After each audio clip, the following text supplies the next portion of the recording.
Excellent. Hello and welcome to the Thursday, November 10th, 2022 public hearing regarding the Near Beach Motels lodging license. We're going to open this meeting. We'll start with the Pledge of Allegiance, and then we're going to go into a brief executive session in which we'll have the general public just leave the room so we can do that. When we come out, we'll start with the yeah, right. But excellent. I pledge allegiance to the flag of the United States of America and to the republic for which it stands, one nation, under God, indivisible, with liberty and justice for all. Thank you. Are we ready for the motion? Yep. I move to go into executive session pursuant to 1 MRS 4056E to confer with the town attorney about the board's legal rights and duties relating to the scheduled public hearing for possible suspension or revocation of Near Beach Motels lodging license. Second. All those in favor? 5-0. Thank you. And no sound.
Excellent.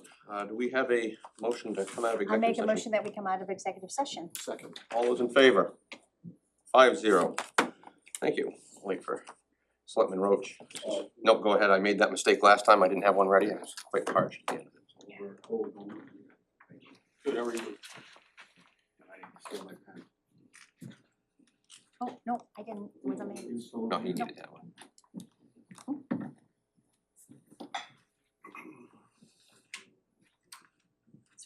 Sorry, John. No, all good. Excellent. So, we're back out of executive session now. We're gonna go ahead and start off the, where we left off on the public hearing last time. Now, Attorney Orso, we'll let you go first. Great. Maybe if you wanna come right up here and sit at the table, that'd be excellent. Do you mind if I, actually, I can sit right, if you don't mind here. Yeah, no, absolutely, right Okay. there. That'd be excellent. And then my paralegal, is it okay if she sits here? Of course. She's gonna work with that. Mhm. And I imagine the mouse would probably still work another 3 feet that way. But technology's not my thing, so I could be wrong in that. And is. Everybody grab Leah? Yeah, that'd be great. Just in case she's unaware that we've started.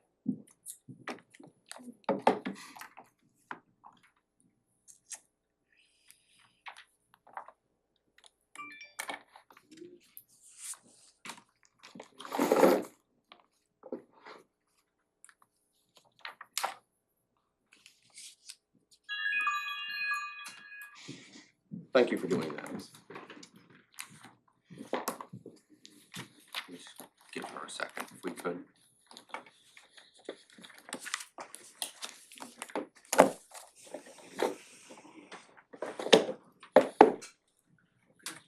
How would you like us? Well, over here. Yeah. Okay.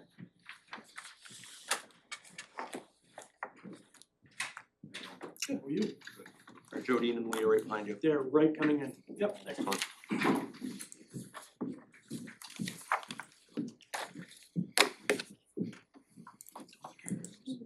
Hello. Did you pull the first one? Nice. Oh, you have access to that? Sorry to hear I about that. think you stole your mouse. Are you the same as Missy? Yes. Oh my That's gosh, her. I feel like for years we haven't had a nice. It's nice to meet you.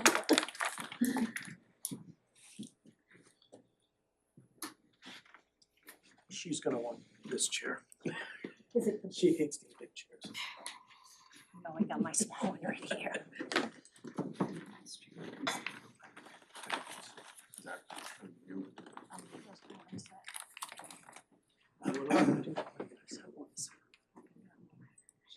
Would you like more? Do you mind? I'll get one.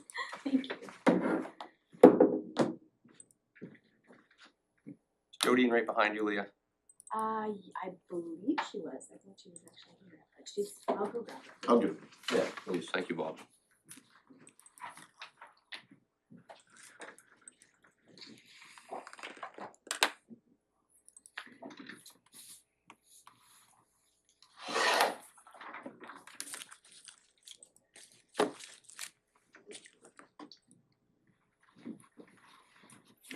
Sure.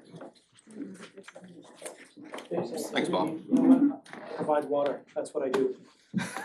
Well said. Don't come looking for a new tanker though.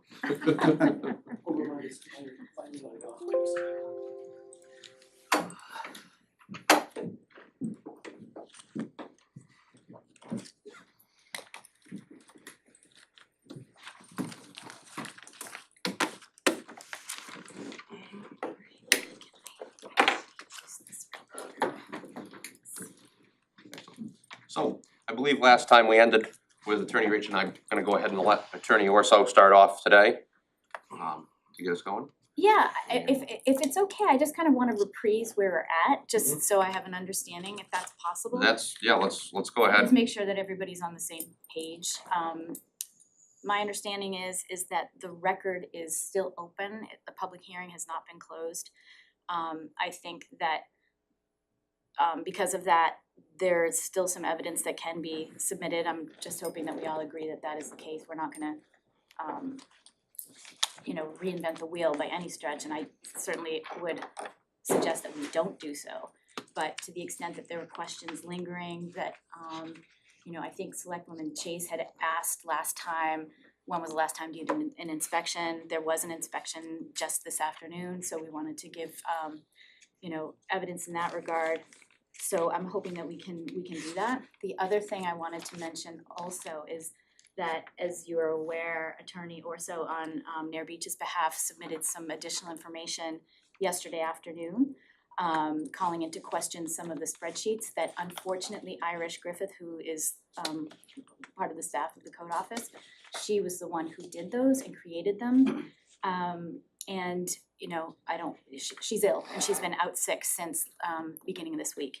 And I attempted to contact her. I spoke with her very briefly last night, but she's quite ill and hasn't been able to, you know, respond. So I will say that if the board finds this information important, I think it's really critical that the code office has an opportunity to address it. Unfortunately, the person who can do so is down for the count, so. Right, and that being the case, I don't wanna focus too much on that particular subject if we can help it. If questions arise, we'll make note, and if need be, I think the consensus is that we will revisit that. Of Okay. course, I don't think that there's necessarily, like I said, if it's pertinent, if that we will be willing to hear that again. And so to distill it down, I know that Attorney Orso is gonna present some evidence, I'll present some additional evidence. And then I think the public was, I think if I remember correctly, you were reserving time for members of the public to weigh in. And then we'll just make our closing arguments, if that's, are we all on the same Well, we're page? gonna have the two parties involved in one block, and that's where we'll come to a conclusion there. Then it will be, we'll close that portion, we will move on to the general public. Then we'll give the general public a chance to speak, and then we will close the public hearing, then we'll have a board discussion. Now, at that point, the board reserves the right, obviously, to ask questions or engage either party, either attorney. At that point, that's when we will sort of have our back and forth. Sure, okay, and just so I'm clear, when we do our summations or our closing arguments, which isn't examining witnesses, you'll tell us when to do that? Well, just when, I'm hoping that we can streamline things, get through it. And I mean, once you're both done, you know, we will have the closing arguments, and then we'll move on to the general public and let them comment on it. Yeah, I just have about 90 minutes of closing arguments. I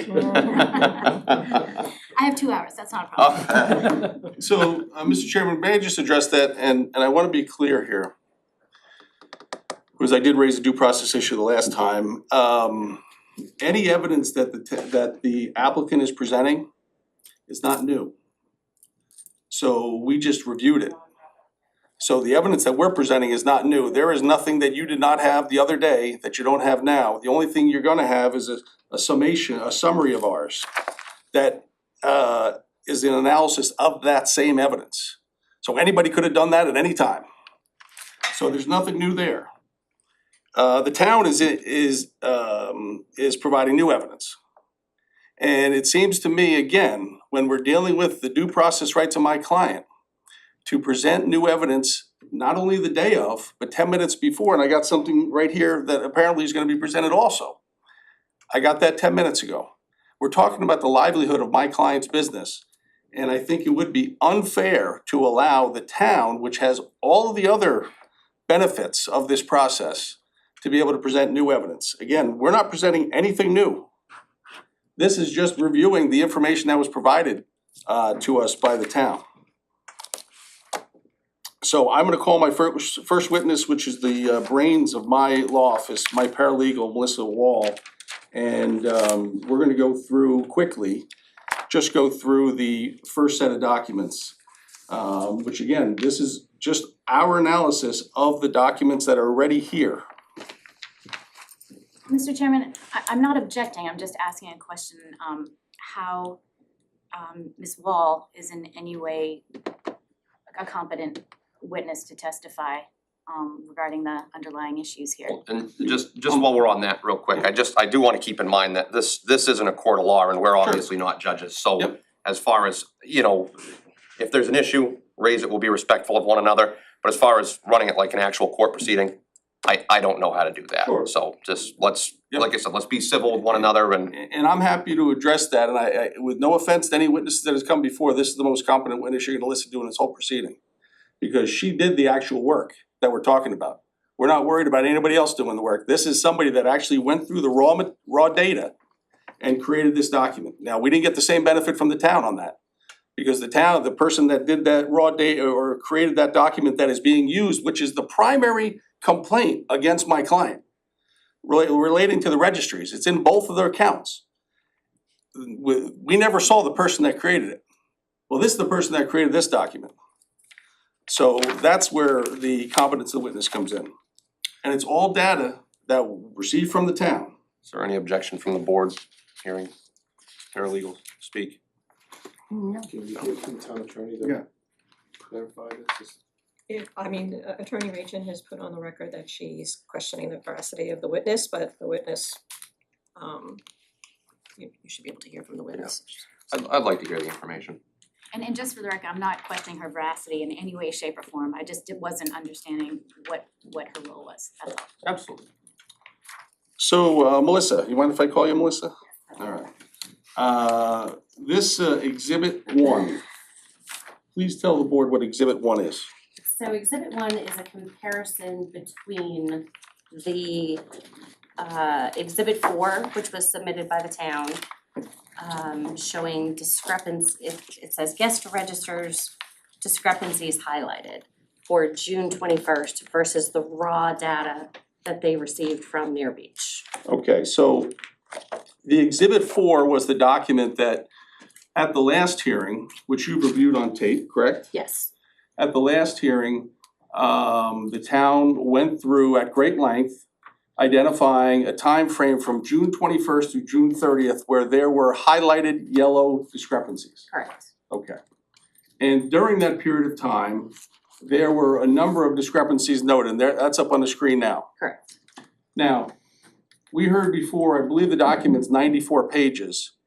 All the other records were accurate, it was just these 10-day period from 6/21 to 6/30, correct? Correct. Okay. Now, exhibit 1 of this document, of these exhibits is what? What day? June 21st. All right, so going through these documents in detail, what information did you need to create this summary? The information that the town received from Near Beach, the raw data from their reservation system versus exhibit 4, which was submitted by the town. Okay, so exhibit 4 submitted by the town, presumably, we were told at least, was gained through looking at that raw data that was submitted by Near Beach. Correct. And we made a request to the town to provide that exact raw data that exhibit 4 was based upon, correct? Yes. Okay. Now, how did your dopey boss pick June 21st? You just said to pick 3 days throughout that 10-day period to go through. One of the reasons why is that, how long did this take you to create each day? Well, it got easier as I went along, but it was about an hour and a half per day So to go just, through this and their highlighted and match them up. and when did we get the raw data? That would have, we asked for it the day after the hearing, I believe, and we've received it, I can actually tell you.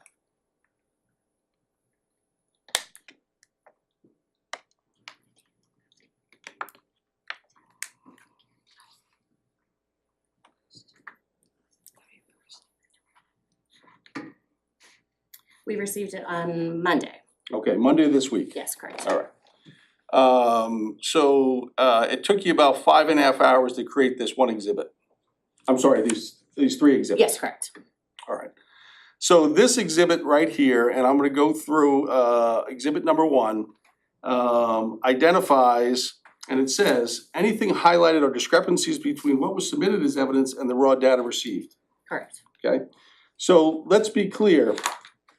The highlighted entries here are also the highlighted entries on that exhibit 4, is that correct? Yes, correct. All right, so 621, for example, if you went to 621 on the town's document. Yep. All of these highlighted ones in here would come up. Yes, correct. The ones with lines through them on this document Yes, were not highlighted on the town's, is that correct? that's correct. On 6/21/22, was there any highlighted one on the town's summary spreadsheet that was accurate? No, So not one of those one of those highlighted ones was accurate for 6/21. no, there was something that differed in each highlighted, And did we highlight it on this form what was different? yes, correct. So in just about every single one of them, the corresponding number to the raw data was wrong. Every single corresponding number was wrong, Okay, that's down to first left-hand column. correct. And then in the middle column, the rooms Mhm. and the amount that was paid per room Yes, was wrong in just about every single one of them besides one. correct. You Or can two. see, yeah, you can see this one, the room rate matched up, but the others did not. Okay, So that's where you can see the differences. so, but the discrepancies that the town had pointed out on June 21st, 2022, in their document, not one of them was accurately presented to the board previously. Correct. Why'd you pick June 25th? It was a couple days after June 21st. And let me ask you the same question. Is this the same process where you went through June 25th Yes, and you compared the raw data versus the spreadsheet provided by the town? correct. Same result? Yes, Every single one of the discrepancies identified on Exhibit 4 for June 25th is inaccurate. correct. Every one. Yes, There wasn't one that was correct. correct. And again, the lines through them are the ones that weren't identified as discrepancies on the original spreadsheet from the town. Yes, correct.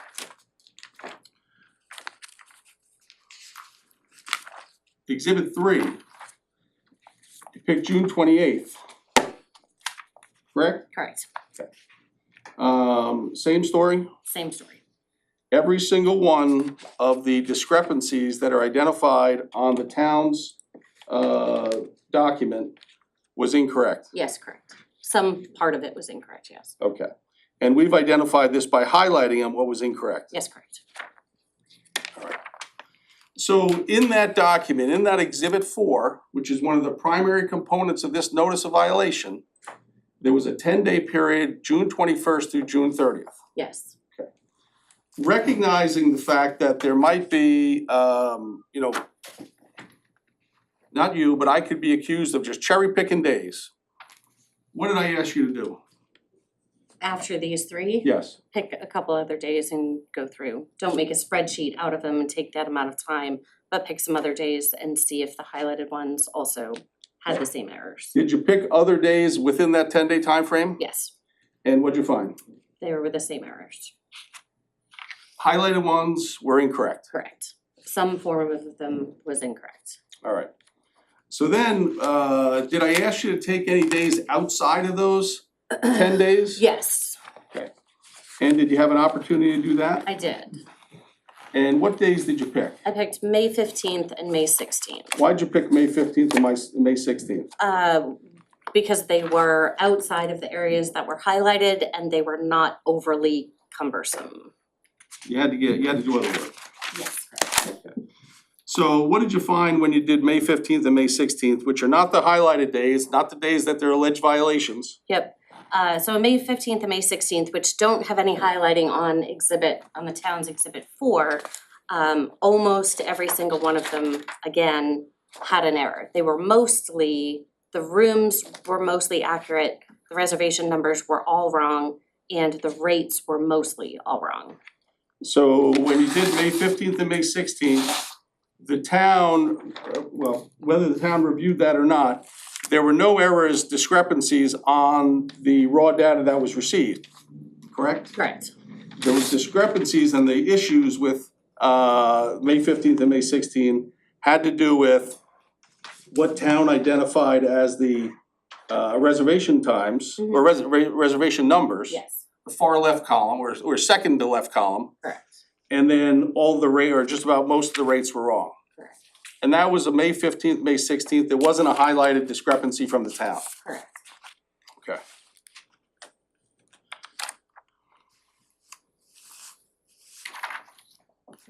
Now, we had an opportunity. Now, that is talking specifically about the 10 days in question that's referenced several times in the notice of violation, correct? Yes. Okay. Now, there was another exhibit, Exhibit 6, that went to, that talked about the peculiarities highlighted. Correct, When this was the one that was in blue. correct. And it's also talking about the registries and those difficulties that allegedly Near Beach had. Is that correct? Yes. And you had an opportunity in our Exhibit 4 to go through the discrepancies between what was on the town's document and what was in the raw data. Is that correct? Yes, correct. And I should also say on the exhibits that we submitted, the 1, 2, 3, the backup documentation is behind this pink section. So all the highlighted stuff that the town highlighted, This is what we received for the raw data, and this is what was submitted by the town. okay, So so for that's, 21st, 25th, and 28th, that's the all backup attached to docs are those there as three, well, okay. yes. And then exhibit number 6, which was the peculiarities, there wasn't really clear as to what the peculiarities were, other than saying certain people had certain rooms for a period of time. But it was also referenced in the notice violation. Correct. You had an opportunity to compare the town's Exhibit 6 versus the raw data, is that correct? Yes, And in that, did you find discrepancies? yes, Okay. And Exhibits 4 that we're providing, all of the highlighted, again, you only had time and or reviewed the highlighted ones that were identified as discrepancies from the town, is that correct? yes, correct. Okay. And this Exhibit 4, the highlighted in this peach color, whatever Yep. that color is only the highlighted ones from the town's summary document, is that correct? Correct, they were highlighted in blue on the town Okay. document. And in this document, it identifies all the discrepancies in that document from the raw data we received. Correct, So for example, the first column here to the left is the information provided in Town's Exhibit 6. yes, The second column is information provided in the raw data, is that correct? correct, And primarily, the mistakes were made on the amount of money paid on these, because there were many rooms, or several rooms identified here that there was no money paid on, that wasn't true. correct, And it identifies that there were a number of rooms which were misnumbered. yes, correct, Top 2 blocks are all misnumbered rooms. correct. Not even, there's a 196 room, and obviously they don't even have a 196 room, That correct? actually might be a typo, but yes. Okay, so it's 19 or 16 or something, okay. But all the red or pinkish hued items, again, are all the discrepancies. Yes, Okay. Now, we had an opportunity,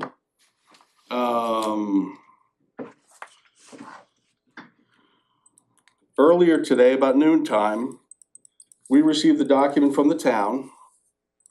yes, This was not a document we had seen before, is that correct? correct. Can you pull that up on the screen, please?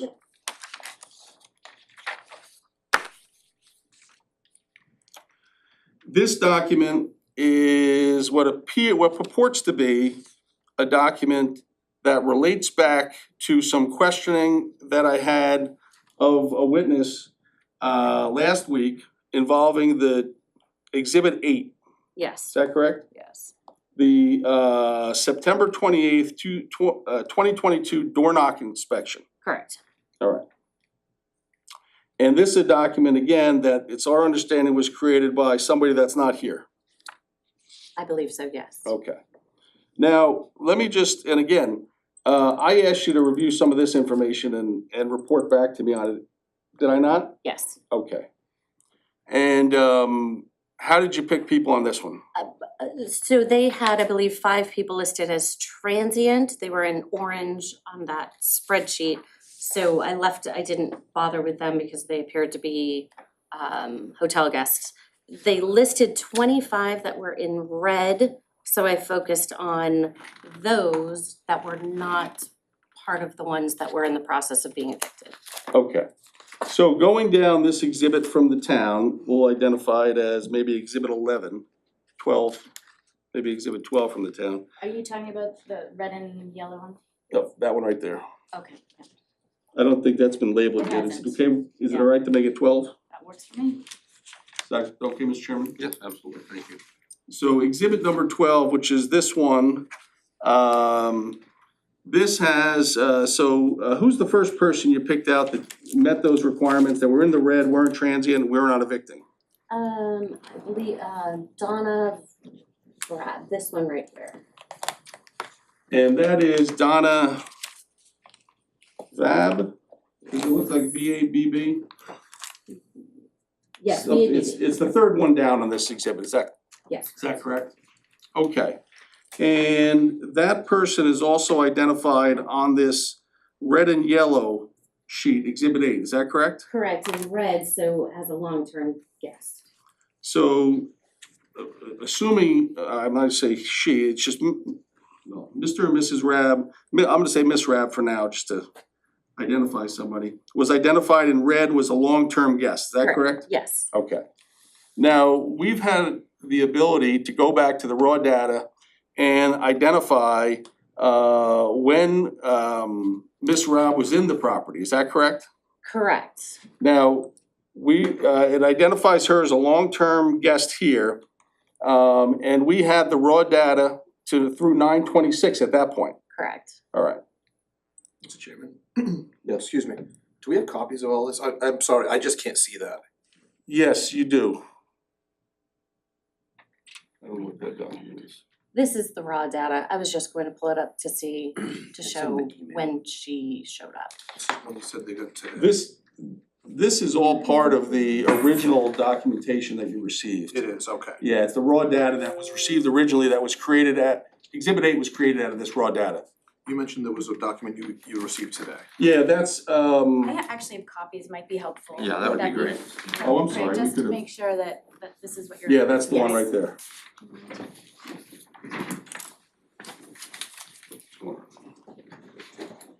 Here's the one.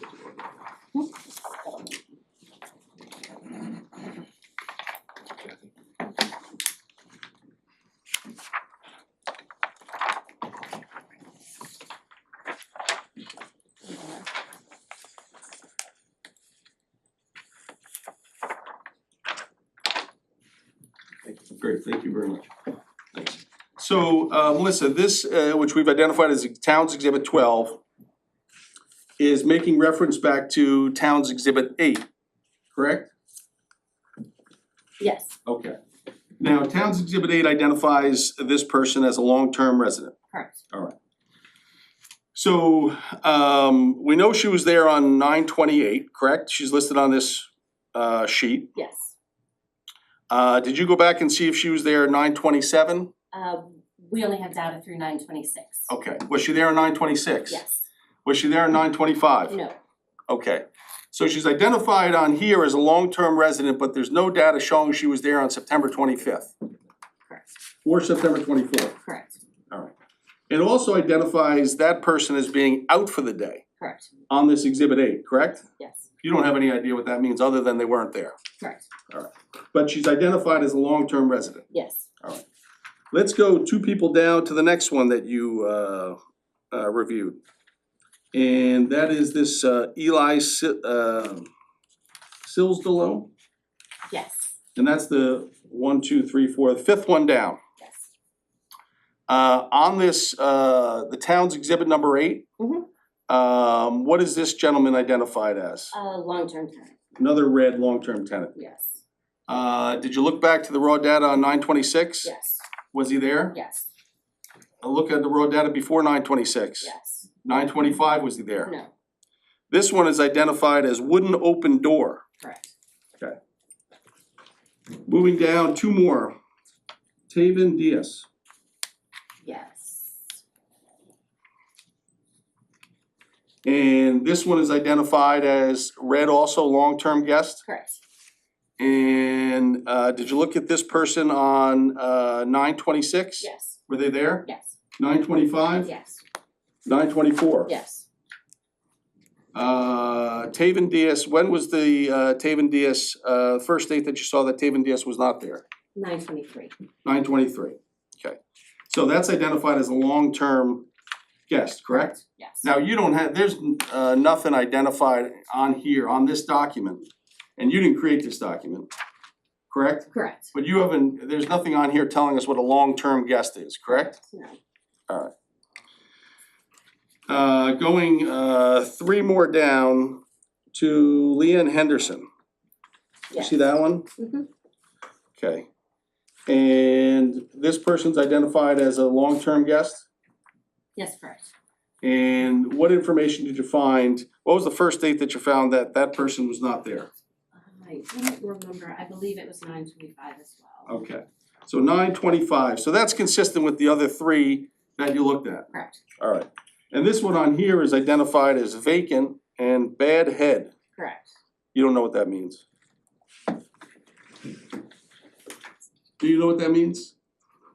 I assumed it was a bad toilet, but I don't know for sure. All right. So when we're looking through this document, we received this document noontime today. Yes. Okay.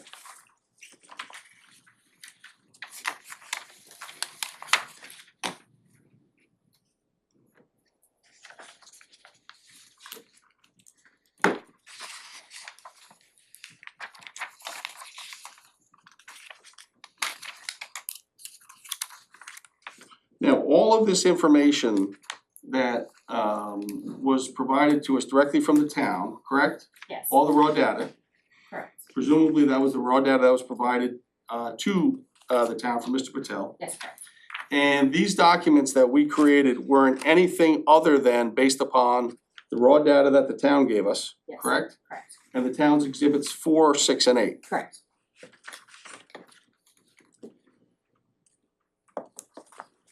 One of the other parts of this process and one of the other elements in the notice of violation from October deals with the eviction of parties from the hotel, correct? Yes, And is it fair to say you've been intimately involved with that process? yes, When I was here last time, I made reference to the fact that there were, once we received the go-ahead orders to evict these parties after Judge Douglas's order, we quickly served the parties with notices to quit. Is yes. that correct? Correct, And we served the parties with notices to quit, with 7-day and 30-day notices. yes, And we served them at a time, we had to wait until they were at least 7 days outside the payment of rent, is that correct? yes, correct. So the decision and the issues came before us in May of 2022, is that correct? Yes, And we had everybody served that we could at the time by the sheriff on or about June 8th. yes, Because it was 7 days after, it was the 8th day actually, after rent was due. correct, And we were having them served with a 7-day notice and a 30-day notice. correct. Why did we have them served with both? There are different criteria for a 7-day and a 30-day, so doing both, it covered all of the bases. So if we were able to get somebody out on a 7-day, we could move quicker. Correct, As it turns out, just about everyone we had to move out on a 30-day, is that correct? yes, So when the initial conferences with the court for purposes of getting these FEDs set up, we could not file any FEDs prior to 30 days being up from when the parties were served, is that correct? yes. We couldn't even get the dates from the court. They wouldn't even release the dates until those 30 days were up. Okay, so we had to wait until July 8th to get any dates from the court, is that correct? Yes, And we contacted the court as quick as we could after the expiration of the 30 days, correct? yes. And what were the first dates that we were given? It was in September, I Okay. believe September 18th. And those, September 8th. and those dates, we were not able to give them 20 names, is that correct? No, they only allowed us to take so many spots. And the first court date that we had, we were able to get the most spots, which was 7, is that I correct? believe so, yes. Since that court date, they didn't give us 7 again, did they? No. And we're only allowed to book the dates after the notices to quit are done. Yes, The time frame on those notices to quit have passed, correct? yes. Since the last time I was here, there have been a couple changes, which is just last week, a couple changes with parties, is that correct? Yes, And I'm not gonna use people's names for purposes of this, but is it fair to say that one person, since the last time we're here, their date came and they left? yes, One person, their date came and they didn't leave? correct. Okay, so what happens on evictions when you get a judgment on somebody, you get a judgment and then they have to be out by a certain date, correct? Yes, Just in case there's a record, Yes. doesn't come up as well. And then if they don't get out on that date, what are you forced to do to get them out? the following business day that the court is open, you request a writ of possession.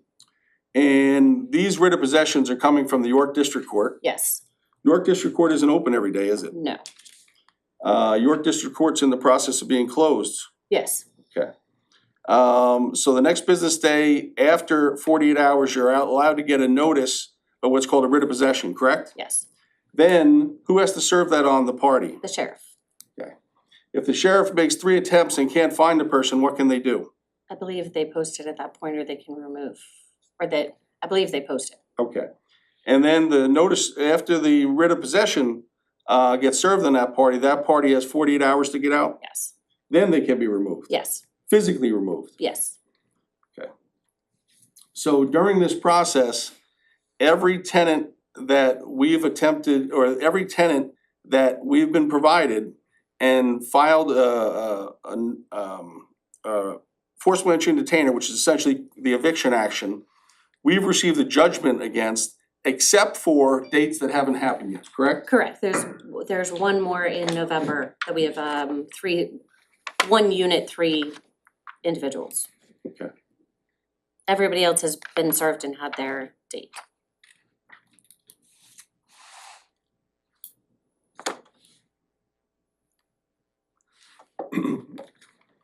All right. I don't have any more questions for this witness. Thank you.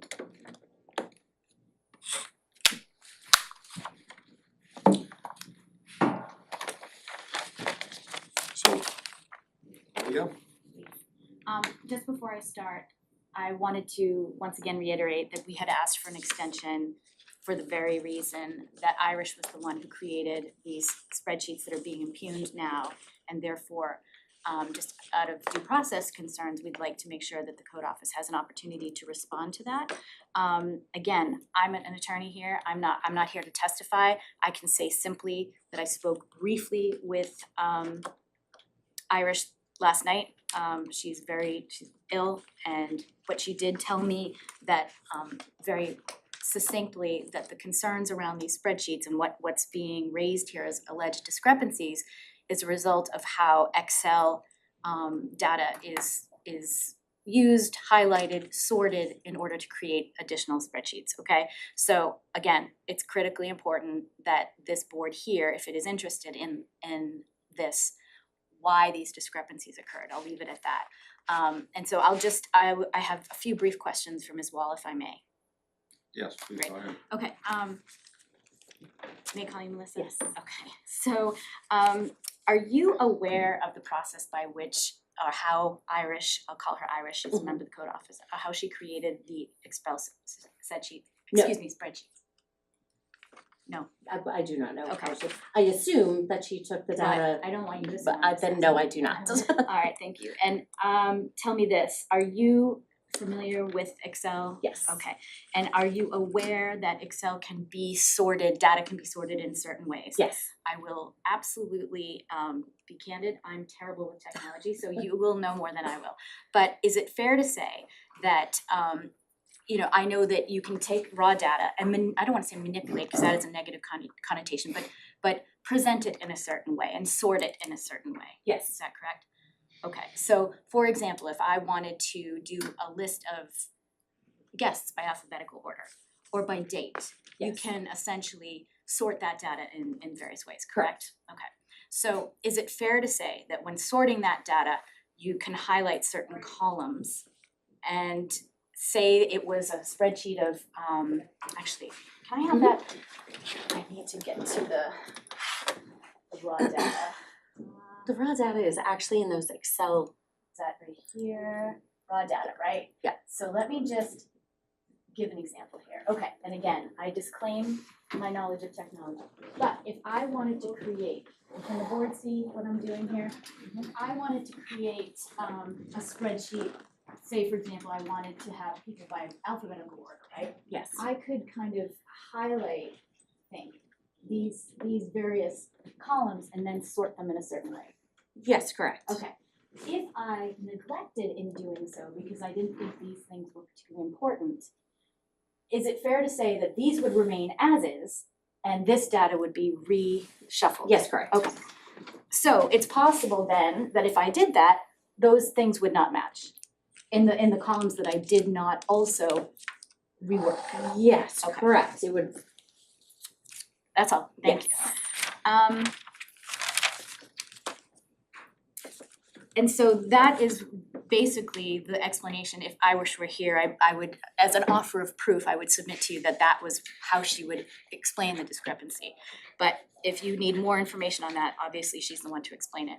I'm gonna turn your attention to this exhibit 4, which is the yes. and I wanna bring that up. Let's see where we are here. Okay, and so this is data that it's essentially a compare and contrast between the town's exhibit 6, correct?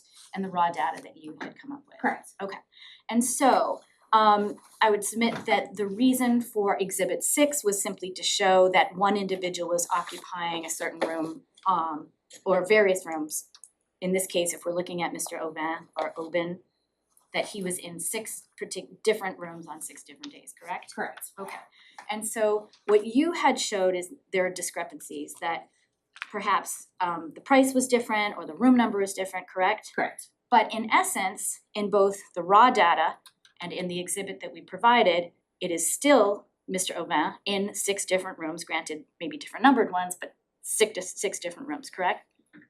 Correct. Okay. But the rooms don't change from night to night.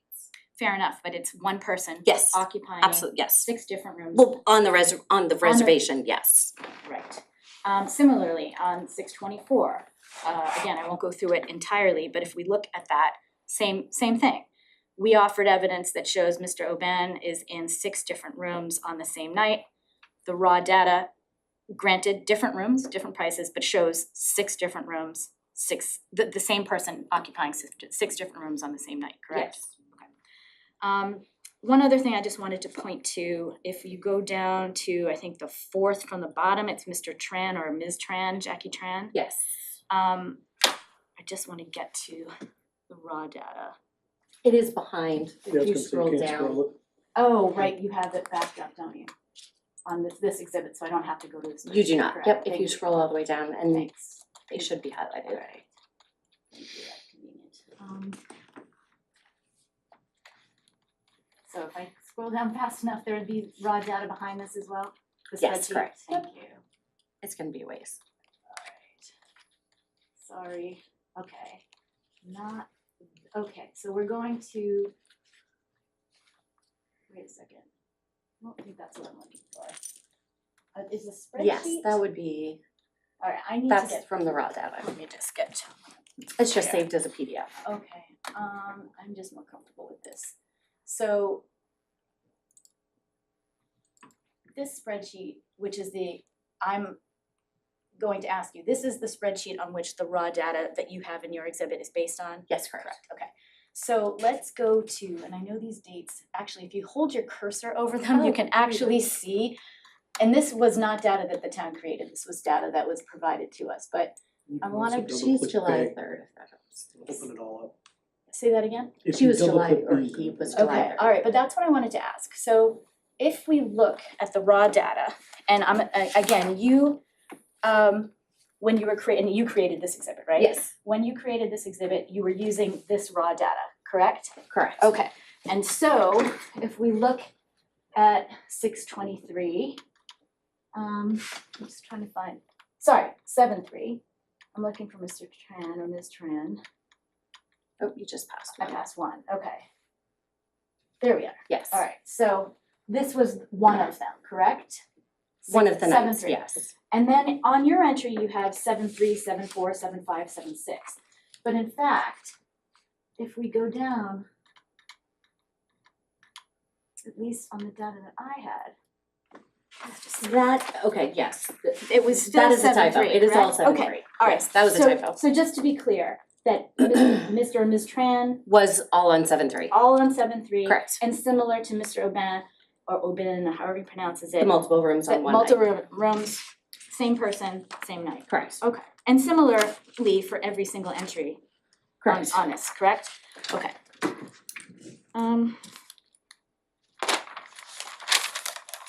Okay, just directing our attention to what's been labeled Exhibit 12, which is the registry for 928. Yes. Correct, okay. And I believe that, and I just want to clarify, I may have misunderstood your testimony, you walked through, I believe the individuals, just for examples, were Ms. Vab, I'm gonna butcher the name. This is Sidlow, Yes. Eli, and the third perhaps was Diaz, I think? Correct. And you indicated that you had looked in September the 25th, 24th, 23rd to see if that person was there, correct? Yes. Did you also similarly look from the beginning of when in the raw data from April 1st I forward? did not, Okay. no. So it's conceivable that these individuals could have absolutely appeared prior. Correct. Okay, thank you. Yes. Okay, Attorney Orso had questioned you in detail about the evictions process, Yes. correct? And serving and getting court dates and how that was difficult, Mhm. correct? Okay, and are you aware of the town ordinances relating to standard conditions of approval? No. Okay, and I will just, for your benefit, I'm citing section 150-83. I could pull it up, but that would take a moment. If you would, I will just read it to you, and Okay. if Attorney Orso has any objection, we can find it and we can project it. But it does state, units in lodging facilities shall not be occupied as a residence, any of the following, and so bottom line is, shall not be occupied as a residence, correct? Yes. Okay. Yet, you were going through all of these eviction processes, correct? That was a result of the ruling in the Superior Court from another motel. Understood, but folks were, whether we call them residing or occupying, if you're more comfortable with that term, they were occupying Nair Beach for at least 28 days or longer, to the point where they needed to be evicted, correct? There were some, yes. Okay. Yes. Alright, thank you. I think that's it, thank you, appreciate it. Just a couple follow-up. Melissa, first let's go back to, we'll start from the back.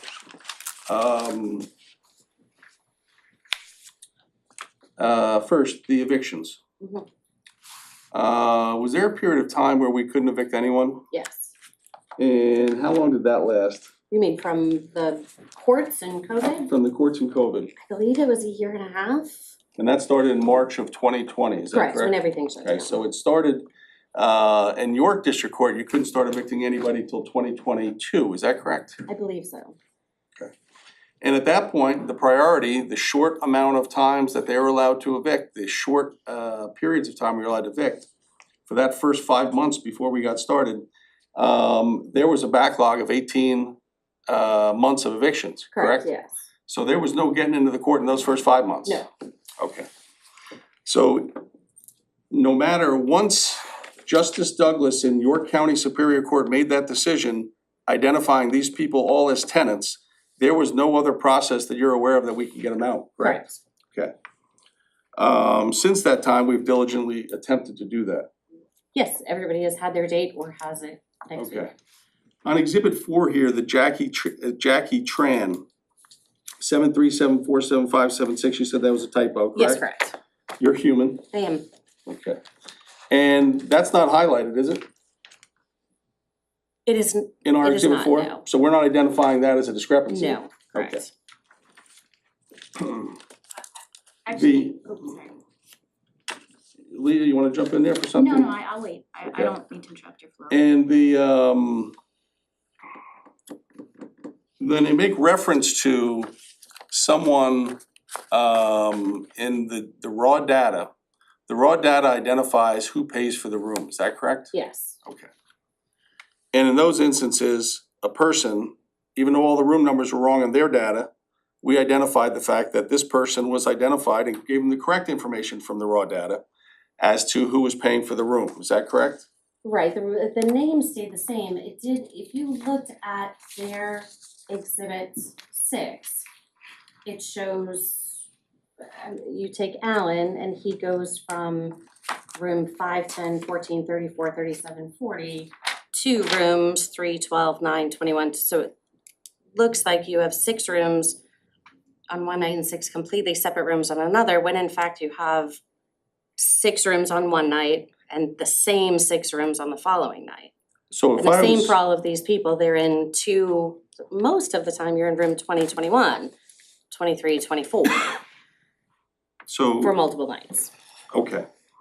Now, you were asked a number of questions regarding the raw data and then the summary created by the town of Wells. Yes, And we have no way of knowing how that got messed up, correct? correct. Okay. So when you're using Excel, how it got messed up, you've known me a long time, right? Yes. My glass half full or half empty? It depends on the day. What am I most of the time? Glass half full. Okay. So I generally try to see the best. Yes. Have I ever said to you for 1 minute that I thought the town did this intentionally? No, never, Okay. no. Now, there would be some of my brethren which would take that approach, correct? I'm not saying here, I'm saying in, Well, I'm not a brother. no, in other places would take the approach that it was done intentionally. We never said that, correct? Correct, and Okay. with the sorting, again, with the 7-3, 7-4, 7-5, 7-6, I made a mistake on Excel by pulling Sure. down. The discrepancies that they're pointing out are in columns.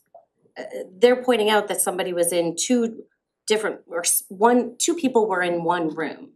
So that column is important to be sorted along with the rest of the data. So if somebody did that, they could have unintentionally created a document that was inaccurate. Yes. Okay. The key there isn't that Excel's difficult to use or that some of us are technologically challenged. It's simply that the data in Exhibit 4 does not match up to that summary. Right, it's So the showing document discrepancies is that, inaccurate. yeah, they're showing discrepancies that did not occur. Okay. Nothing further for this witness. Yeah, any follow-up? No? All right. Well, I'm gonna call Mr. Patel if that's okay, just briefly. It's not gonna be as long as listening. absolutely. We'll have Mr. Patel come right up here if we could.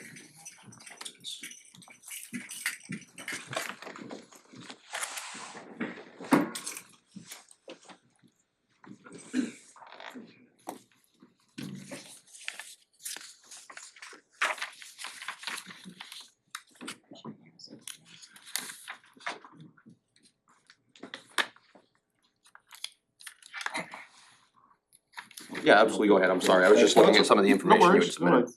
Just wanna start ahead. Paul, your name? Vipul Patel. Okay. And you are owner of the property that we're talking about? Yes, You have seen the documents that have been presented by the town, including the notice of violation? yes, When you receive a notice of violation, do you take that seriously? indeed. Okay. And we have gone through in some detail the notice of violation. You understand we're talking about the notice of violation from October 7th, 2022? October 7th. Correct. That's the notice of violation, okay. And this notice of violation talks about the registries, and you understand you have obligations under the registries? Absolutely.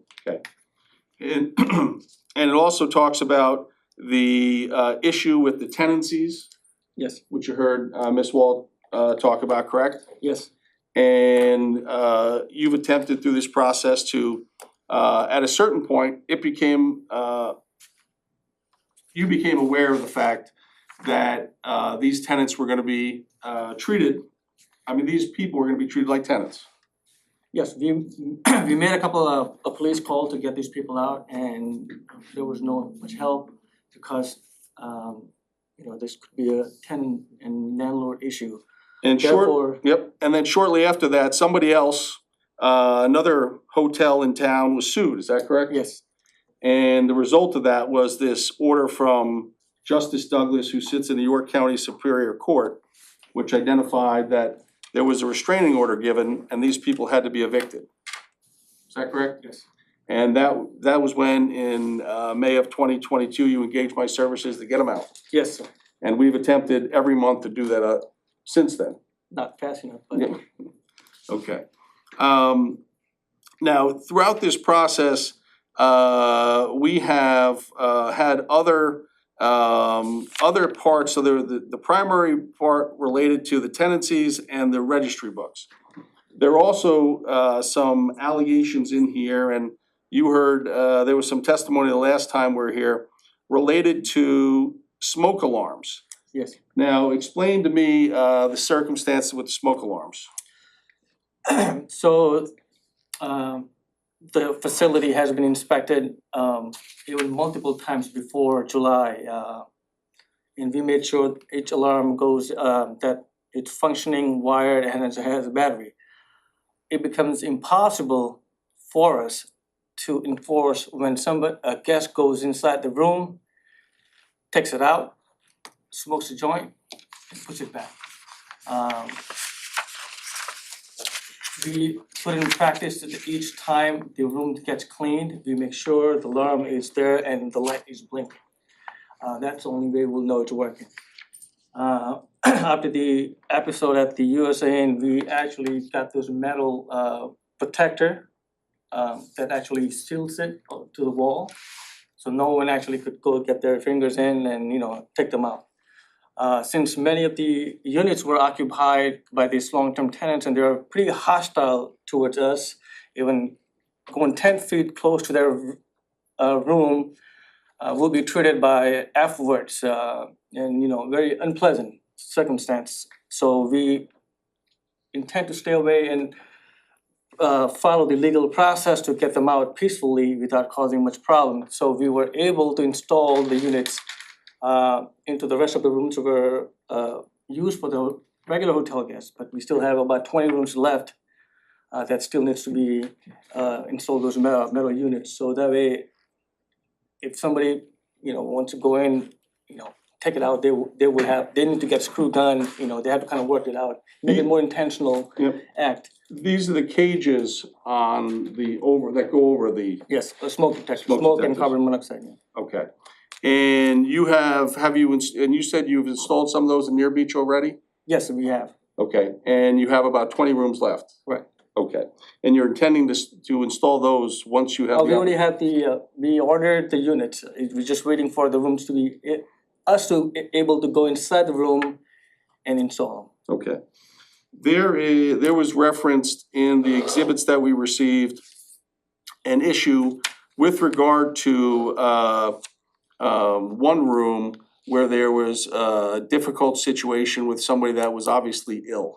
Do you recall that one? Yes, I'm not gonna use any names, but for purposes, just explain the circumstances around that. so this woman is 90, in her 90s or late 90s. I was overseas when this incident happened. As far as I was told, that ambulance came in, picked her up, and she left the room in really bad mess. While I was traveling, about 10 and a half hour difference than the US, I got a phone call and email saying, this has happened, something, you need to take care of it right away. While I was extremely exhausted traveling from multiple cities in and out, while I was traveling, I wasn't getting really good internet, so I wasn't able to download the data into my phone and able to, view it. So when I get the first email from Jodine, I believe, about having that room cleaned, and by Safe Pro, the word Safe Pro, I guess I didn't pay much attention. I guess I was not in the full state of my mind. And I immediately told my manager to go ahead and make sure the room gets cleaned. Did there come a time after which you engaged ServPro? Right, so once they made, then I got another email saying, no, it has to be done by ServPro. So we immediately, next morning, at 11 o'clock, we hired them.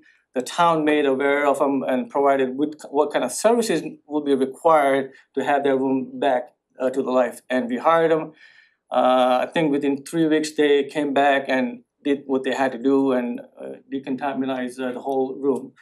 Invoices and the report has been provided to you, to your attention.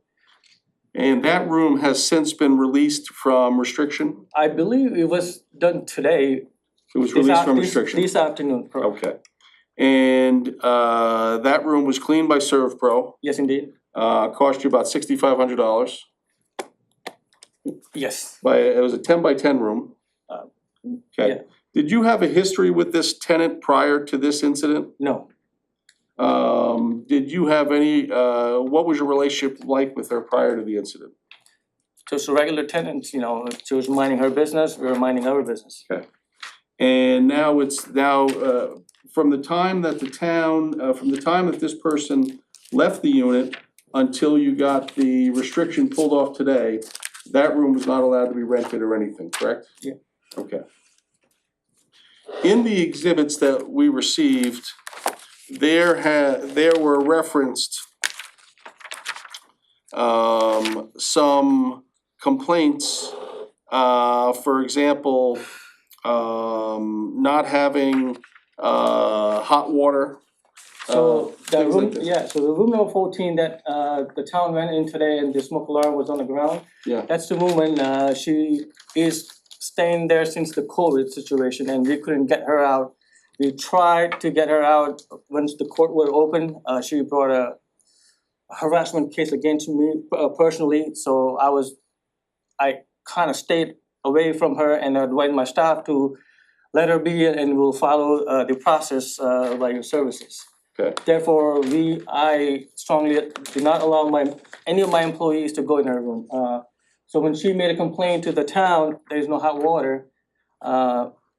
She never called the front desk, let us give us an opportunity to find out what the cause was so we could fix it. Rather, a call was made directly to the town. Okay. When did the town then contact you? Oh, absolutely. And then once they contacted you, was that problem resolved? In a few hours, yes. Okay.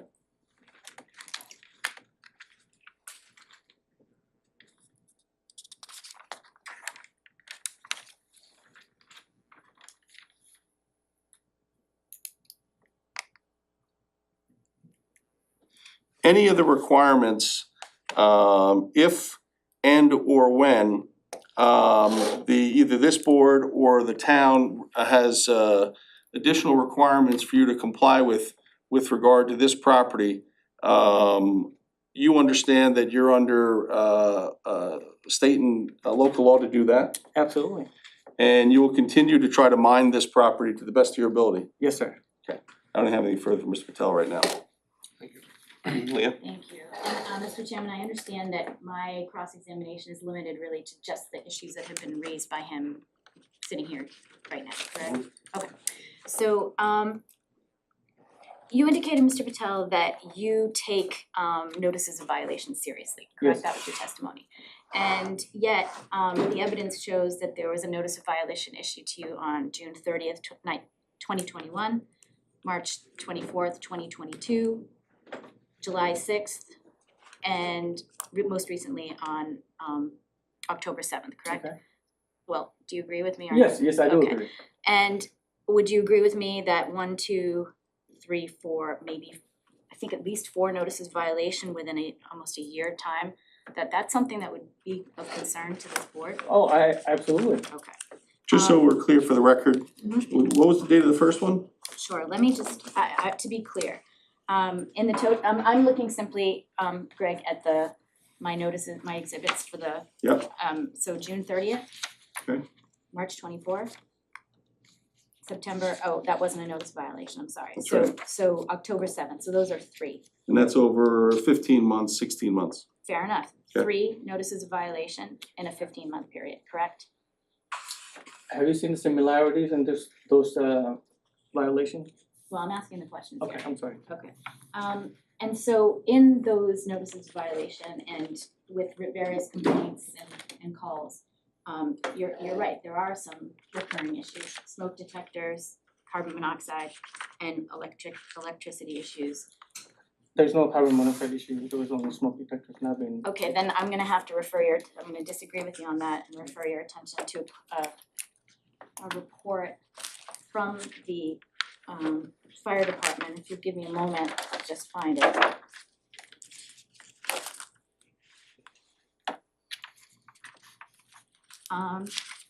And we can pull it up on the screen if you'd like, but let me do that if it'll be easier for you.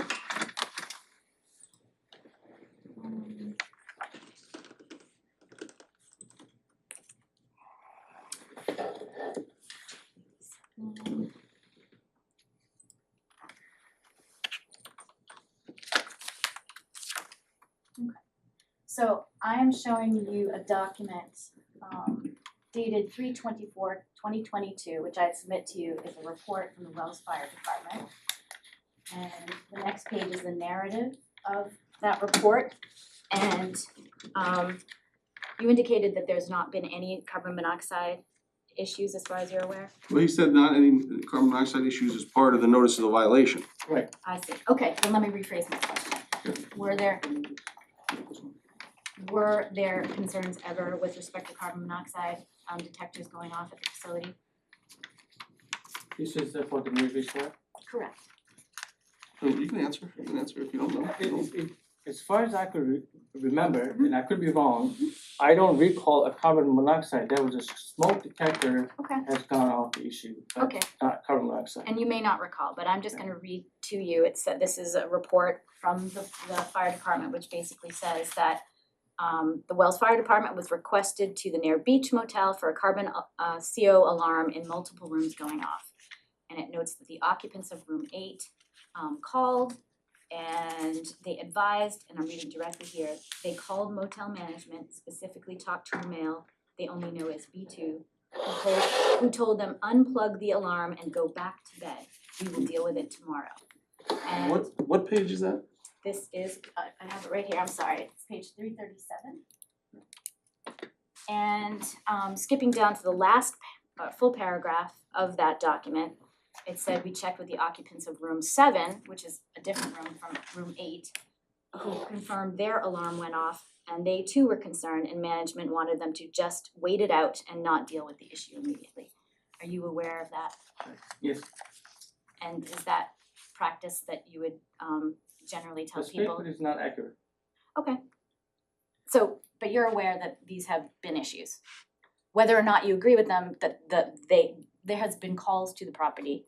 Right, Okay, alright. so may I add, since then we had the alarm in entire facility was reinstalled, rechecked by certified electrician twice. With respect to both smoke detectors and Yes. carbon monoxide? Okay, Since thank then, you. and I think I would be more than happy to provide a service call receipt providing that we did take an action to make sure this will not happen again. Okay, Just well, if- on that issue, If I may interject just real quick, Mr. Patel, you said that there was no, I just wanna be clear on this, there was no CO alarm as part of a notice of violation, correct? Was that statement made? I think that's what I heard him say. He said he wasn't aware of any CO alarm as part of a notice of violation. Okay. I have the one from 3/24/2022 right here, and I just saw that it was listed here, so. It was for smoke. This one says CO alarm, and that report is attached to this. So I just wanted to clarify that while we were on that subject, I'm sorry to interrupt. 324, what page is that, Mr. Chairman? I'm not sure on the exhibit, but it's the notice of violation for 3/24. And it's attached is this report, it looks like, from the fire department. That is the 3/24 report, correct? Can you scroll up? Yeah, Greg, to your, direct your attention, it's page 111. And I think it's-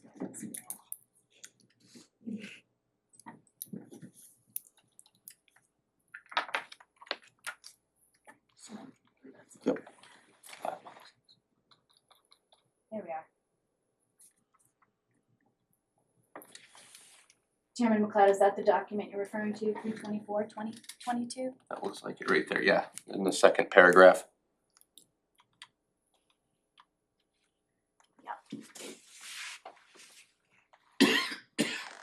So in fact, carbon monoxide alarms have been referred to in the notice of Right, so violation. the unit is it's combo unit, it has a smoke detector and a carbon monoxide inbuilt.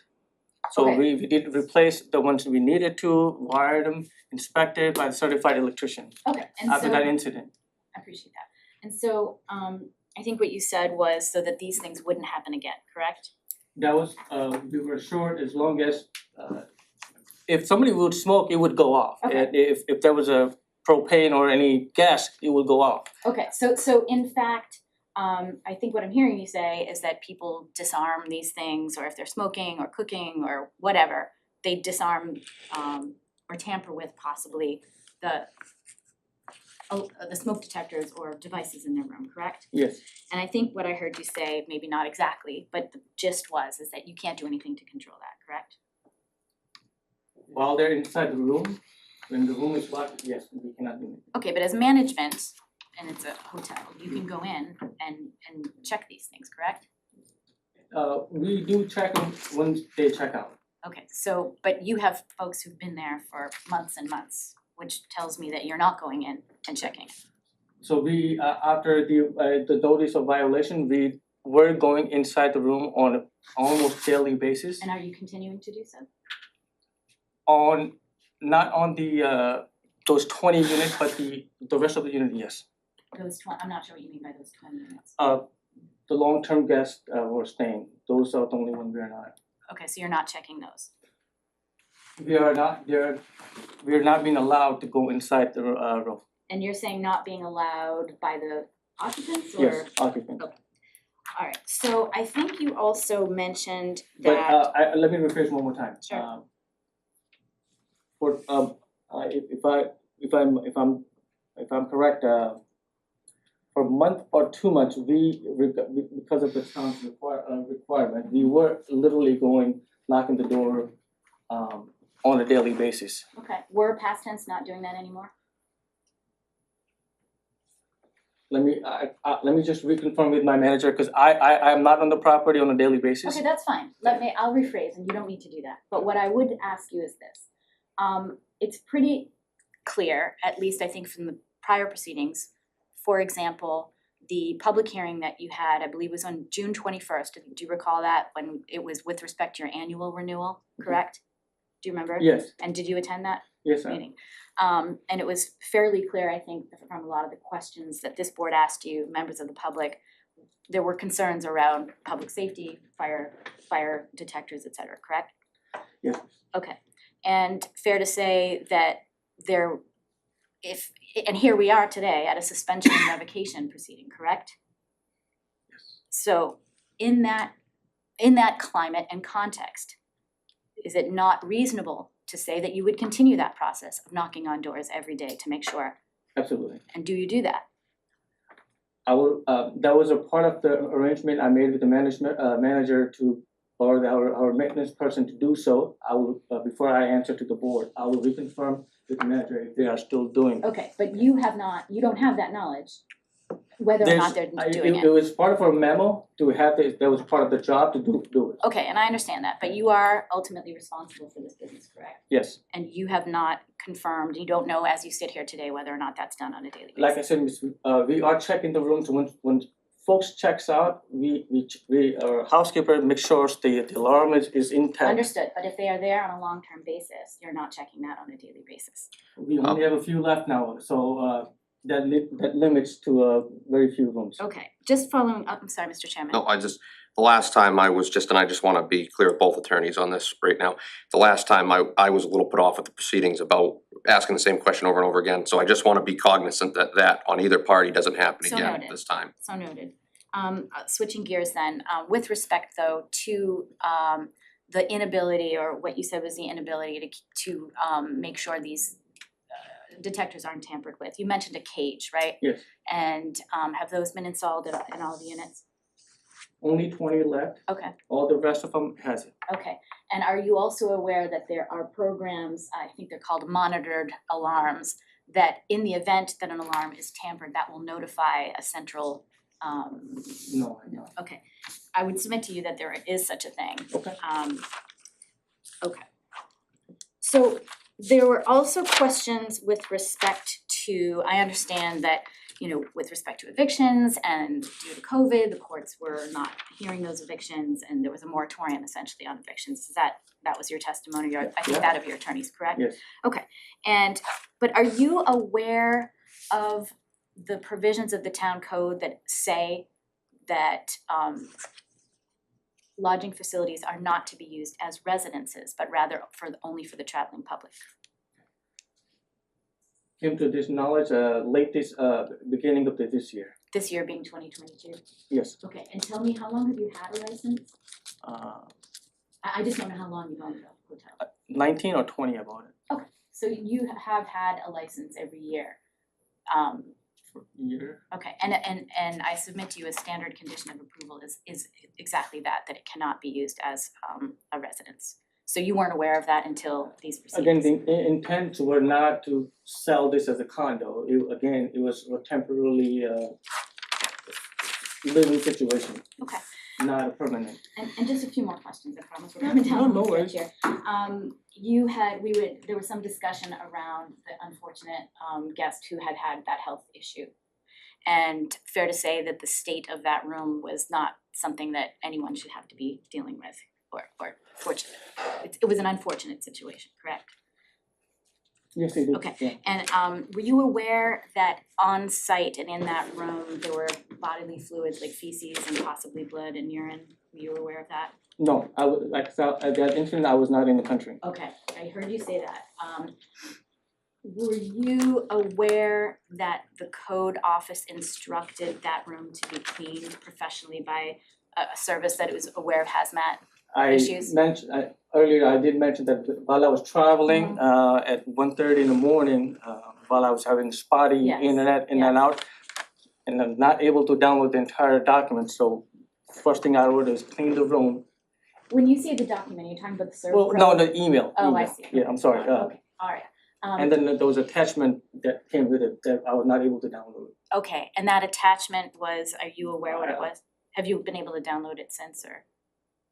I can't recall what was the specific for that, because there was like 6-7 other emails came back and forth, Fair so. Fair enough. It's my understanding, and I don't know if it's yours, is that instead of hazmat certified individual, they ultimately came in, Serpro came in, I heard you say. Yes, But a member of your own staff went in and cleaned that room? like I did mention while I was, Okay, so you Traveling. personally did not direct that, is what you're saying? I asked them to clean the room. You asked who? Your staff. Staff, yeah. And was that before? You No, came- right, while I was in the car, while we were traveling, while I was reading the email, which sounded very urgent nature, that room needs to be cleaned. And so ultimately, even though it was cleaned by a staff member, it had to be cleaned professionally? Yes. Subsequently, correct? Yes, And I think you mentioned that room was just cleared recently in the past few days, is that right? this afternoon. And No, when you say cleared or cleaned? cleared for For use? occupancy? I believe this afternoon. Okay, and I guess my question is that how long did it take you to provide evidence that it had in fact been professionally cleaned from the time? As soon as we got the certificate of the report from the Serpro, Okay, and it was submitted right to the town. and this incident, I understand, occurred in late September, is that correct? Does that sound about right to you, September I don't know. 26th? I don't have the date. Okay, I would submit to you that it was September 26th. Does that sound roughly when you were traveling? It's September what? 26th? Yeah, possible. And when was the room cleaned? as soon as the date were available by Servpro, the very first day. Alright, those are my questions, thank you for your time. Absolutely. Appreciate it. Very quickly, Paul, with regard to that last issue, is it fair to say that the initial email that you received was to, there's an urgent situation, we gotta get the room cleaned, Yes, and you didn't understand the full import of that? no. Once you understood Servpro needed to be involved, I was advised by my manager to hire a pro by 11 a.m. next morning. and then you were told Servpro by the town, Yes. and then Servpro wasn't able to get there the next day, right? Servpro was, I you think had to they get came them, after a few days, they took the report, took pictures, they gave us a quotation. it wasn't something where they were just able to get there the next day. No. And you'd put it off. It doesn't help you to have a room that can't be rented, No, correct? you know, it's lost revenue for us, it doesn't help me at all. Okay. And the issue with regard to the fire detectors doesn't help you to not have fire detectors that are working? Oh, it does help me and lower my property insurance and, you know, help me protect the property as well as the insured. And for purposes of trying to deal with that issue, generally speaking, and this is a new process for you because you're now evicting tenants as opposed to motel guests, correct? Correct, sir. Generally speaking, when you have eviction complaint against them and or a notice to quit filed against them, do you find them to be friendly or hostile? Awesome, And that's been consistent here. indeed. Nothing further, Mr. Chairman, thank you. I wanted to add one more thing if I may. Go ahead. Go ahead. So me and my wife took a vacation in Croatia this summer. We're on vacation, and I could imagine somebody's knocking my door every day to check the alarm. I don't think I would like that, so just want to throw that out to you. Okay, all right. Nothing further, Mr. Chairman. Alright, Attorney Rachel? Yes, I just wanted to briefly call Judy to clarify some additional information. Are we permitted to ask questions, Mr. Patel? Yeah, I think for clarification's purposes, that would be well, but I would just avoid any sort of debate right now. Absolutely. Are there any long-term guests that are not included on the list of people being evicted from the property? Yeah, so because of the tax, because we are not collecting any rents or we are not collecting taxes, so our system which we use, it automatically collects the taxes, so we have Excel sheet, we provide it to the town and we hold it on our record, which tenant or which individual staying in which room. But are there people that don't appear on the list of people being evicted that are staying long-term at your No. property currently? No, So you mentioned that there were 20 rooms that you couldn't get into, but the exhibit 9 that I see says there's 14 guests. so that was our last count of how many units we put it in, we haven't put it in. So we have a plan to put all those in at the one time, or mine will just do in half. So those are people that are going to be evicted, or they're, No, there's only few people left now for the long term, but again, the guests are checking in and out the rooms. So we haven't got an opportunity to take the time and install them, but I would assure you that to the board, as we find time as people checking out and season is slowing down now, you will put the room out of order for a day or two and going in and install them. so at some point you were able to get everyone to comply with installing the smoke So detectors? the other rooms, they were empty and vacant. So we put the room out of order for a day. And then we'll go inside and install them. Including the long-term guests? No, So you were never able to install the smoke detectors in the longer-term guests at all? no, smoke detectors are in each long-term and regular hotel room guest. It's the metal cage we are talking about. So you were able to get in to install them back in the spring, but you haven't been able to go back in to install all the cages? Only 20 left to install. Understood. Your smoke detectors, are they smoke detectors and carbon monoxide detectors? combo They're unit, combo yeah, units? yeah. Your hot water heaters, are there hot water heaters for each room, or are they one So for a whole we have block? a section of the hotel, so we have 5 buildings, so each building has their own dedicated heat up hot water tank. So if hot water went out in one room in that building, that would be out in all rooms. Just that 11 rooms will not have hot water, but the other units will have their own. Understood.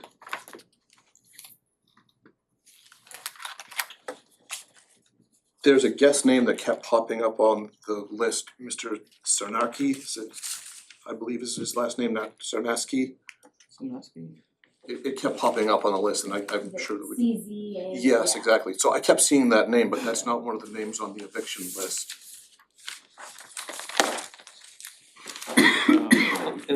SZY. I believe so.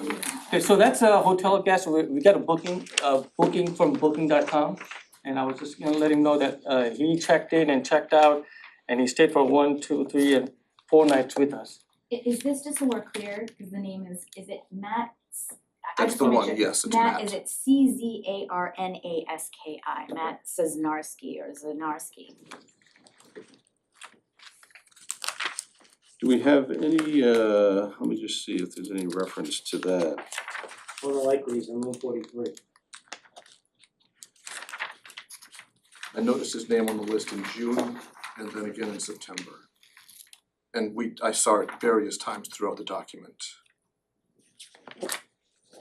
Which document was that, sir? This is the one with all the highlights of the issues in June, but also his name appeared throughout the summer and into the fall. Okay. Let's see if I can locate it. And Selectman DeFelice, can I just clarify so I'm with you? The question was that he doesn't appear on this eviction list. Correct, Okay. yes.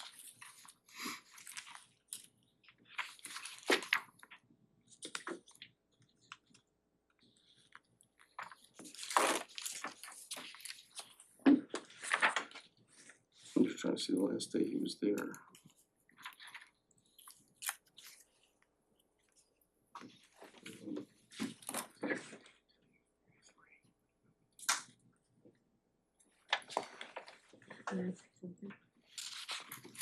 He's in unit 43.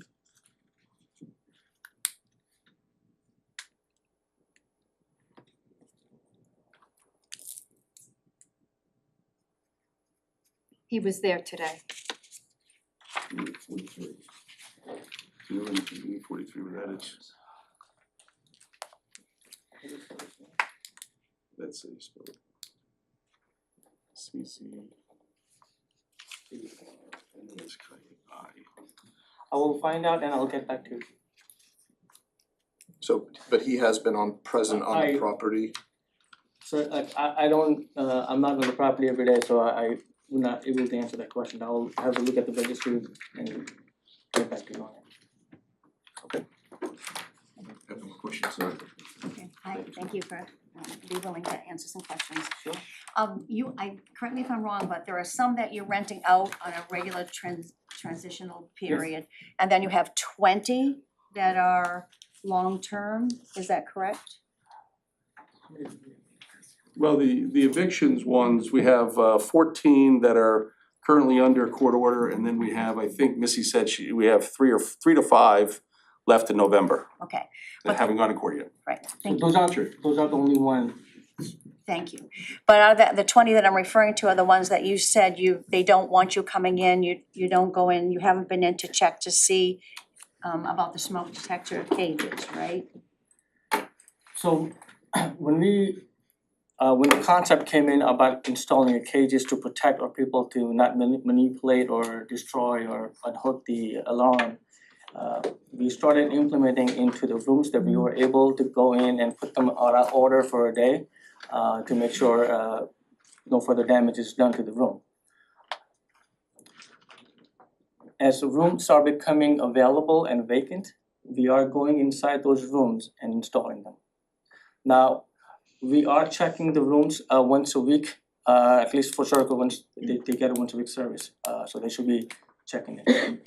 So the 20 that you referred to, you said you haven't gone in, you don't know. 20 metal cages, we have not installed it yet. Right. Have- We intend to install them as soon as they become, those rooms becomes vacant and available for us to install.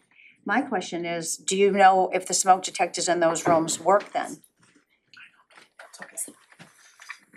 We have a practice in the process where yeah, I hope I said it right. We have a practice in the place to check them randomly. So these 20 that you haven't been able to install the cages in, you know that their smoke detectors actually work right now? Yes, They all work? when we go inspect them, when our staff member or maintenance person does, they work, and if they have any battery issues, we replace the battery. Okay, so you've inspected them recently? I would have to check with my manager to get you the exact date when was the last time was a check. All right, the last question I have is that when you had said before you had 14 rooms or so, whatever, there were rooms when they went in and to see where the smoke detectors, when they went to inspect, to see if the smoke detectors in the rooms were working, there was a list of people that you had in the registry that said that these were the people that were renting the rooms, and you went into those rooms, and then there were rooms that you didn't have listed as being rented that had people in them. So I think I did clarify, but I'll be more than happy to explain one more time. So we have two registries. One is the regular guest, people coming in and out, and then we have a list of an Excel sheets where people we are trying to evict from our property. We are not collecting any rent from them, and our system is automatically started collecting taxes, and so for tax purpose, we are keeping the list separate. Right, so if something were to happen, God forbid, if there was a fire that occurred and the fire department got there and they wanted to know who was in what room, We have a list available on the desk. of all of everybody there and Yes. every room that's occupied, Yes, you have the name that goes in that room. correct. Have you provided that to Yes, them? we have. Was that provided? Are we talking in general or today? In the inspection, when was the last time that was provided? I think last time September 28th, or unless it was asked today, I'm not sure. I saw your hand go up, did you wanna, if it's all right with, I'm not trying to derail. The code officer have in the July and August data and all details, tenant details in her report. Thank you. I'm sorry. And that is bit to the manager that Paul made reference to. So does he know if all the smoke detectors work then? We can certainly ask him. Okay, We can. thank you. Can I ask just a clarifying question then? Yes. Because, hi, Mr. Paul, how you doing? Hi. So, you said when Ms. Chase asked, you can't get in the rooms to put in the covers, but you do get in the rooms to see there's a battery. So I'm not sure why, if you're going to see if there's a battery in it, why we can't put the covers on. Cause you're getting in the room and you're checking the smoke, like, the only way I could check a smoke detector in my house is to walk in the room, look up and make sure it's okay. So you're getting in the room to see that this smoke detector has a battery or whatever is in it, but we can't put the covers on it? Mr. Selectman, the situation is extremely hostile. Me or my manager do not even go to any of these tenants because we have been called names, stuff that I don't wanna say in public that would determine the dignity of this town. So it becomes extremely hard for us to force them or even say anything, even politely, to do something. No, I understand, but your Our but your maintenance person- testimony is saying that Yes, you're checking the smoke detectors to see if the batteries are in it. yes. One of the difficulties is, Mr. Selectman, is that because they're now tenants, there is a requirement for you to review the property, that there be given reasonable notice under the statute. The statute says 24 hours is reasonable notice. The difficulty is that these are not people that, it's not like I can send them an email or send them something that is proof of me giving them reasonable notice. And while they're being evicted, there is very little communication between Mr. Patel, the manager, and those people, where there is not some either threat to go to the police, some abusive language, or something else that happens that, both these gentlemen have been threatened many times. And they can't just call the police and get them out. That's the problem, is that it's, in the 5 months that I've been there, they've probably both been threatened, they probably called me a dozen times. I wasn't debating that. The answer to the question was, we go in the room to check the batteries.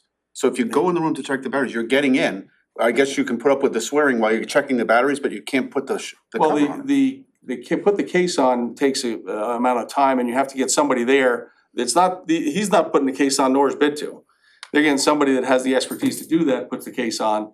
So it's somebody that has to go with them. They have to hire to go with them to do that. And it's, you know, as a practical matter, it's been easier to do it after they leave.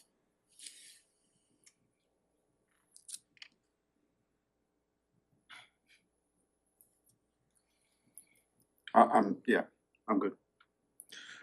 Alright, any other questions from the board for clarification purposes at this time? Yeah, I just wanted to, a couple of times we've referred to the federal moratorium on evictions. Are you aware that that did not apply to motels? The problem with that is that we have a Superior Court from this county that said that it did. That Superior Court action was about a hotel. But but going back to when the moratorium was put into place. Sure. Back in 2020,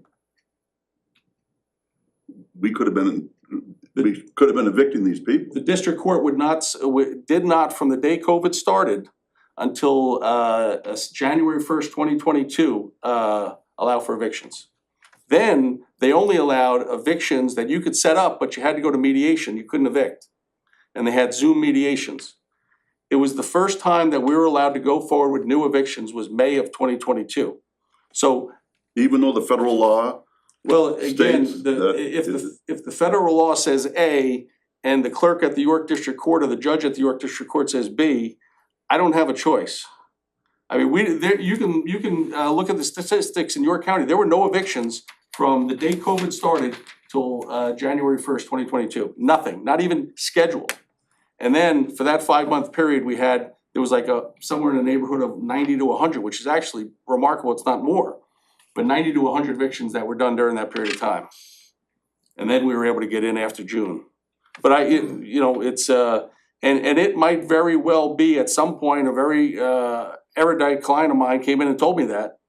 And then what would happen is we can only do what that York District Court tells us we can do. And if they're not gonna schedule it, I can't then serve somebody with a notice to quit and have them show up there. Because then I start getting, identified as harassing them. I mean, I guess the problem really comes down to when you start using a hotel as an apartment building, that becomes the problem.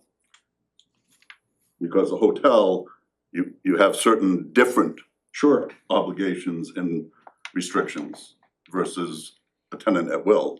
So when you use a hotel as an apartment house, that therein rubs the problems. Yeah, well, the difficulty also is, once the court issued the restraining order, whether you were there for a day or you were there for 6 months, the same rules applied to you.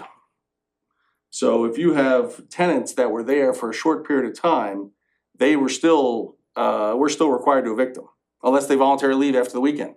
And a lot did, because they were just there for a weekend. But if you had somebody there for a short period of time, before that decision, we were still required to evict those people if they didn't leave. But as I understand the court case had to do with people who were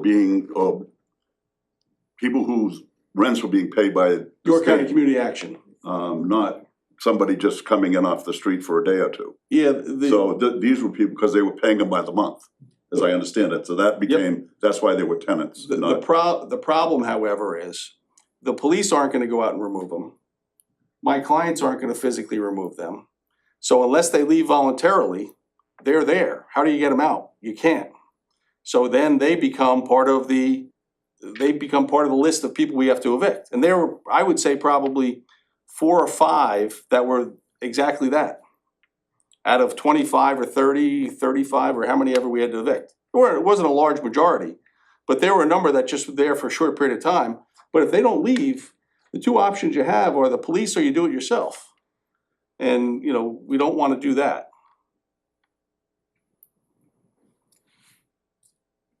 Any other clarification, questions from the board? I've got one more. How long have you owned the facility, sir? Believe 2019.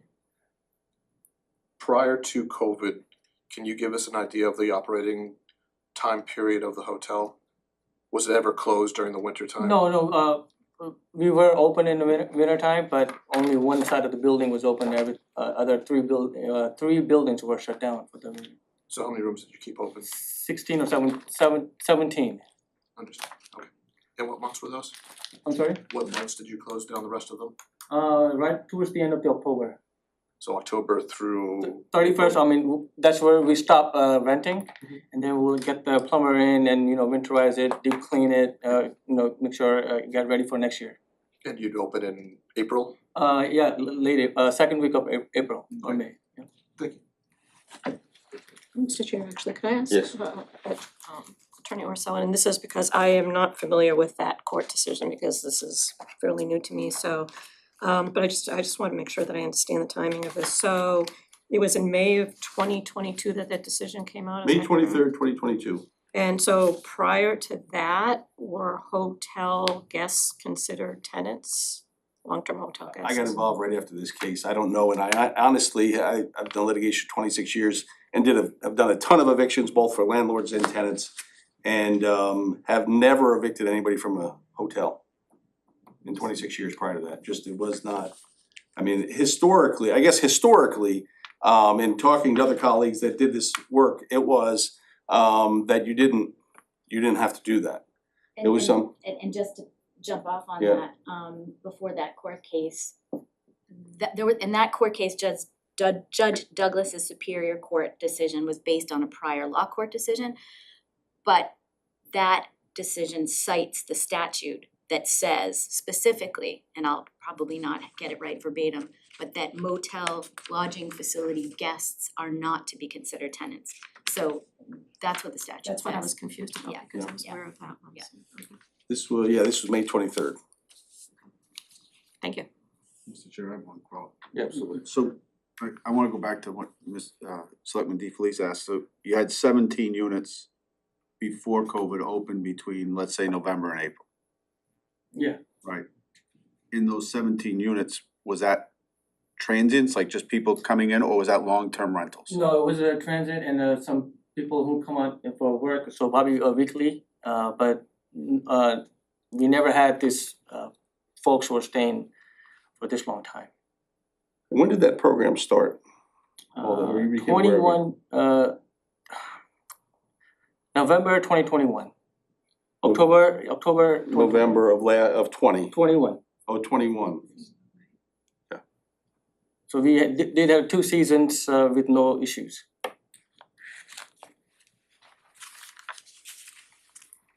Anything else from the board? Oh, we'll move on to Attorney Rachel. I'm gonna try to make this very quick, as quick as possible. So, Jodine,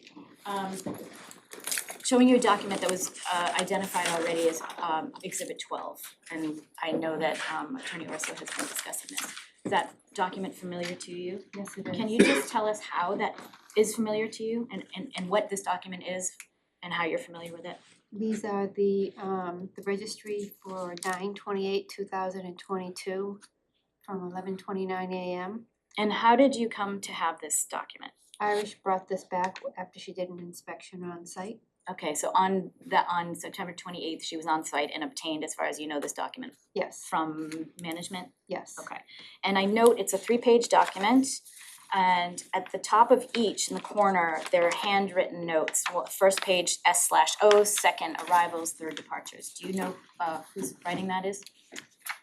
I do not, but I believe it is, actually, I do not know whose writing it is. Do you have any idea what that language, what that S/O stands for? I think the SO stands for stay over because that's what under the event category, it's staying over. Where's that event category? I'm just not sure, I don't see that. Oh, perfect, that makes perfect sense, thank you. And the second page is arrivals, Similarly, event category has arrived, third page departures, the event category is departed. Yes. Correct? Okay.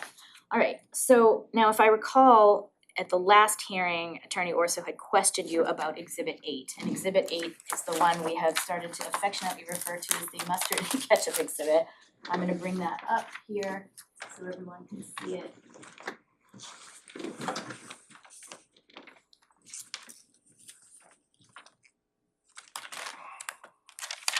What page are we at? 321. Sorry. Do people have it in front of them or should I'll find it.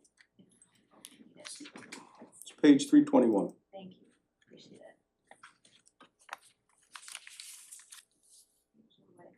There we are.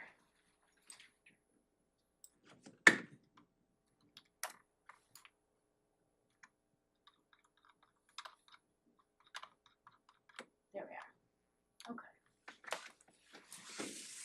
All right, and I think that there was a concern at the last hearing that there were some discrepancies with respect to the dates from which this data was obtained, and specifically, right underneath the title, it says this is based on inspection and interviews with guests occupying rooms on 9/28/22. Registry check-in date based on documents provided 9/26 and 9/28 by Mr. Patel, covering the period from 4/1/22 through 9/26/22, correct? Yes. And I think that what was pointed out under this language, that the town did not have check-in data for 9/28. Is that your recollection? Yes. Okay, so now that we have submitted, and I asked that this be submitted into the record, I don't think there was any objection to that. This is that, That's not the case, but, okay, okay. well, I guess I I didn't would object ask. to that because this is another document that's new evidence. The town is the only party that can provide, that has provided new evidence to this board again today. So this document, again, based upon what they're saying here, was available last week, 2 weeks ago, 3 weeks ago, 4 weeks ago. But it has not provided, that was provided to me at 12 p.m. today. Which one is that? That's the register, the actual. That's the one that we just went over? Correct. Okay, I alright, just so we've wanna already make sure. discussed this. Yes, exhibit 12. So I guess I would ask for the record that the chair or the board make a ruling on whether or not this is in the record. Well, it's already been distributed, so in my mind, it's a matter of public record at this point. So it's, You I want us mean, all to agree on that? I understand it's a matter of public record for Well, sure, but it's- whether it's in, and your attorney can explain the difference. I know it's splitting hairs, but it's important actually. It was testified to, it was looked at enough by his legal to testify to it, and so it's appropriate to put it in the record.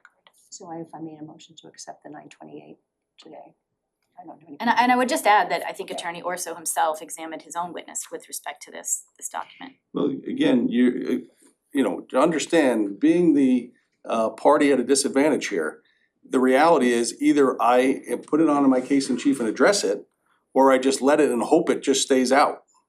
So if we're going to have a witness testify about it, I have to either address it or not. So if, when my case in chief goes, I don't have any control over what anybody does outside of my case in chief, I have to address it. It was shown to be inaccurate again, or the exhibit 8 was inaccurate again.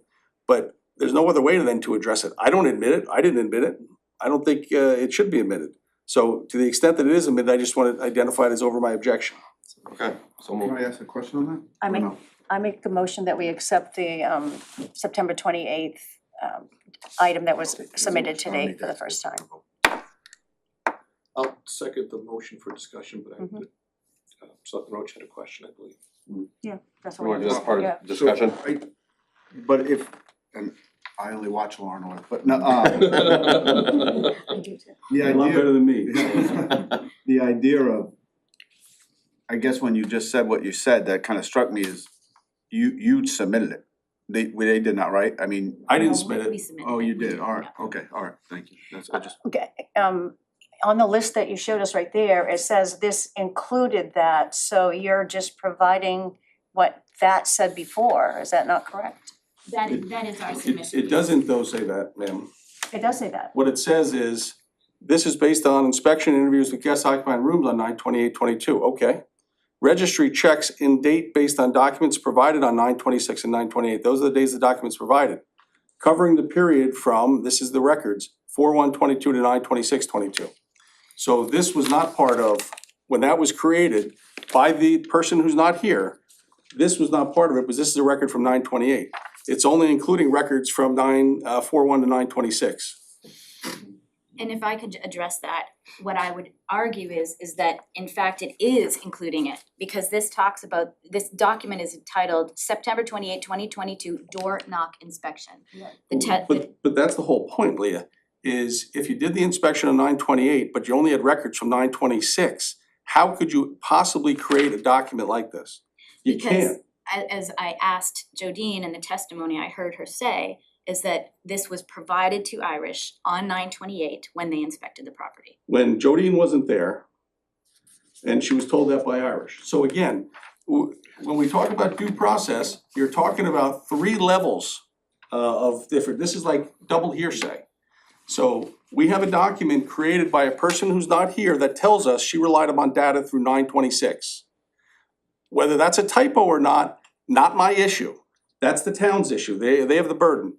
But you can't now then bring in a document that supposedly was given to that person that's not here, and this person's testifying that she believes it came from that person that was not here, and it was given to her on 9/26 or 9/28. Excuse me, we cannot or we may not? I mean, can we accept it if we want to? Oh, I think you guys can, you guys are the bosses, you can do whatever you want. Sandra has a, Yeah, I think we could probably stop this discussion. I think that the objection's been made, it's on the record. He's obviously prepared his argument, but it's up to the board to make a decision about that. I have a motion, a second. We're still discussing this? We can, yeah, if you want. Wasn't this document part of your questioning of your legal aid? Yeah, and that's what I was saying before, sir. So that was put into the record? I didn't put it in the you? record, no. I was asked I got that document noontime today. Okay, the document that was available anytime before noontime today.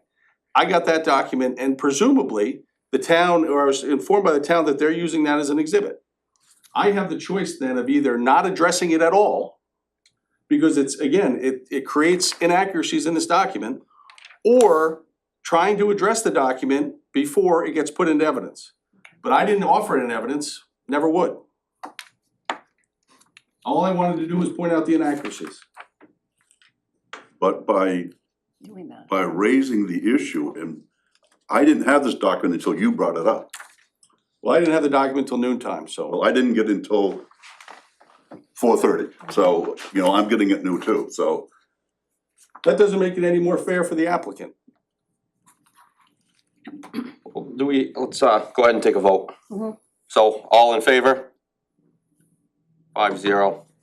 Thank you. So we'll submit that as evidence And I'll proceed if I may then. with objection, but. Okay, alright, so Jodine,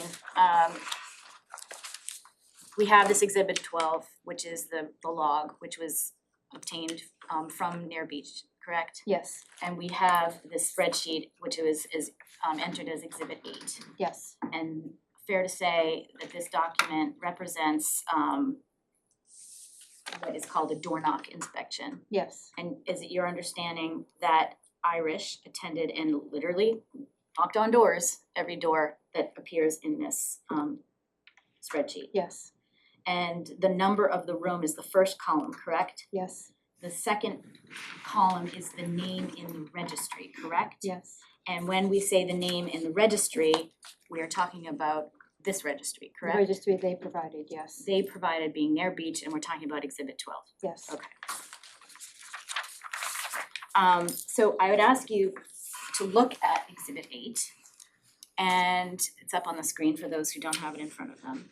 And if you look at, please, directing your attention to room number 2, correct? Yes, And the person in the unit that day was a Zoe Farrell, according to this spreadsheet. yes, And I would ask you then to look at the register that was provided and peruse it, take your time if you haven't, have you looked at this prior to your testimony today? I have. And is it fair to say that, does Zoe Farrell appear anywhere in this register? I did not see her in this register. Okay. Similarly, I'd ask you to look at Exhibit 8 again and directing your attention to rooms 38 through, say 30, 38, 39, 41. Those lines. I see Cheryl Olson, Jennifer Bowden, Katie Eagle. Again, have you had an opportunity to do a compare and contrast before your testimony today? Not exactly in these names you just given me, I'm just gonna look right now. Yeah, please do. No, I do not see them. Okay, so none of the people who appeared as in the unit on the 28th appear in the log that was provided by Near Beach for the 28th. Correct. So fair to say that what the register shows and what the inspection shows are not the same. Correct. I know Attorney Orso's has raised the fact that you were not present on the 28th, correct? Yes. And do you always, as a matter of course, attend every inspection? No, I do not. And why is that? Based on the workload, my staff attends the inspections and they report back to me. Do you have any indication or reason to doubt the diligence or veracity or truthfulness of Ms. Griffith? I have no reason to believe that she would be dishonest with this. All right, thank you. Those are all my questions. Thank you, Mr. Chairman. Ms. Adams, there is not one thing, one bit of information on this document that you have firsthand knowledge of, is there? I made that clear in the last time you I'm had me just up asking, here. I forgot. Anything on this document you have firsthand knowledge of? And you're referring which document, Exhibit 8? Exhibit 8. No? I have firsthand knowledge that it was created in my office. Okay, so is that on a document somewhere that tells me it's created in your office? No, I know for a fact it was created in my office. But I didn't ask that. I said, is there anything on this document that you have firsthand knowledge of? No, Okay. So so this exhibit 12, who gave this to you? is 12 the 12 the new one? Who gave this to me? Yeah. This was in the file. Irish had given it to me and showed it to me in the very beginning when she came back. Who gave it to Irish? Patu did. Batu? Batu, Batu gave it to Irish. yes. And do you know how many pages the document was? 3 pages. The document that you received is 3 pages. Did you see the book? It didn't come in a book, it came in as a printout. Well, it came to you as a printout. But did you see anything that Batu gave to Irish? Nope. Okay.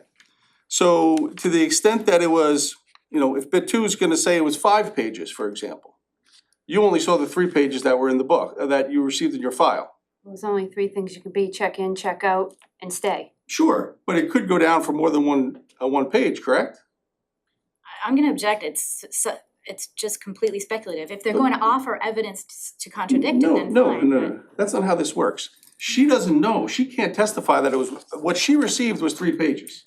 If it was more pages, she doesn't have any knowledge of that, because she didn't receive it from Bit2. She received it from Irish in the file, correct?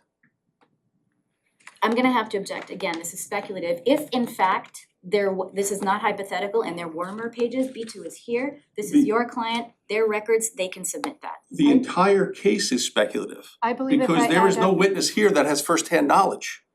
So if I'm gonna now get hit over the head with it's speculative, everything on here is speculative. Let's go to the next question. Tell me, what is Irish's definition of long-term guests? Anything over 28 days, That is her, and where do I know that from this? because that's how we determine it in our office. Well, that's how you determine it in your office. How do I know how Irish determines Chair? long-term guests? Could I ask Mr. Orso to please treat our employees with respect? You don't need to be hostile. She will answer your questions. We've been very polite and nice, and I would appreciate it if you would be the Absolutely. same. Thank you, Mr. Foley, I should have known that. I've seen that picture around.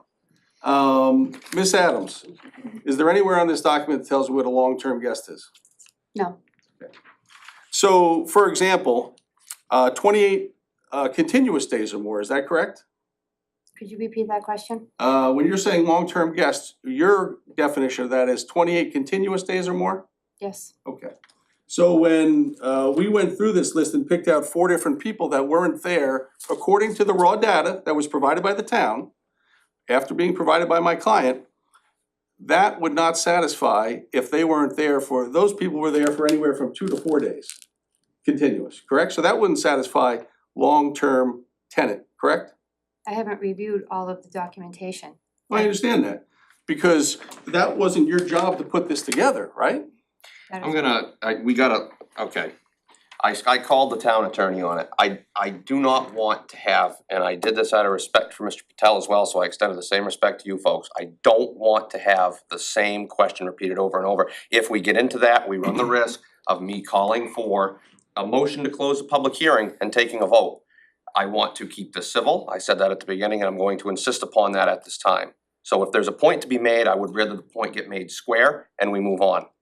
If the person that defined long-term resident here, I can't even cross-examine based upon the data that we presented. And we've noted that, and I've said that if that's something that the board thinks in their opinion, where that's where it comes back to, is that piece of data on their decision, or whatever decision is made, no decision has been made at this point. If we come to that point, we are willing to go back when that person is healthy. So that's duly noted, and we understand. We wanna give you your due process, but we can't beat a dead horse over this either. We get the point. So I would like to just move on from that as far as, and the other thing to consider too, when there's an issue, if the police chief comes up, if the fire chief, we as the board deal with our department heads. That is just the way. So for our intents and purposes here, it's my opinion at least, that these are the witnesses, because these are the people that brought it. And that, it's what's driving this. So in my mind, that is witness. Now, we can debate that and hash it over, but again, that's where we're at right now, so. I don't have any dispute that that's the witness. I mean, my dispute is that when the town has the burden to prove something, it would seem to me that when, particularly when someone's livelihood is at stake, that they would also have the burden to present a witness that I could cross-examine about errors that we pointed out. Right. We take also people's livelihoods very seriously, and I can assure you that everybody here is impartial. I just, again, I don't want to badger Miss Adams about Yep. something. We understand your point. So let's Understand, nothing move on. further, thank you. Okay, thank you. Attorney Rachel. I have a question for this board. I think it was Selectwoman Chase who had said, hey, when was the last time you inspected? At that last hearing, we had not inspected, I think, since the 28th where that data came from. Understanding that that may be of concern to this board in these proceedings, the code office actually today went out and did an inspection. One might ask, well, why the heck did they wait so long? The answer to that question is because they wanted to give every opportunity to Mr. Patel to make sure that the relevant data was fresh. And so, you know, you may wish to hear that evidence, you may not. I just wanted to let you know that we have that if that's something of interest. I know Attorney Orso had raised some due process issues around that, but I'll ask that question Just and discussion surrounding that. Let's Yes. discuss that real quick and see what the consensus of the board is. Yes, I wanna, if something fresh, I mean, maybe something's been corrected, maybe something hasn't been corrected, we don't know. If they went there today, I think it's fair that we wanna see it or hear it. Absolutely. Agreed. okay. So I will tell Can we you, have a quick discussion about that? What's, Well, again, this is a notice of violation from October 7th. Okay? So the basis of the notice of violation is in October 7th notice. For a revocation. It's not correct this and we go forward. It's a revocation. So if evidence presented after October 7th is being presented against my client, and I have no idea what the documents say. I can only assume that it's not good if they wanna show it. So if information after October 7th, there is absolutely no ability to deal with that. It can't be, I don't think it can be the basis of a notice of violation revocation if it hasn't even been told to my client. May I speak? one minute, please. So, I'm gonna turn to you on this one, because I have to agree with Mr. Orso personally, as far as if this was a violation from the 7th and now here we are this far forward, is this I guess I'm not clear, this is a notice of violation and it does cite to the ongoing violation. So it also is a notice of public hearing of license suspension and or revocation. But I'm interested why the attorney doesn't think that this is a notice of violation requiring correction. Well, there's no correction in there. It doesn't tell us how to correct. Okay, but it notes the ongoing continuing violations that have been in all of the other notices of. But all those other notice of violations, my understanding, have been satisfied. So this is the only notice that we're here for. And it doesn't give a correct. In fact, there was testimony at the first hearing with Ms. Adams where Attorney Ration asked and said, well, these are all things that happened in the past, correct? Yes, so you can't really fix them now. Now, I don't legally agree with that because everything always happens in the past, obviously. But we have, for example, under Title 38, 3814, when it talks about hearing, a license may not be revoked or suspended under this subsection until after investigation and hearing. The licensing authority shall serve notice of the hearing on the licensee or leave it at the licensed premise at least 3 days' time before the hearing. And then the licensee at that point goes forward and we have the right to be heard in our own defense and everything else. It would seem to me that if I got a notice of violation today, for example, with whatever information they have, you could not have a hearing today.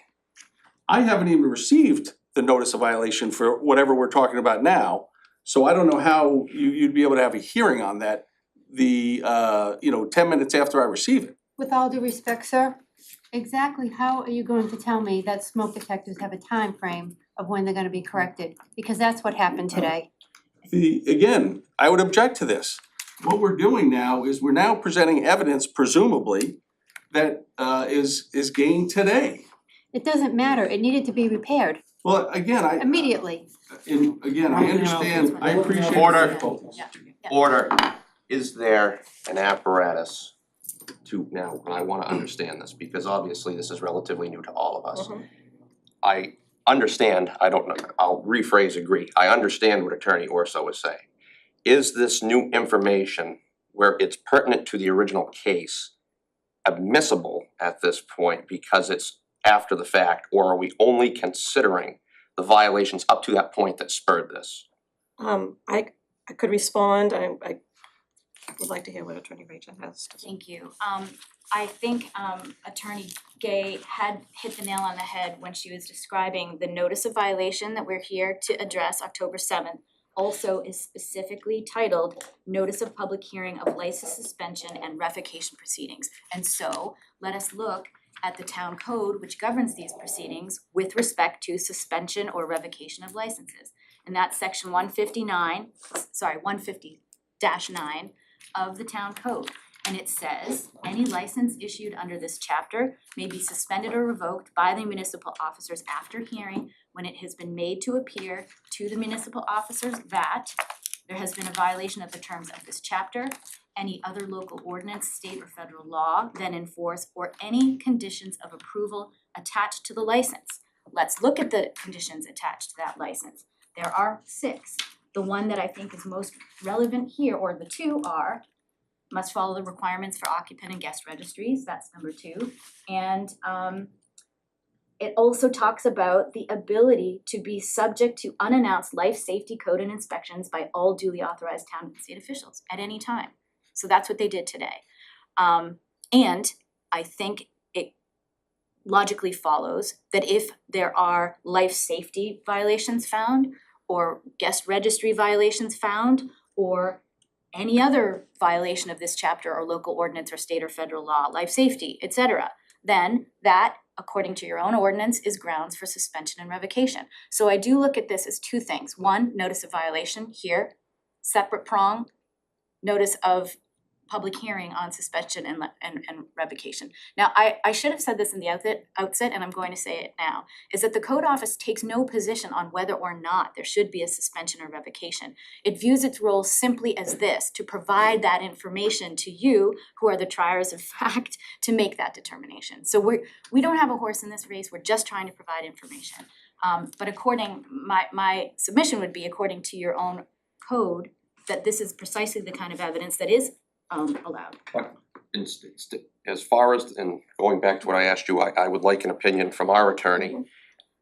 the difference is this in my mind anyway, is this a separate incident that would lead to a separate hearing or are we going to say this is included as part of the original posting where it was weeks ago? Sure, I think just from our perspective briefly is simply this, that if somebody is, I mean, it sounds very colloquial, but if somebody's skating on thin ice and they have suspension and revocation proceedings pending, and the evidence that may be submitted to you is relevant to those various patterns, one would say, then I think it is in fact very relevant to your determination as to whether there should be a suspension and revocation. Maybe if this were not a suspension and revocation hearing and it was simply a notice of violation, in that case, that might be a different proceeding, that might be a court proceeding ultimately. But this is evidence relevant to your determination as the board that determines whether or not there should be a suspension or revocation. I want Attorney Gay's opinion and then we will take a vote on this. So, the inspections have been ongoing, the inspections were part of a condition, they were not a surprise, so it's something the property owner is or should have been aware of. I think it's really up to the board whether they feel like they need that information or not in order to be able to make a decision that's in front of them right now. But I think that they can hear that if they determine that they want to. Well, let's, Okay, make a motion. yeah, I get a motion, I'll please. make a motion that we hear what the inspection results were today from the Second. code enforcement. All those in favor? Can I put my objection on the record? Yes, I you wanna have- reference the specific statute that you're also governed by, under your ordinance, Title 3814, which requires hearing, license may not be revoked or suspended unless there are 3 days prior, a time set for a hearing on those allegations. So any allegations that we're dealing with now, and that's 3814 subset 3. This talks about specifically what the rights are of the applicant and licensing authorities, the due process that's required. So it's 3814. Perfect, Thank you. Thank you. Yeah, Selectman Roach, were you an affirmative vote on that? Yeah. Okay, so it's 5-0, sorry, I didn't see your hand. Thank you, please proceed. Sure, I just wanted to ask this is super procedural, but I think it addresses Attorney Orso's concern, is that as you make your written findings after your deliberations, I think what might help head off at the past concerns around this regard is that if you decide, and again, I have no idea what you're gonna decide, but just say you decide, yeah, we're gonna suspend. Then if those findings could specifically state whether without this additional evidence that you would still make that decision, I think that would be helpful. Well, then why do we need to hear it? We I already mean- voted that we wanted to. Well, you took I it- understand that, but I object to that too. Because again, if you didn't need it for the purposes of finding that, you don't need to hear it. Noted, So I'm saying, you'd like me to proceed? we took a vote. Okay, thank you. All right, and because this was just provided as literally walking in the door, it's a little bit, hope you will understand it's a little bit, didn't have much time to prepare, but, Greg, I gave you the sheet, right? You have the sheet. Yeah. I hope there's sufficient copies, but if you wouldn't mind maybe sharing if necessary. That's fine. Thank you. Just make sure this information is adapted, just make sure it's adapted.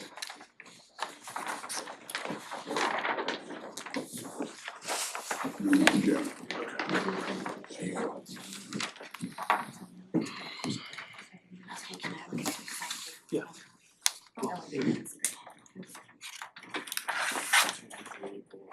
Okay, as was the last. Attorney Richard, can I just ask you a Of course. question before you get started? Is there anything on here that is not an issue that was addressed in the prior notice of violation and notice of revocation?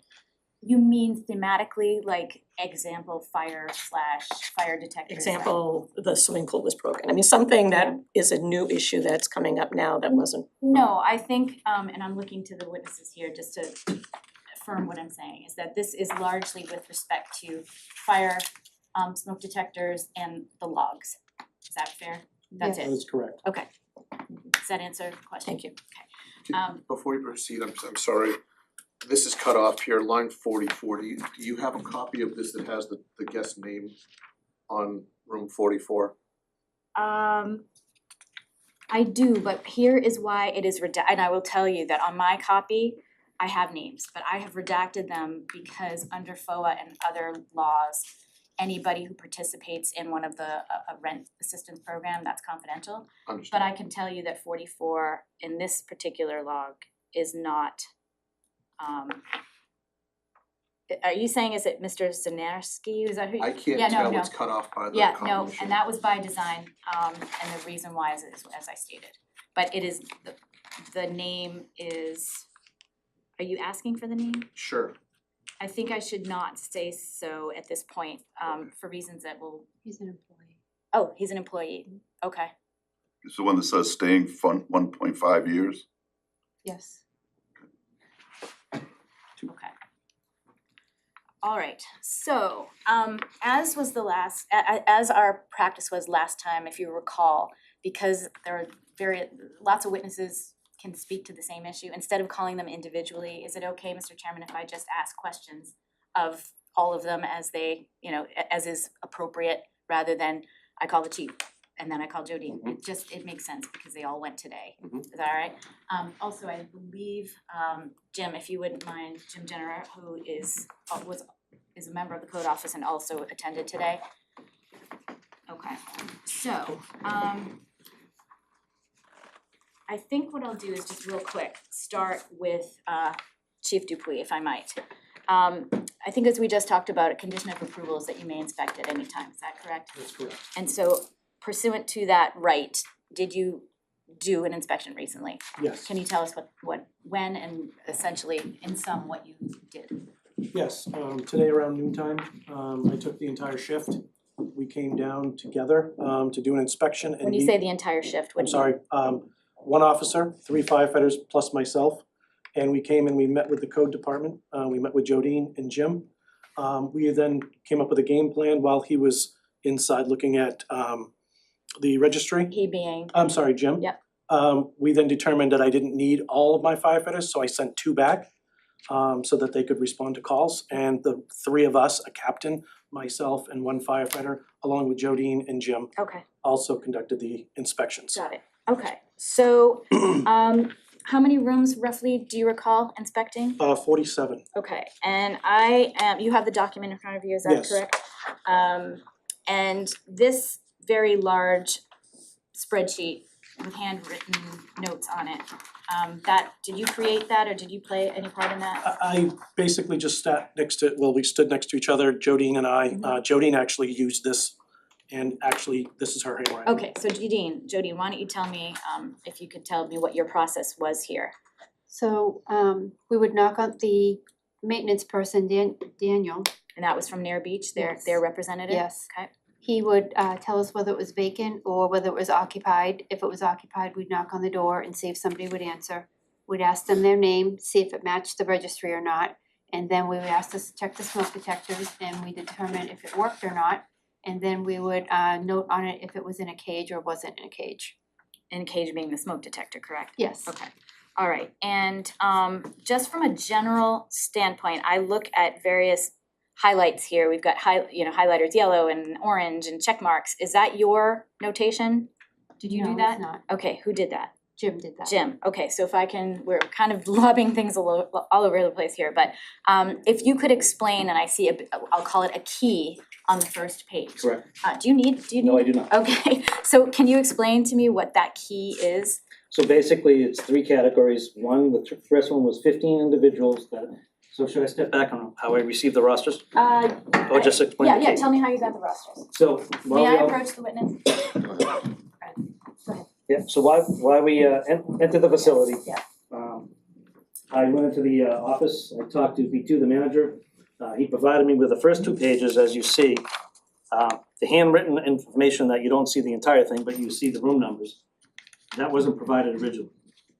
And is that part of the formal register? This came right from their register, he printed it off and handed it to me. Okay, he printed it off, but these Those- handwritten names those were not handwritten on the names official were not part of the register. first Okay. two documents I received. Okay, and when I say, I see this key, I see Correct. orange, tell me what orange is. So orange is the people that were on the register that I first received that basically show up as on the register in our room. Okay, so that's basically kosher, correct? Correct. Alright, so there's no Checked it. problem with those 15. Not at all. What about I see a yellow highlight, what does that represent? So that represents two individuals, two rooms, 26 and 42, that were basically not on any register or any document we received, whether they were on the handwritten one that I received from B2 or the document that came from a spreadsheet, but those rooms were occupied. Okay, and The I know, individuals were not there though. if you could just hang for a second, occupied, that's, Jodine, that's your handwriting, Yes, and you were there, yes, and it was occupied, yes. okay, alright, Well, it would, may I, please It, clarify, yeah. that is unit 26 and 42. They were not home, but there were personal belongings in both of those rooms. And it looked, in your view, Quite that lived in, lived in, okay, and so occupied, yes. thank you. Jim, if I could direct your attention to this yellow highlight with the two red check marks, what does that represent? So on the second page, there was a list of 11 individuals in rooms that weren't on the main sheet that they gave me. Mr. P2 put those in, he says those individuals were not on the original because they weren't on the tax rolls. Okay, and when we say, because I think is it fair to say that they were enrolled in this rent assistance program? My guess would be yes. Okay, but I don't want you to guess, so if you don't know, you're not I don't know, but Okay. Alright, so let's walk through the findings here. If in your view, can you just sort of summarize what this evidence suggests to you? So ultimately, just for the registry, that basically, for the most part, the 15 people that they produced on the regular Excel spreadsheet or whatever. And when you say that, we're talking about the typewritten Typewritten, came off the names computer. that appear on the first page, Correct, and the last entry is Matt Sarnaski. correct. Okay. So I'm sorry, I interrupted you. No, so those 15 individuals or those 15 rooms were occupied by the individuals that were in those rooms, So that's good, that were on the registry, yes, no problem. no problem. Alright. Then I heard you say 2 appear on the registry. Yep, so room 26 and 42. Yep. They don't show up anywhere on the 15 names or on the handwritten names that we provided or with the rooms as being occupied. Okay. And those rooms had personal belongings in those rooms, more than a day's worth. And why is that a problem in your view? That means the room was occupied and they're not being identified on a register as being someone who's renting a room. And under your understanding of the town code and governing law, is that a requirement? Yes, it is. Okay, alright, so and then is there anything else that you wanna distill from this information for the board's sake? For the 11 individuals that show on the second, they were there, they were very cooperative.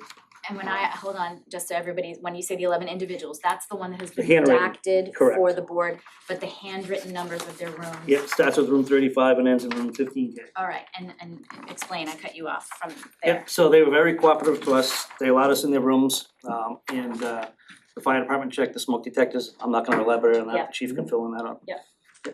Okay, and so, Chief Dupuy, let's take it away. Okay. I see some notations on, Jodine, is this all your writing or is any of this the chief's writing? It's all mine. Okay, but for the purposes of data with respect to whether or not there are working, operating smoke detectors, I'm looking specifically, and all of that information would be in the last column titled number SD working. That is correct. What is number SD working? Tell me. Smoke detectors working. Okay, and I see a bunch of numeral 1s, then 0, then 2. Yes. Is that because there are often more than one detector in one room? Correct. Okay. Alright, so if you would just explain the findings here. So if there was one detector and it was only supposed to be one, there would be one and it's working, she would put a 1 there. If there was no detectors working, she would put a 0. And what does so one cage, I see that for the first 5. Yes, so there were Many of them were caged, as Mr. Patel had mentioned already. And so that's a good thing. That's a good thing. Okay. We were very happy with that. Then scrolling down, starting at, looks like room number 9, I see a bunch of entries that say 110, no. What does that mean? What is one no? And I guess I should ask Jodine that, cause that's your notation, No correct? cage. No cage, got it. All right. And then I see if you could look at 14 and 12, it looks like you may have reversed those, is that right? Yes. Okay, so for room 14, that appears as room 12, but it was just a switcheroo essentially, correct? Yes. Tell me what these notations mean. The room that we were not allowed in, which is the same room that Mr. Patel talks about, that management's not allowed in, which is 14. The fire department felt that they did have the right to enter that room, and we did enter that room. Okay, and what was the finding? There was no battery in the smoke detector, it was not powered, and I believe that smoke detector was disconnected. So let me understand, I understand that oftentimes that occupants, for whatever reason, disable their devices, correct? Yes. But there's disabling and then there's actually malfunctioning were it not to be disabled. Is that one of those scenarios, or is it just simply disabled? I'll ask the chief that. I would have to say that it was completely disabled or tampered with. Okay, so we understand what no means, no cage. 0 means that there was no operating smoke detector, right? Correct. And is it fair to say that's a violation of NFPA? I'm asking the chief. Absolutely. Okay, As a matter of fact, we did not, any resident or any unit that we noticed that did not have a working detector, we made sure it worked before it left. So even this particular case where she had removed it, we put it back up and made it in working order. okay, and when I say NFPA, that's referring what we call the life safety code, right? That's correct. Okay, all right, so just going down to 17, it says 2 and no, so 2 operating cages, 2 operating smoke detectors with no cage, is that fair? Correct. Okay, so let's just move down to what I believe is the next problematic entry, is that 26? I just wanna make sure I'm not missing anything. Yes. Okay, and so there's a notation that was not an operational, I see unplugged, I see 0 cage, and then I see this 1 in a circle around it, next to it, what does that mean? One is just that we're counting that it was not operating properly. Okay, so anything in the margin on the right-hand side with a 1 circle around it, that's your shorthand for not operating properly? Correct. Okay, so if I'm reviewing this spreadsheet, I see 1, 2, 3, 4, 5, 6 specific examples of the smoke detectors being not operational. I believe there's more than There's that. actually 8. Okay, so talk to me about that, chief, if you would. I'm not sure which ones you're missing, but if you were to look at 14 is one of them, 26 would be another, 35, 36, 37, 42, 43, and I can't read the bottom one myself. Okay, so fair to say that there were certainly a number of rooms that were still not operational, fire detectors, correct? That's correct. Okay, is there any information, chief, that I have not asked you about that you think is relevant today? Not that I can think of at the moment. Okay. Jodine, have we covered the concerns with respect to, I'm not asking about logging, the logs, I'm asking with respect to life safety, have we covered the bases with respect to concerns about those devices that were not functioning properly? No, that's correct. Okay.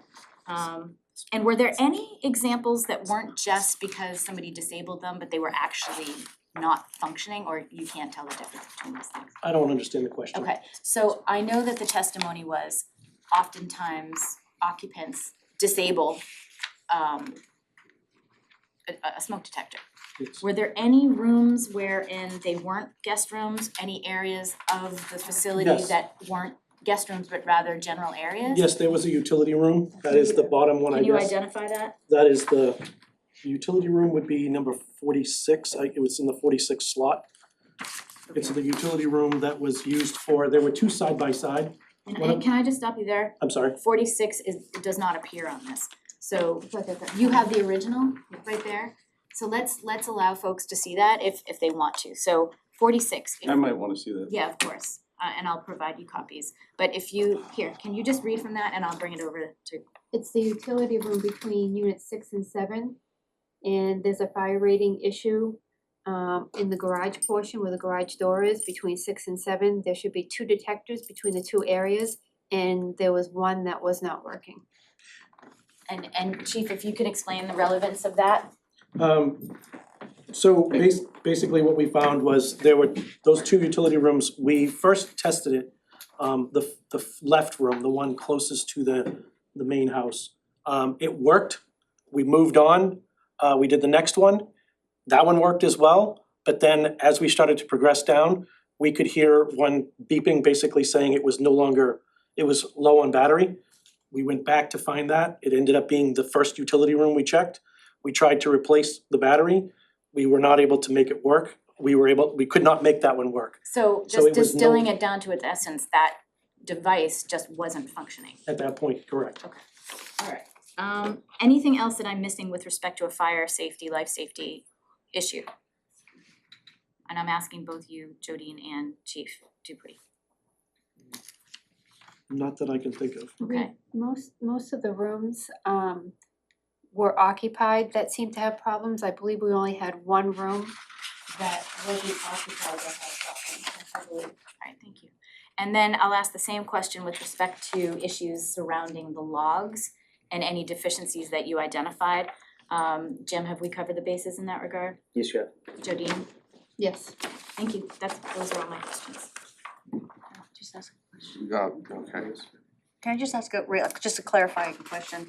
On the rooms 35 through 15K, were you, is there a registry with a name, did I miss that? A registry with their names on it? Oh, you're asking about Yeah, the hand, yes, okay, so what I have here, and you won't be able to see it, but I have the names of the actual people, the handwritten, who occupy those rooms. The reason why I redacted that is because under law, there are confidentiality issues around folks who are participating in rental assistance programs. So that's why those names, I think, those people I think are participating in that program, and just out of respect and under law confidentiality, I have redacted those names. But the room numbers are there, so you can see how many more people were there. Right, I guess my concern is to make sure if something were to go wrong, that people would know who were in those rooms. The people who, yes, that is with, I think the testimony is that at the front desk that is there, and of course, it's not, I don't think that anybody, if there's a fire or God forbid, that anybody's gonna cite confidentiality statutes over finding people in peril. Okay. Clarification question real quick, room 26, it says unplugged. Is that 0K, what is that? It says cage unplugged. Yep, so it had a cage and they'd unplugged it within the cage, Thank you. which How do you even do that? he had little hands, I guess. Yeah, clarification question, board, Just out of curiosity, these cages sound like a great idea, but if the guests can't get in there to mess with them, how do the employees get in there to change the batteries? It would just take a little bit more time. It's just a normal screwdriver, unscrew the cage, take it off, and then you can get access. Okay, so the guests could unscrew it fairly easily The guests could, it keeps honest people honest. I do, yeah, on that note, there are things that can be wired in so that if somebody messes or whatever, it doesn't just go by the way until somebody inspects it and sees it being unplugged or the battery out. That the minute they did that, it would send an alarm. If they had a full fire alarm system in the building, that would be accurate. And That's Chief, just correct. to follow up on that question, I think it came up, and I think I was asking Mr. Patel around that issue. Are there systems that are, I think I've heard referred to as a monitored system? Yeah. Is that something that if something had been, a device is tampered with, that sends notice to whoever's monitoring it? Fire alarm systems are monitoring systems. There are different types of how it's monitored, whether it's calls into a by phone to a phone line to a service, or there are other types. But basically, all fire alarm systems are typically, especially new ones, will go into a trouble alarm at the panel anytime someone removes a device, or if a device finds a fault. Even if if it were- that's a missing battery A or. missing battery, or you got a short because of a water issue or something like that, yes. It's fair to say any attempt or most attempts to disable would be picked up on that monitor. That is correct. Okay, thank you. That's what I was looking for. Thank you. Attorney Orso? Thank you, Mr. Chairman. Chief, Yes, why'd you go today? Why not tomorrow? thought it would be a great idea to find out if you guys, we felt very confident that there was gonna be a lot of good things to find, that everything was gonna be good in the favor of the owner. We were actually surprised that we did not find it that way, so we thought maybe we would have something like this. We also felt that let's make sure that we're doing our due diligence with everybody's life safety. Was the date of the hearing significant to when you went? Yes, When did you at any point prior to, when did you set up that, to go today?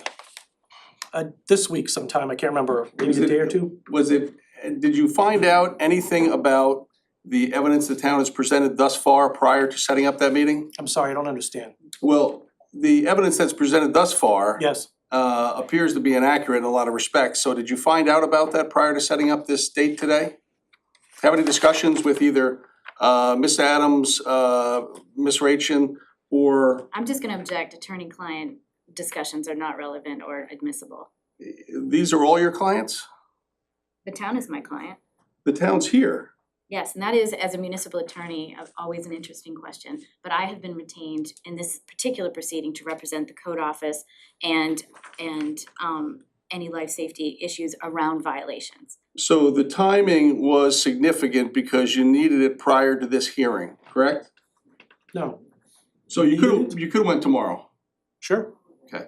I can go every day, but you decided to go today yes. because you wanted to have evidence for this hearing tonight. I think, again, the questions have been asked several times. Well, as long as he answers it accurately. What I'll say is I think it was important to find out whatever the information was we were gonna find would be helpful to the board to make a decision. Okay, so let me go through this potpourri of documents put together by several people. You said that It's you still talking to me? yes, sir. Okay, 46. Now, not everybody has the Yes. benefit of 46, but I'll assert that this is the utility room. that's correct. And you said that there were two, one functioning, and then you, at the first time you did it, both were functioning. 2 rooms, 1 in each.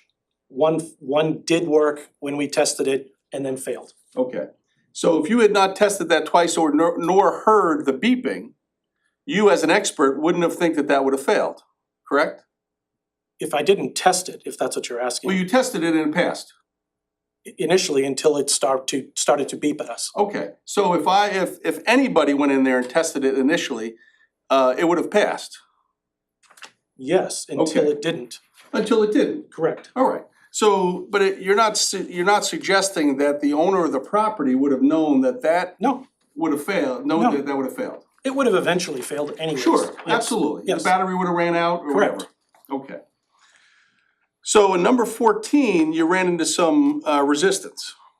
We basically just saw a note on the door that basically told management to stay out. Okay. And is it fair to say that, and you showed up today in your uniform? Yes, Okay. Is it fair to say that in situations like this, that it's reasonable to assume that you showing up with a fireman or two or members of the town are gonna be greeted a little bit differently than the parties trying to evict them? Yeah. Okay. So in that one, it was determined that it didn't have a cage, but it was no battery, and someone had messed with correct, had tampered with it. yes. Do you have any reason to believe that the owner of the property did that? I don't know who did that, So you just know that it was tampered with? correct. Now, you have down the right-hand side here, there are cages on many of them, some there aren't, some there are. Yes, Cages aren't required. No, So when there's a cage on there, that's the owner going above and beyond what they're required to do. that's correct. Okay, and you would support that? I do. Okay. So so that's two that we've dealt with. The third one now, we have where it was unplugged in the cage. Yes, And there was a suggestion, maybe that person had small hands or something, they were able to get in there. yes. That's not something, even with a cage on there, that the owner of the property, other than going in there on a repeated pattern and plugging it back in, would be able to monitor. Is that correct? When you say be able to monitor, what do you mean by that? Just because there's a cage on there doesn't mean somebody can't unplug it. Well, correct. If someone wants to try hard enough, they're gonna get it done. And presumably, you don't know if whether they unscrewed it or did it through the cage. Correct. Okay. And you don't know when that was unplugged? No idea. No way to tell. No way to tell. And that was in one of the rooms where nobody was there? I believe that's correct. Okay.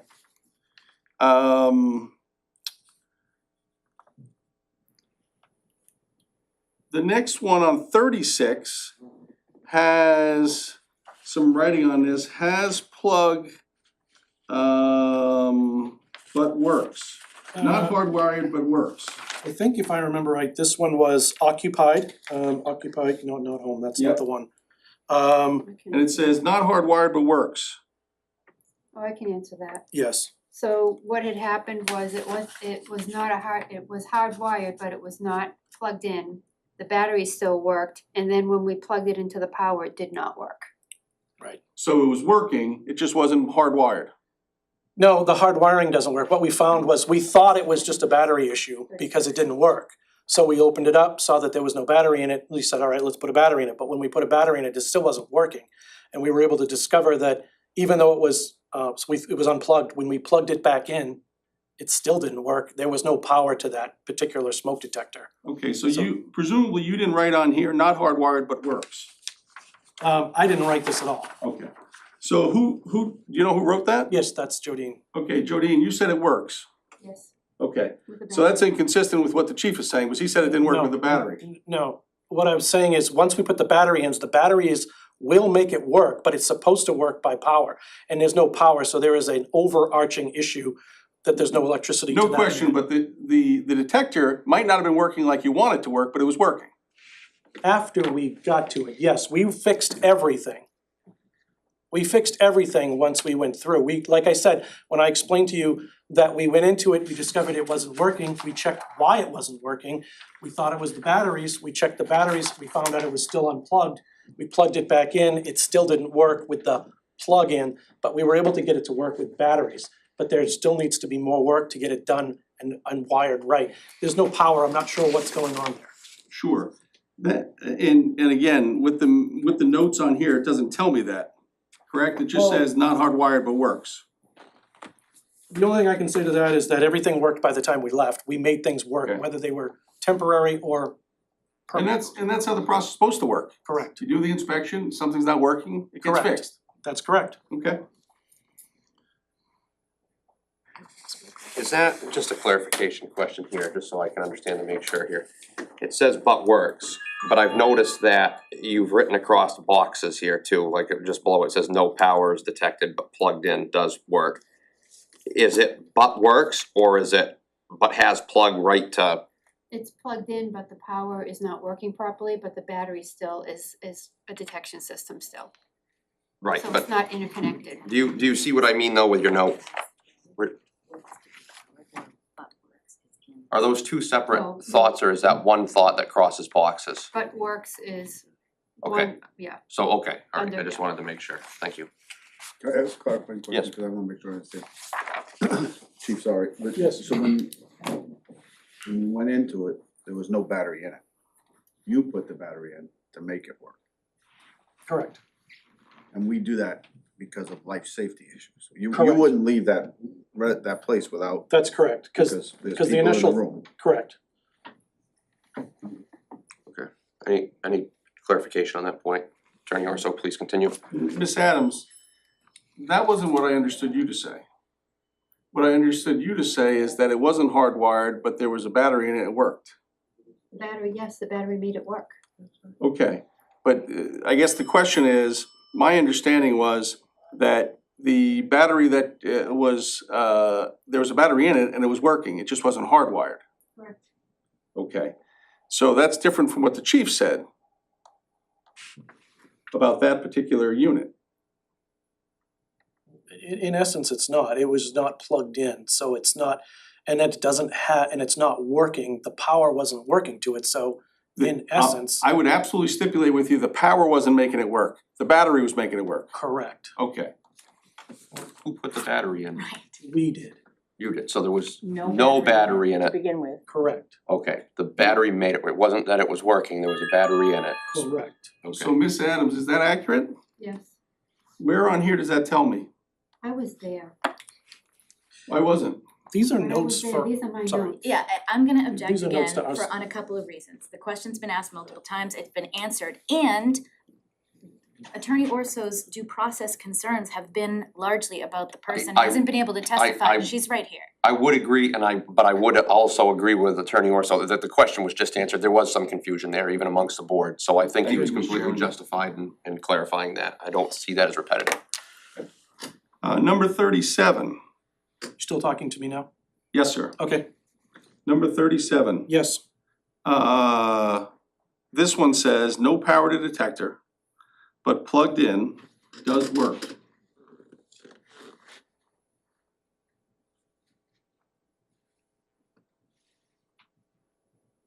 yes, same situation. This was plugged in, but there's no power. We're thinking, that was when we decided that we think that there might be a complete circuit issue in that particular building. And we don't know how far that goes, whether there's 2 detectors, whether there's 3 rooms, 4 rooms, or all of them. But we were able to find other rooms, so let me clarify that. We were able to find other rooms in that building that they did work, so we think that there's an isolated circuit that does not work. And what you're saying is you put the battery in this one? Correct. There was not a battery in there? Correct. The number 42, detector on bed. That's correct. The detector itself work? We did not get the chance, hold on, if this is the right one. We did not get a chance to, this was the one that we didn't touch because there was a bed that we couldn't get to it. It was way over there. There was beds all over the place. There was stuff on the bed. We didn't wanna walk on the bed to do it, so what we did, it had been unplugged, it was sitting on the bed, there were no batteries in it. So what we did is, because we couldn't get there, it was an occupied room, at least from what we could tell. We got our own detector, brought it in, put it up on the shelf, put a battery in it, and made sure that we at least had some sort of working smoke detector in the room without leaving, before leaving, without having to touch that one that was existing. So we did not get a chance to test it or try it or touch it. The 40, so you don't know whether that one was working or not? We have It no just was idea. It not. just wasn't connected, it was disconnected. And we don't know who was in there? No idea. At least not, that wasn't my concern, so if someone did mention it, I didn't listen to that. Sure. And then the 46 is what we talked about already? Correct. All right.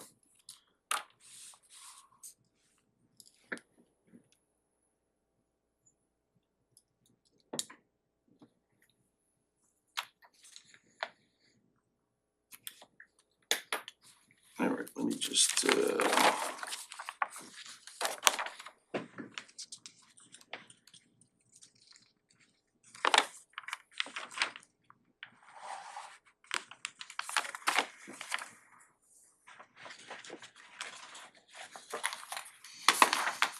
Jim, is it? Mind if I call you Jim? All right. Jim, you were, as part of this, you were the gentleman that created this? Correct. Okay.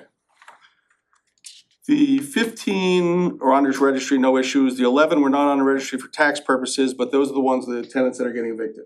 I believe so. And those are the ones that were hiding the names, Yes, those are the Okay. handwritten, handwritten on the Yep. other sheet, Yep. okay. So that's 26, there's 28 here. So the 28 places that you looked, 26 were accounted for. And you knew exactly who was in that room? Correct. Okay. There were 2 not on the registry, 26 and 42, but neither of those people you talked to. Well, we didn't talk to, anybody that was present, we couldn't talk to. Okay, Those two didn't. have- sure, those two are identified here as not present. there. Yeah. So you don't know who's not on the register? Nope. Okay.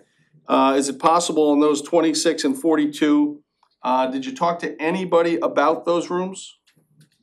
The man, the guy walking in front of Daniel, didn't have a clue who they were. Okay. So is it possible that that could have been a place where, for example, somebody left yesterday, the day before, left their stuff behind, got evicted? Don't know. 42 though was well lived in. And 26 wasn't? 42 was one of the, 26, I can't recall. Okay. There was personal belongings in there, but not like the 42. Okay. So, so in this document, the part that you did, 26 out of the 28 rooms were, and then the rest of the rooms were not occupied. Say that again? 26 out of 28 you dealt with, and the rest of the rooms are not occupied. Correct. Okay. Nothing further for Jim. I'm done.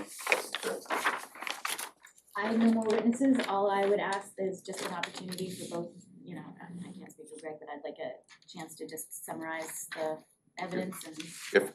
If you both feel that we're at that point and you're both satisfied, there's no more questions for any of the witnesses, or I think that would be fine. You guys do a coin toss to start it off, or just come to an agreement, whatever you wanna do is fine. Mr. Chair, Oh, Bob? can I just ask that we take a couple of minute break? Yeah, that's. Since I turned all right? 70 today, I maybe didn't go on. Hey, for everybody else here, it's Bob's birthday, happy birthday, Bob. Happy birthday. Yeah, let's take a brief We can all break. have a stretch break. Yeah, absolutely. Yeah, just call us out for a minute, be right back.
Announcement real quick before we move on.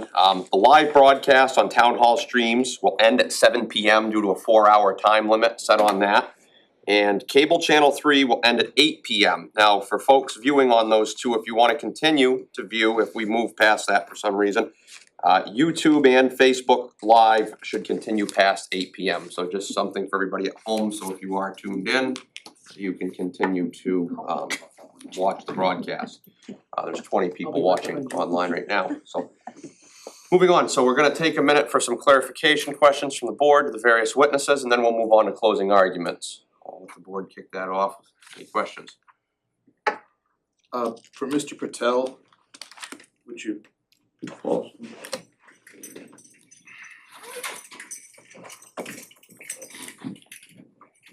I'm a little confused about the on the register and not on the register.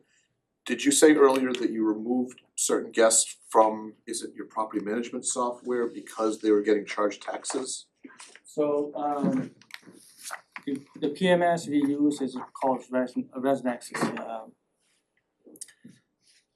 Each entry we make, we will sign a dollar amount and we charge 9% lodging tax. Yes. Since we are not collecting tax from these folks, to make our life easier, we put them a separate list. And like you said, for this, not safety, but the, for those folks, so we keep the list separate. Understood.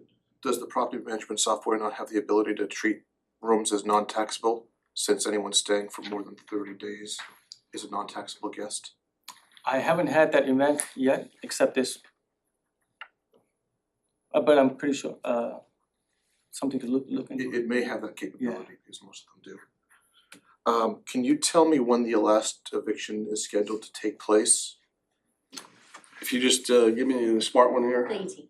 18th? Yes. November 18th. So after November 18th, there's not going to be any of the long-term guests on the There wouldn't property? be any long-term guests remaining. And we'll be shutting down the 3 buildings and keeping just one 17-unit open. That's just the date, that's when you go. Yeah, but that would be the date that we get a judgment. And there'll be a lag period beyond that because they have certain rights after that. Understood. You know, I mean, this is public, so I won't say the things that they can do to stay there longer, but Moving right along. Shut my mouth on that one. And I think you just answered the question, but your future plans, you're gonna be shutting down the majority of the hotel except for the building with the 17 rooms. Correct. And I just wanna add one thing, I have learned very valuable lessons. And it has cost me quite a bit financially, emotionally, mentally. So just wanna let that out. I have no more questions. Thank you, sir. I have a couple. Tim, go ahead. I'm not sure who I'm asking, so do I have to know? Well, just put the question out there. When in earlier questions, somebody asked about this Matt Zarniski, I don't know how to say his name, right? And it seemed nobody knew who he was or where he was, but then in the note column on this log, it says 2.5 years. Does that mean he's been there 2.5 years, but we don't know who he is? Not for me. Can we just clarify what note, where we're talking Oh, on about? this thing. Room I don't know. 43. You've got a lot of like, Must be Charnasky. The handwritten Doc- inspection document from today. Gotcha. I don't know what entry it is. Well, and that was the one that was alluded to also that was on there. Numerous times, Yeah, right? numerous times. But nobody seemed to know who he was, but now it says he's been there. I thought somebody said he was an employee, or is that somebody else? I thought that was someone else. That was somebody else, okay. Does anybody know? I mean, he's been there 2.5 years, but we don't know who he is. Room 43, do you know where that is? So in today's inspection on room 43, Captain Noffel? Noffel was the first in the room. The individual was in bed. He allowed us in the room. A lot of stuff in the room. Got a couple questions. We tested the alarm, and then Captain Noffel, on the way out, I was right behind him, asked him how long you been, and he said 2.5 years. So. So what was his name real quick? Yeah, wait till I'm commenting.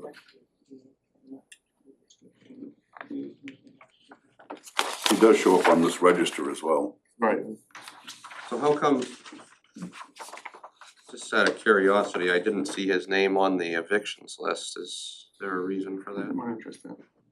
My understanding when talking to my client is that he is there and has been there on and off for a couple of years.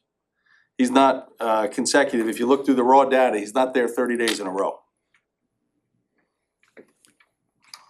Thank you. So,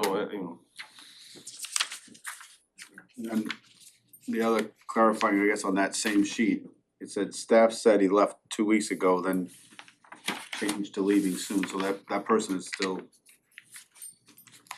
Like, I guess I'm not asking Mr. Patel, cause I'm asking why that's written, like, so it says staff, on that same document, no more than 2 people down, it says staff said he left 2 weeks ago, but then now he's there, but he's leaving soon, is that? I didn't have anything to do with Alright. people. What room is that? I think he's looking at I'm looking at this thing, so right below. the last sheet. that's the,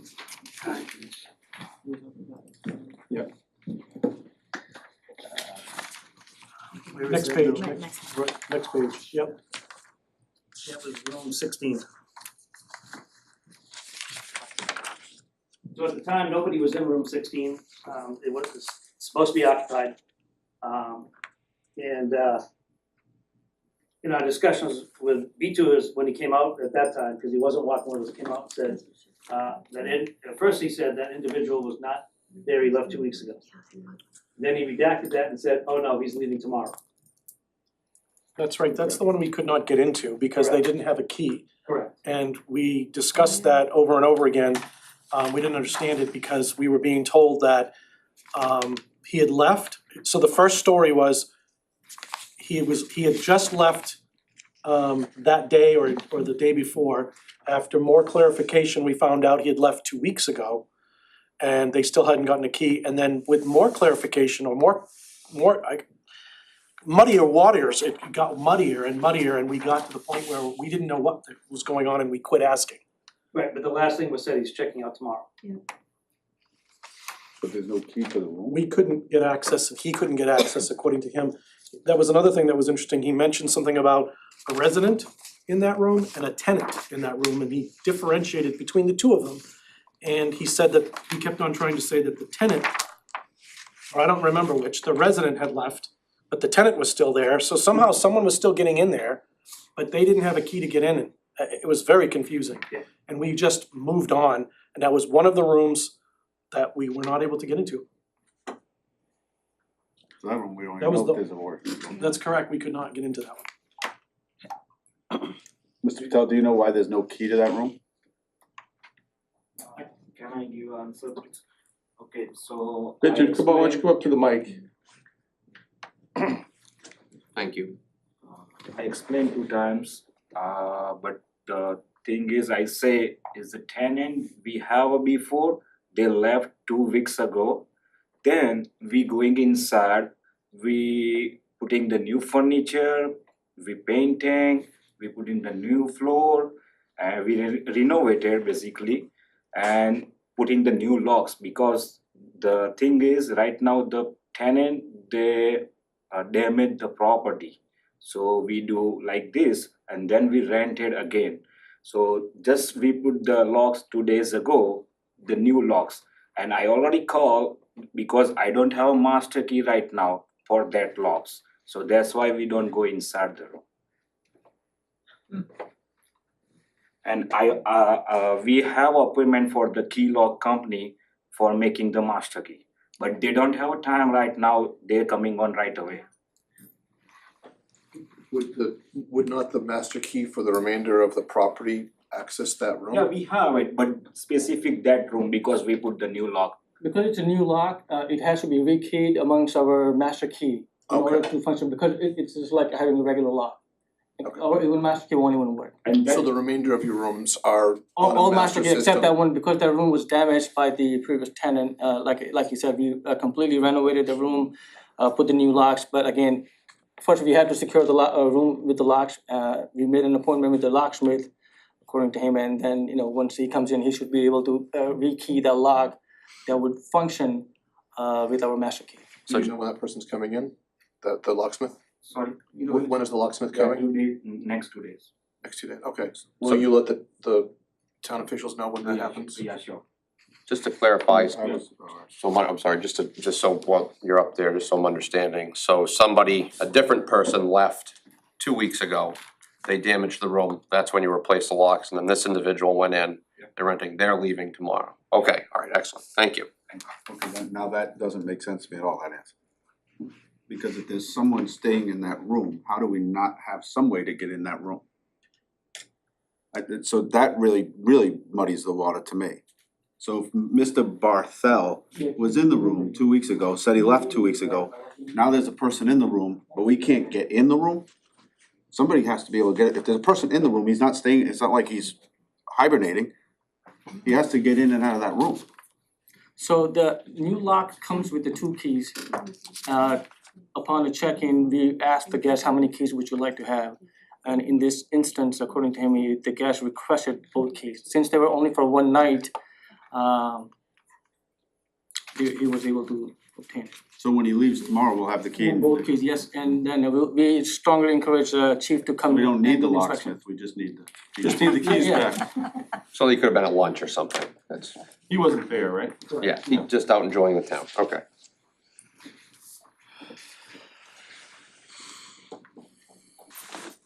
I'm good. All good, Kathy? I'm also. Bob, Scott? Let's hear him. Alright. Just one final question. To avoid things getting worse, would you be willing to voluntarily close the entire property down, including those 17 rooms, for a period of time determined by the town? Absolutely, Okay. no worries. Would you be willing to do that? Yes, In indeed. I consecutive would- years going forward, if that were the case? Like I said, our intention, actually, our goal is we actually bought a new furniture. We put the new floor, we painted the whole room, so we are actually starting from scratch. So having, not that I'm encouraging you guys to shut me down, but but you know, having that month period of time would help us to go through each room, work with the issues that even need small paint issues or, you know, damage or dent, whatever. That will give us ample time to go each and, you know, thoroughly inspect each room and making sure from the experience to make sure incidents like this will not happen again. Understood. Thank you. Absolutely. Who wants to start off? Okay, Alright, I'm it. Thank you. Sorry. thank you, Mr. Patel. Alright, thanks. So, before addressing the substantive issues, I just wanted to address some of the procedural ones that have arisen throughout the proceedings here. The first, as I think you're aware, Attorney Orso yesterday provided those various documents, the exhibits calling into question the accuracy of the data, or the spreadsheets, I should say, that Irish produced. And because, as I said, she's ill, she cannot respond to what those discrepancies were. We had asked, I would just ask if that is something that's important to you to hear from her on that you would put a pin in these proceedings. If not, hopefully the explanation that I gave, that it's about columns and she used certain columns, didn't use the others, and therefore they didn't populate in the right way. I'll leave it at that. Other concerns regarding due process that were raised, that I think one of the issues was that Attorney Orso didn't have the opportunity to cross-examine direct witnesses like guests and I think certain members of the fire department. And I want to reiterate that, again, this is a municipal proceeding. Hearsay, I think we all agree, and I think I heard Attorney Orso say this, that hearsay is not a problem when it comes to municipal proceedings. I think the concern was that he didn't have the right to cross-examine. And there are cases out there, I'm certainly not gonna bore you with case citations, but there are at least 3 cases that I found that talk about how in municipal administrative proceedings, this notion of due process, including the right to cross-examine, is a flexible concept. And it depends on the circumstances, case by case. And the absence, there are cases that found the absence of the ability to cross-examine was not found to subvert due process. So I'd ask you to bear that in mind. Same applies here. I would say that first and foremost, there's no reason to suspect that the reports, the testimony, the documents that were provided are in any way, the veracity of them is in question. As I think the evidence suggested, I know the chief testified that the reports are generated in the ordinary course of business, and that under, you know, the rules of evidence suggest that they have certain reliability and therefore are pass muster and those aren't hearsay. They're an exception to hearsay. I think one of the arguments was also a procedural argument is that Mr. Patel was not given a meaningful opportunity to correct the various violations that were itemized. And I would just respectfully request that you don't give much sway to those contentions. First, Mr. Patel has been given ample opportunity to cure what I would suggest is a pattern of violations with respect to the smoke detectors. Bottom line is, it should really have come as no surprise to Nair Beach that after repeated concerns around smoke detectors and carbon monoxide detectors, that this would be of concern to this board. It was itemized in at least 2, maybe 3 notices of violation. Again, as I highlighted earlier tonight, it was a specific condition of approval that code, fire, police can attend at any time to do these inspections. That's precisely what they did in preparation for today. And as you can see, the pattern continues. Also, with respect to the log register issue, the allegation again was that there wasn't an opportunity to correct there. I would just say that, again, a specific condition of its approval requires compliance with both the town code and state statute. We heard Mr. Patel testify that he's owned this property since 2019. This compliance with registers and logs has been on the books in the town for years, since, who knows, I think it was early 2000s that this was enacted. So this really should have come as no surprise that this is required. It's required under the town code, it's required under state law. Also, I think, given what happened at the public hearing about the renewal of the license, again, I would argue that Nair Beach was on notice that there were some serious concerns and that they should have governed themselves accordingly. And so turning to from the procedural issues to the substantive ones, as you'll recall, that October 7th notice basically said that there were concerns in 4 separate areas. 1, the conditions of approval. 2, state statute, town code, and life safety. And so what I want to do is really quickly just summarize the alleged violations and the evidence that supports a conclusion, if you are so inclined, that these conditions and provisions of the code and state law were violated.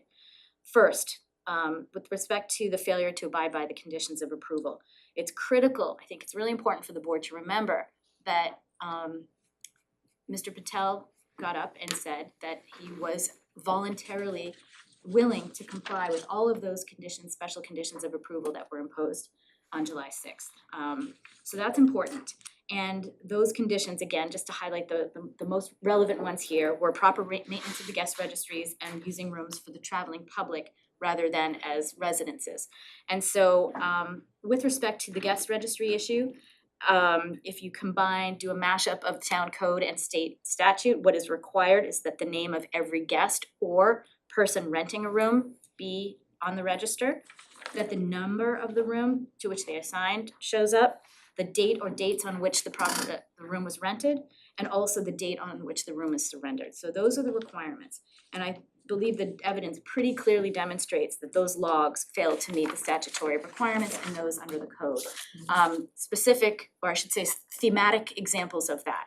We have evidence that the same person occupied multiple rooms on the same day, some up to 6, I believe it was. Now, I know that the exhibits that were offered by Attorney Orso yesterday call into question sort of which rooms and how much money, but I think I heard Ms. Wall testify that the fact that multiple persons were occupying 6 different rooms on the same day may have been the number of the room was listed or the price of the room was different, but it did not take away from the fact, and she said as much, that the evidence suggests that that was in fact occurring.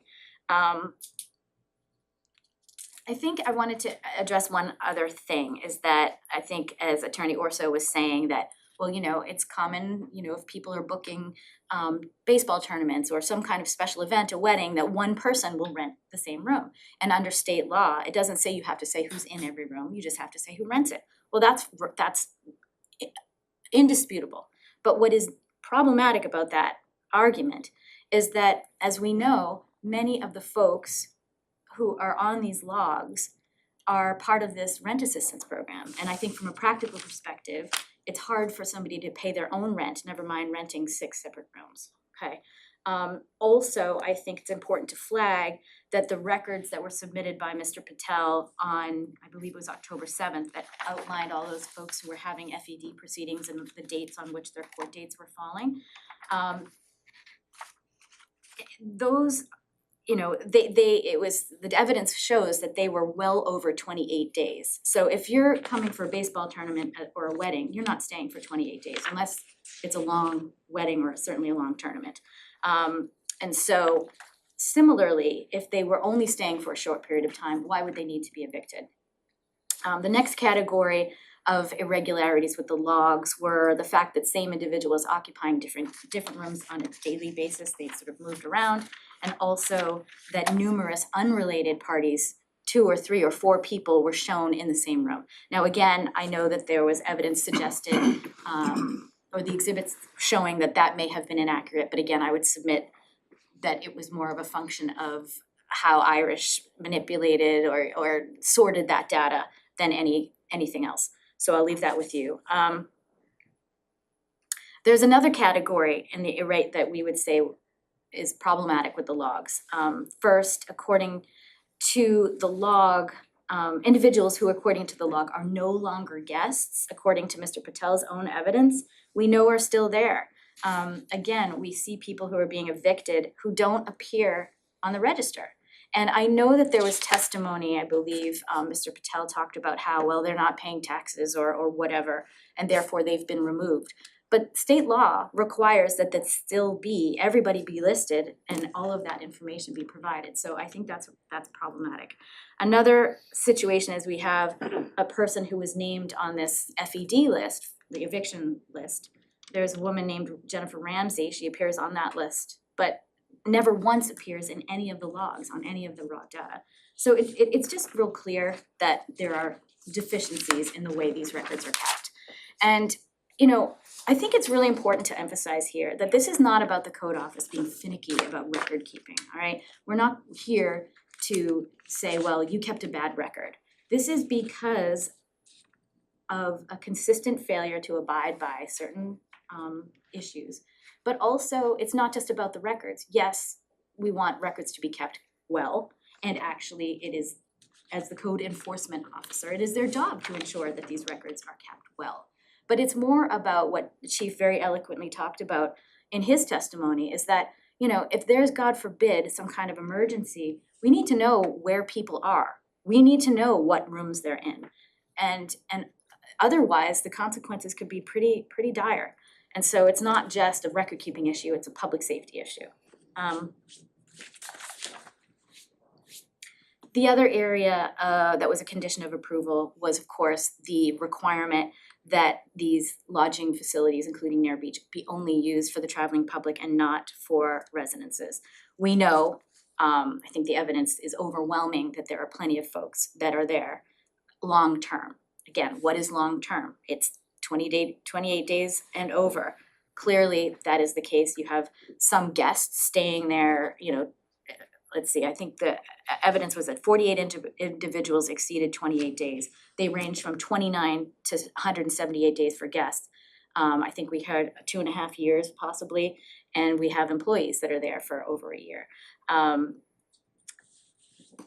Mr. Patel's counsel, Greg, had cross-examined Jodine, if you recall, at the last hearing about a notice that she had provided as part of a notice for all lodging facilities in town that talks about occupancy restrictions. It clearly said that it's usually not to exceed 28 days. That was the occupancy restriction.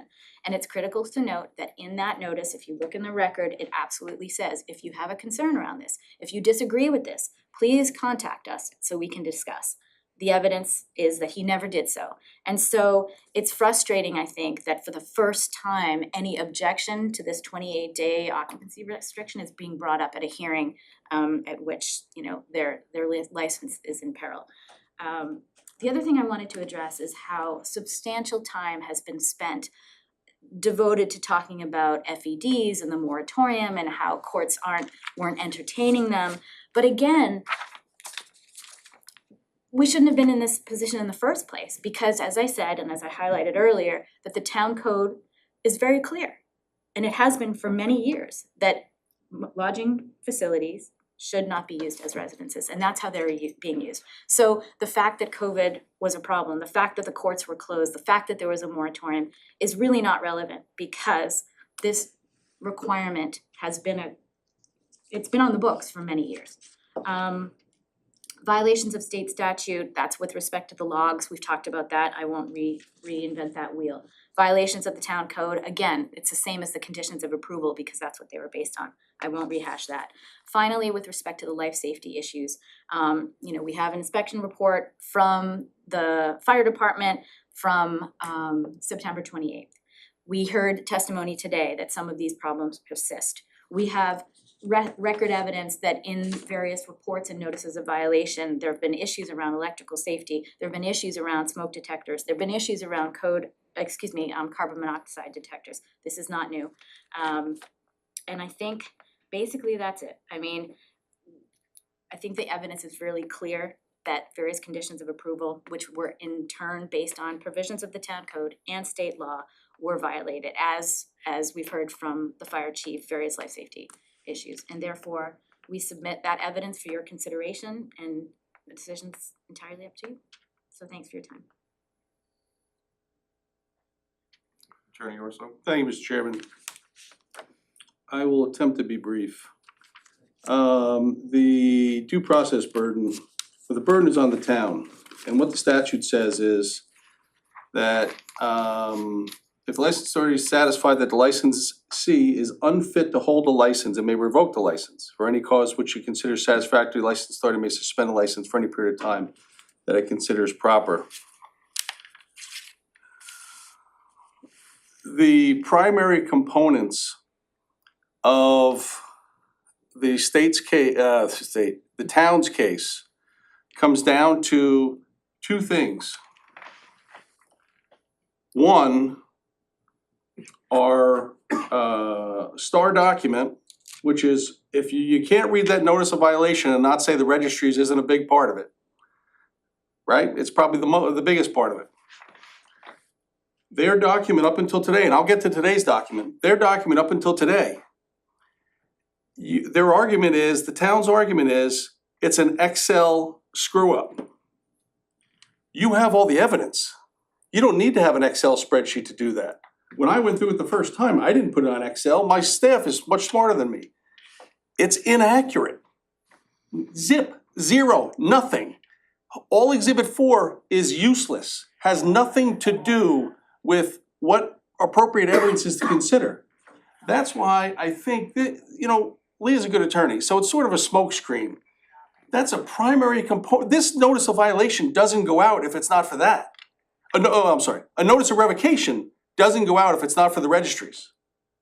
A notice of violation might go out, obviously there's safety concerns, the chief has legitimate concerns to the extent that they're fire issues or smoke detector issues. But a revocation does not go out if the registry, which is based upon a document that the town's argument is, our staff messed up the Excel spreadsheet.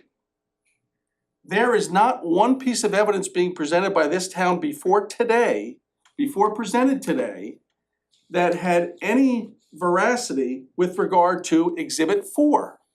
Those 10 days, putting aside we're talking about 100 and some odd days, and every other day is perfect. Well, what we found out when we looked through the documents is every day is perfect on that registry. Those 10 days are all wrong. That's number one, and that's, again, a primary tenet of this notice of violation, no question. I don't know how you can look at it and says it, it's identified in both paragraphs. Number two, the Exhibit 6. And Attorney Rashin was correct in saying that it's not required to identify everybody in the room every day. It meets the statutory requirements to have who paid for it, who's responsible for that room. We have that. I don't know whether the town just doesn't wanna admit that, but we have that. That exhibit 6, which was also inaccurate, not 100% inaccurate like exhibit 4, but inaccurate, you have the person that rented it. You're allowed to do that. Again, that's the basis, those two documents are the basis of the registry argument, which is absolutely one of the primary tenets of that. Okay? So that's number one. Number two, again, so that we screwed up on the Excel spreadsheet, that's somehow an excuse to revoke someone's license. Number two, my client didn't object to the September document that identified that there's no site plan, by the way, that's not my client's fault. There's no site plan. And there's a September letter that's sent to him that somehow has some legal significance about these tenants, which is the second primary component of this revocation case. By then, we had the June meeting, we had significant discussions about what was happening with the tenants. So somehow now, because she sends that letter out in September of 22, 4 months after we were here, that somehow creates some set of circumstances where my client is now in violation of the ordinance or the site plan, which isn't there. So again, when you look at and what the state is, what the town is trying to do is pull together this evidence because there isn't evidence. Now, I'm gonna get to the safety in a minute. Registries. Why did they go today? Well, smart lawyer, why wouldn't I go today? All my other evidence has fallen by the wayside, I better go today, because I found out yesterday, oh shoot, all those things are wrong? That was the basis of their evidence. So they go today. 2 out of 47 units, there's a question about. And those 2, we don't know who's there. 2 out of 47 on a spot inspection today, on the day of your hearing, or actually no, on the second day you're here. 2 out of 47. That's it. That's all. That's a revocation case? 2 out of 47, and the 2 we don't know about. We don't know who's in there.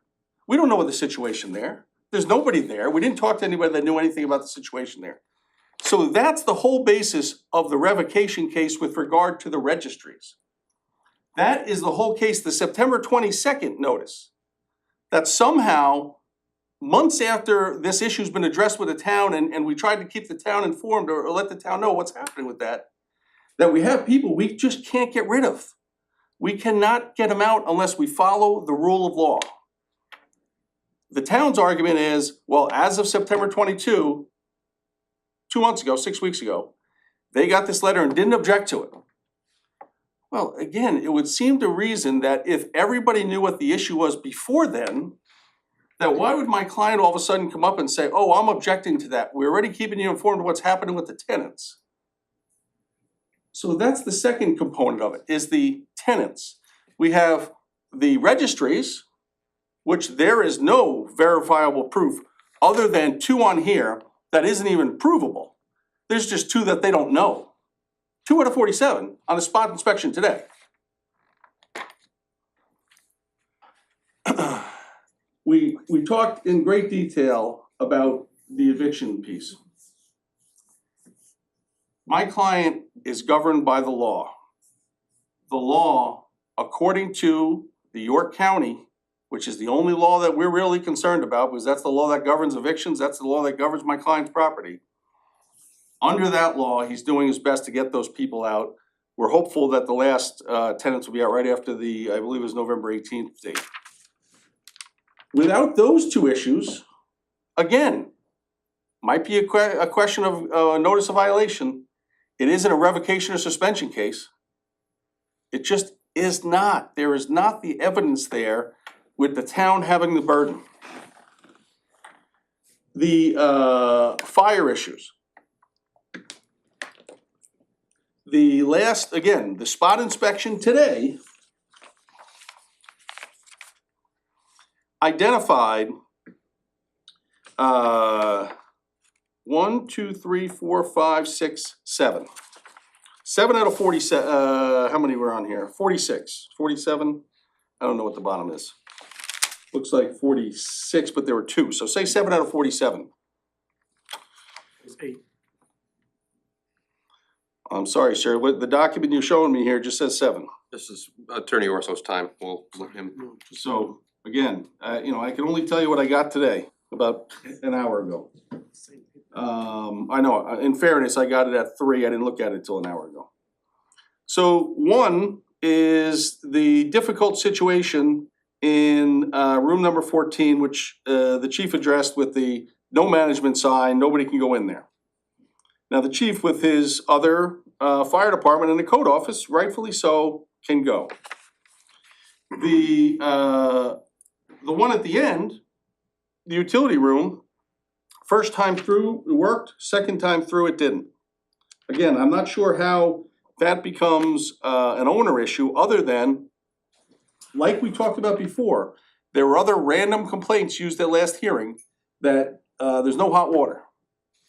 Well, if somebody goes directly to the code office or directly to the fire department, we can't deal with that until we know about it. And as the chief stated at the last event, that once they were notified about that, they dealt with the problem. There's the utility room, so that was the utility room one. We have one here that talks about the detectors on the bed. Again, unless and until my client knows about these things, and we're dealing with sort of a difficult moving target of legal rights, right? I mean, there are in his own hotel, there are different rights that accrue to people there. They just are. As of May 22nd, there are different rights that accrue to those people. So it's not something where you can knock on the door, they don't let you in, you can go in. With tenants, they have to be treated differently. Tenants, all of whom are getting evicted, all of whom are hostile, all of whom have threatened my client and his manager many times. That's the difficult situation that they're dealing with. And they're trying to do their best under these circumstances. And there certainly is, and like put on here, many of the cages are put on. It goes above and beyond what's required. What they're trying to do is comply with the state and federal laws and the local ordinance with sort of a moving target of rights of people living there, creating issues. There is no, I think if you asked Mr. Patel if he'd go back and not take any of those clients that were turned into tenants, he would do that. But he's here and he's done it, and there it is. But it also served a public purpose. So hotels were strongly encouraged by government officials, by administrative officials, to take this step and to help out sort of an unseen, uncared for population, and that's what he did.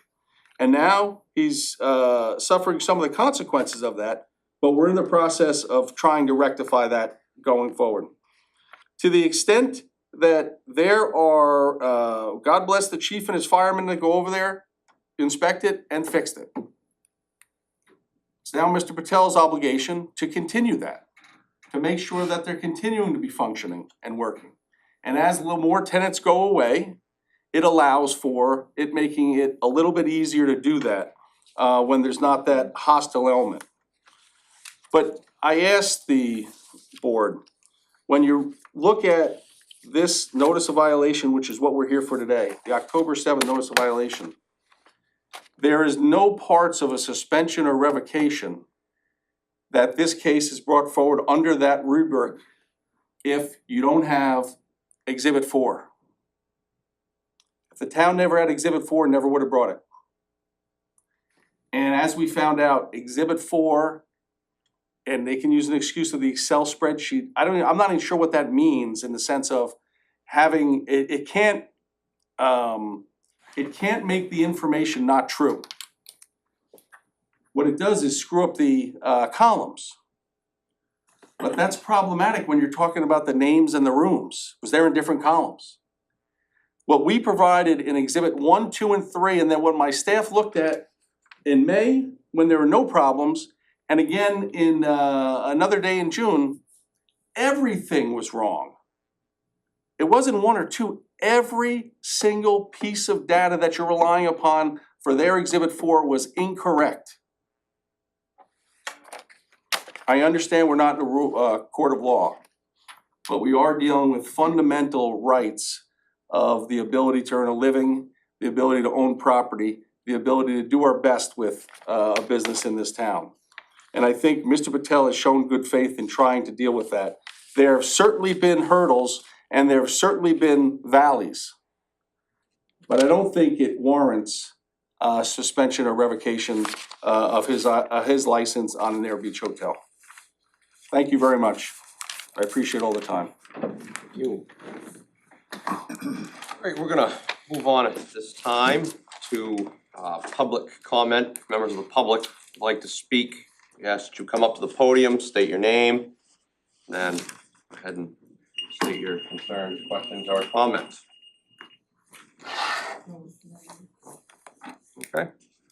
Well, seeing no members of the public, I'd ask for a motion to close the public hearing, move into board discussion. I make a motion that we close the public hearing and move into board discussion. Second. All those in favor? 5-0. Thank you. So we're open to board discussion now. Okay. Mr. Chair, I'm just gonna suggest that the first thing the board discusses was the item that Attorney Rachin brought up about whether or not the board would like to have Irish here or providing a different document. And it's entirely up to the board, but I think the board should address that issue. Well, I can speak for myself. I less concerned about the logs, more concerned about the life safety aspect of it. Obviously that ties in because of keeping track. Obviously, Mr. Patel has stated that that's available at the front desk should it be needed. So, I mean, I agree. That doesn't, I mean, I look at that and I understand what they're talking about, but I think we can, Mr. Patel himself even said that there are people there that have been there longer than, he admitted that there are people that have been longer than 28 days. So I really look at the safety issues and that's more concerning to me than anything. Me too. Yeah, I mean, I agree. I mean, the registry to me is a function of public safety. We need to know as a town who is in those rooms and when. And so wherever we go, I would encourage the operators of this hotel and others to make sure that the registries they keep have the name of the people in those rooms. I don't care who's paying for it. I wanna know who's in that room. And there are systems out there that allow that to happen. I've rented books of rooms and every time I've gone in, I've told them who's in those rooms. And so I think from a registry standpoint, and we could talk about, most of it doesn't really matter at this point. But I certainly wanna make sure that as we go forward, that it's clear that the registry in this hotel and all hotels need to be accurate and need to be able to be properly reviewed and understood. I see documents and you can't figure out who's where or who's what, and I think it's a matter of probably the program, but I think that needs to be reviewed. Certainly the people who have been living there for a long period of time, they're dealing with that. I think we have to make every assurance that that never happens again. Never. And we've had that discussion with other hotels, and it's imperative. I read letters from neighbors who had to deal with problem tenants. We've had many of the police and fire there for many issues, just because of long-term tenants. We understand that. I understand you went through it, but we as a town don't wanna live that again. This last winter, into early spring was not a pleasant time for the town of Wells. And we dealt with it as did you. You know, when you talk about life safety, one of the concerns the town has is that if we know of a violation and we do nothing about it, we're as liable as the owner. And so we need to, as a town, we need to make sure and take every effort that we can to make sure that life safety in our lodging facilities is as good as it can possibly be. And if we find a violation, we need to make sure that it gets fixed. Either we fix it or the owner fixes it, but it needs to be fixed. And I think that needs to become imperative. We need to find some way to make sure that this life safety issues are dealt with permanently and there are no more other problems. I appreciate the fact that Mr. Patel has indicated he's willing to close down for a period of time, to work on these issues, to get the hotel up to a standard that I'm sure he wants. You can't do that when you're renting it out.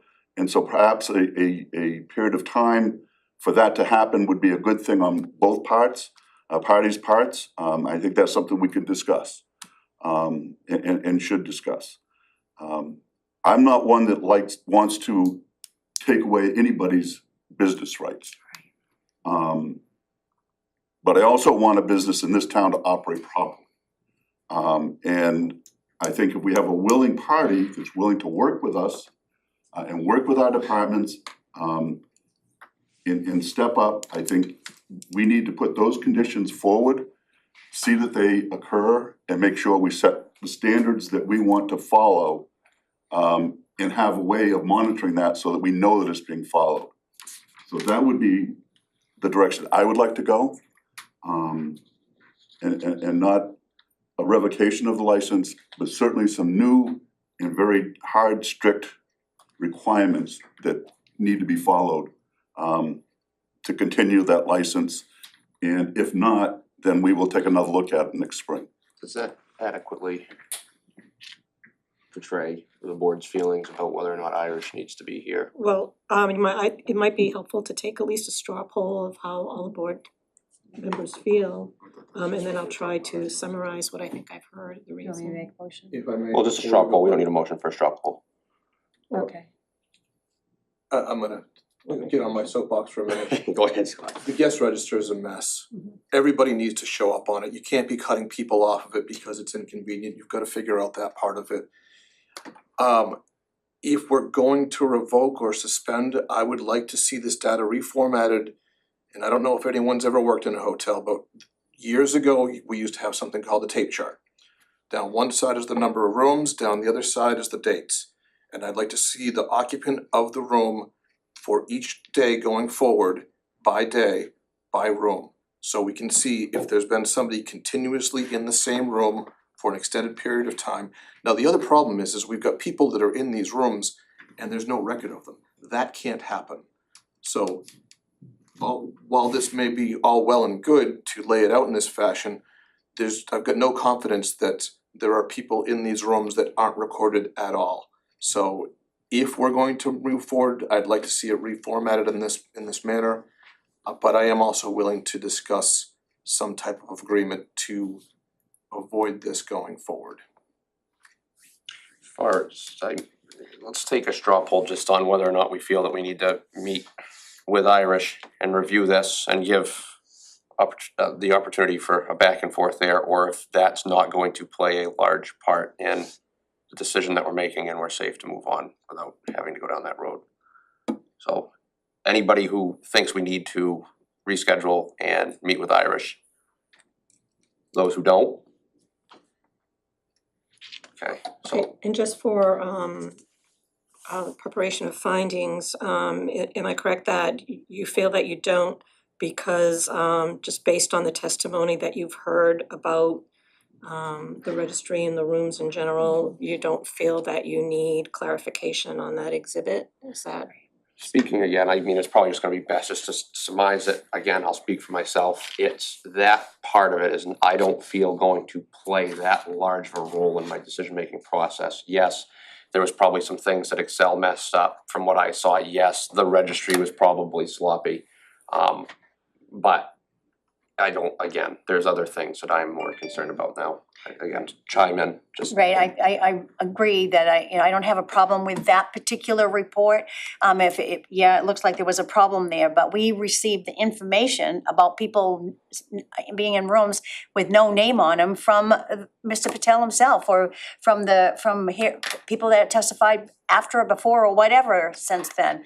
But, and then you told us that you have one set of books for the people that are there and registering in and out, and then you have another set of books for people that aren't paying taxes, or you don't want to be charged lodging taxes for, you don't want to be charged lodging taxes for, and they are not gonna pay it. And I don't think, and that's not appropriate, you have a book, and like Scott said earlier, there are programs out there for you to get to clearly identify that. You've been doing this since 2019. That was way before COVID and way before any other issues, way before you had these, the monetary value of having these tenants paid by the government to stay there and have a benefit. And it was clearly, even from 2019, that is not a lodging facility, a hotel, a motel is not meant to be a tenant. We shouldn't even be having discussions like this, because there never should have been anyone there for longer than 28 days at any point. And can I just touch on that point real quick? I keep hearing the 28 days, and I understand that that's in our statutes, but if you look into the definitions in 150-3, and the definition of lodging specifically cites the transient public. When you look further into land use, 145-10, it specifically goes in and it defines what a transient guest is, and I took a screenshot of that real quick while I was looking through, and I wanted to pull that up. So, transient guest is a person or persons who rent and occupy for a fee a lodging unit for a limited duration not to exceed 90 days and do not rent or reoccupy the same or any lodging unit within the lodging facility within 90 days.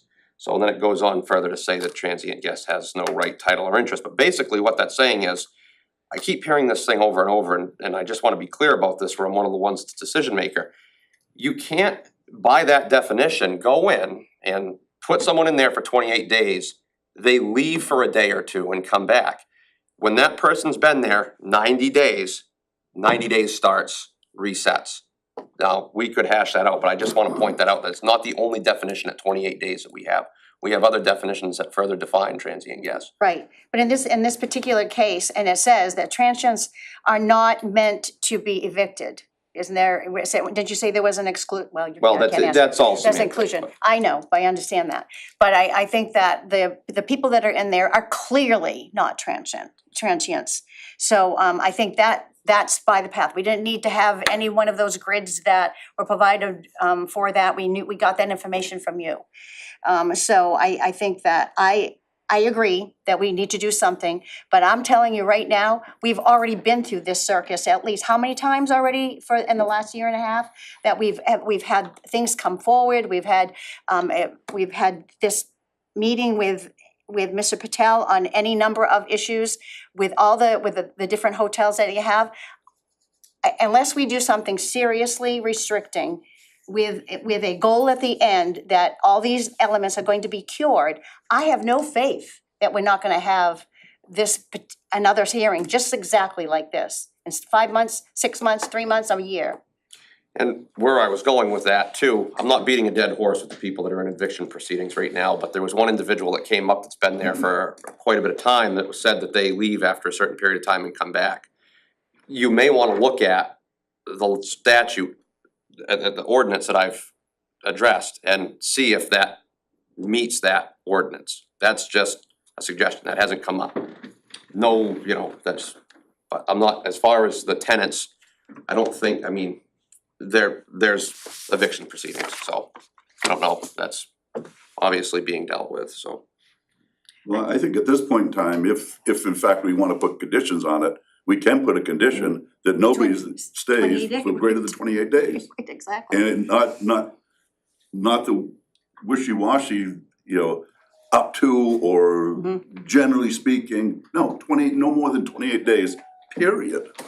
I think that day is used, correct me if I'm wrong, but you have to pay the you don't have to pay lodging and sales tax after 28 days, isn't that how that works? 30 days. That's 30 why, days. 30 days. So I think that 28 or 30 days period, that's why people refer to it, because other than that, they have to pay the taxes. Well, the reason why I brought that up too, though, is it says Yeah. there's a 90-day period that's like a reset period. You can't just come back a day later. There was that whole, but that's again, Yeah. my big concern is the smoke detectors, fire alarms. Yeah. After what we saw happen at the Red Jacket Inn, there were some others right around that same time frame. We brought that up last time. That's my big concern. I don't wanna see somebody get burnt up. I know Mr. Patel doesn't wanna see somebody get burnt up, so. We talked about that, the monitored one. I think the only way to prevent the small hands or whatever getting into the cages and the ones, and having to put a cage on things, if you had the monitored, fire things when they went off, if anybody tampers with them, it automatically sends an alarm to an alarm company or to the fire department so that you know immediately that they've been tampered with. You don't have to wait till somebody goes in and checks them or has a review. So I think anything we do, we really ought to need to look at that happening, and that will cure, or should at least cure, that issue going forward. Yeah, I mean, I'm somewhat concerned with the cages, and then we know somebody's Yeah, already. somehow gotten up there and dismantled. I just don't know how they did it, but they obviously did. Tim, I saw you fidgeting a little bit, No, Chip. I guess I got a little lost in this, cause I thought we were just discussing the We kind of moved on, and yeah. then also now everybody's pontificating about how it works, so, but I'm fine, you know what I mean? I, if that's what we're gonna do, good. I've always, from the start of this problem, when the crime came and everything like that, was less concerned with all that and more concerned with the life safety of what's going on in these hotels. And I'm gonna stick to that piece. We can go through the logs, and I understand why the logs could be a life safety issue too, I have no problem with that. I have a, I listened to both, I'm fascinated by the whole thing, to be honest with you, how the lawyers worked, and I think you both did a good job, but it still gets back to, I get all this technicalities and all this. We have people in rooms that if the place caught on fire wouldn't know how to get out, when to get out, or anything like that, and that's really what concerns me. And they're living in this space, and we've said this and said this and said this from the very start of this. And it's still going on today. I don't care when they went or why they went or what they went. It's still a life safety issue, damn it. That's what it is. I mean, that's great that it's technically, they went there to try to get us. I actually trust both these people that they went to, hopefully that we did it, because I know if something happened to me at my house and you inspected my house and told me I was gonna come back at some time, I'm gonna make damn sure my house looks perfect for you when you come back. That's what I'm going to do, because that's what it is. And you're dealing with people here in a hotel. When I go to a hotel, I trust that it's safe. I don't ever assume that something's gonna happen. I make sure I know how to get out, but if something happens, I trust the smoke detector is working. I trust the security is good. Maybe I'm naive, but that's what I do. And I'm just beside myself. And look at this, I start taking notes and I'm like, this is unbelievable, but that this is happening in our town. And I just can't get over it. And I'm sorry, I'm willing to work with them. I want you to succeed. I know, Mr. Patel, this isn't your first hotel. You know what I mean? This isn't the first hotel you ever owned. And I'm sure it's not the only time you know these rules, but this is happening. And it's happening in our town, and I just can't do this anymore.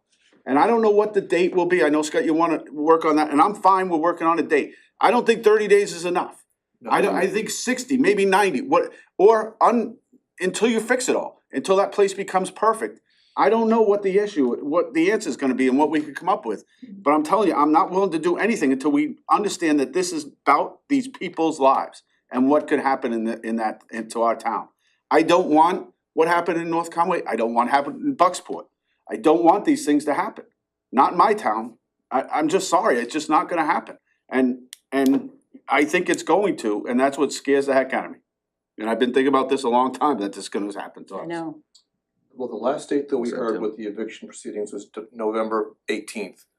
I would think by December 15th, everybody should be out.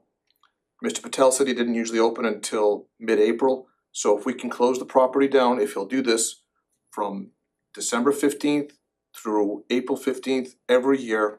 I know there's no site plan on this property. I would like to see a site plan. I would like to see this recorded on the site plan. And anything else additional when you do it. Right. I do like the idea of having the smoke monitoring system. Right, I think that's something that would you know, he can do this in that period of time. And it will prevent him from having to be worried about going and checking people's privacy. And it will also help us that we know it goes either directly to an alarm company or to the fire department right away. No, I wouldn't wanna see any existing guests of this property go to another property owned by the same ownership. So I would stipulate that as well. Yeah, right. Okay, I think we can work on that. So can I just ask you what you're thinking that we lay out some rules that they have to comply with, that it gets shut, that they close their doors on December whatever, or whatever day we agree to, so that we get the eviction people out of there, because where are they gonna go, really, seriously, I mean, And Yeah, but this is the policy going forward unless yeah. this And in board order for approves us a to, change. right, in order for that to open up again, these are the rules that have to be met and the compliance has to be met. Yes. Okay. I think that's a good idea. Anybody object? It sounds like, look, I would assume that Mr. Orso had something that. Yeah, I mean, I guess from my perspective, first, December 15th, they might be out by then. Again, I don't wanna raise anybody's expectation of what can happen, but I mean, thankfully, there have been certain procedural items that not one tenant has done yet. If they do, December 15th, we'll blow well past December 15th. But if they don't, then you're absolutely right. And, you know, from our perspective, we will control that to the best of our ability. But I if guess a I court- could say to you then, Make sure. we don't have to put that date, like whatever that end date is, it's when that last person, they can get them out. Whatever that date is, like if they go through this, but you don't rent another room, you don't give up anybody, though, every other room that's not occupied right today doesn't get rented, period. And going forward in the future, in subsequent years, the They property's gonna close, be they close closed this down down for those every dates. winter. Well, I guess that would be my other question. If the why would the property have to be closed for the entire winter? Because it'll guarantee that nobody's living there. Well, I understand that, but if you're going to close, for example, if you had the property closed for January 1st to February 1st, it would guarantee nobody's living there. A lot of the hotels that have closures have January, February. January, February. Yeah, I mean, That's the original code for, I mean, Correct. that's what they. That was the original setup for closing was that. January, No. February. Would you mind coming up here real quick? I don't and think just- 60 days is gonna be enough for him to fix everything. Well, I think that's a different issue though, Yeah. because I think he still has to fix everything before you let him back in. Hmm. But if he fixed it in 15 days, then it would seem to me then, that's then the touchstone that allows him to go to the town and say, look, come on down and inspect it, and we get a clean bill of health. It then seems punitive and doesn't really serve a purpose, other than keeping people out of the town of the wells that are, spending money that benefit all of us. So, the reality is, it would seem to me that I don't see nothing unreasonable about saying, hey, unless and until this gets met, you're not opening back up. But it would seem to me on a property that has never had any restrictions on it with regard to timing, and no site plan that has anything on it. There apparently is no site plan for the property. I believe that there is, but it's somewhere. But this property it would seem to me that after that, which would seem like a probationary period, to make sure everything is okay and functioning, then to go beyond that and say, well, you gotta be closed for 4 months or some period of time that, it does seem punitive beyond the measure here. And I think if Mr. Patel, as much as anybody wants it to be safe, there's no benefit to him for not being safe. Maintaining a fire detector is not a huge item with regard to cost. Now, it might be if we're talking about putting in this new system, but we have to figure that out. But the reality is putting the cages on, which was suggested to him, is what he's trying to do. And I do think that if you say from the date, within 30 days of the last tenant leaving, somebody does an inspection of the place, or Mr. Patel has to provide a report of deficiencies or how they're being dealt with. So Then instead at of, least, I'm sorry, I was just going to, just spitballing here, instead of a January, February shutdown date, what if there were a permanent stipulation attached to the license that says, should there be firm evidence that there is long-term tenancy taking place at the business, that's an automatic loss of license for a year, period? well, again, I wouldn't suggest that, I mean, Mr. Patel, it's up to him, I wouldn't suggest that to a client, I mean, that's, you know, you have. I would prefer to see us, and I don't know if Mr. Patel would be, I would prefer to see us go through and get a site plan done on that property. It would benefit Mr. Patel, it would benefit the town to finally have a document that stipulates what's on the face of the earth, how it operates, and under what And circumstances. here's the problem with that, is number one, you know, site plans, you know, you're probably go through that process, 40, 50 grand, number one. Oh, I'm not talking about, Well, you'd have to go through the planning You have board, to go through, right? yeah. Secondly, what requirements does he have to comply with?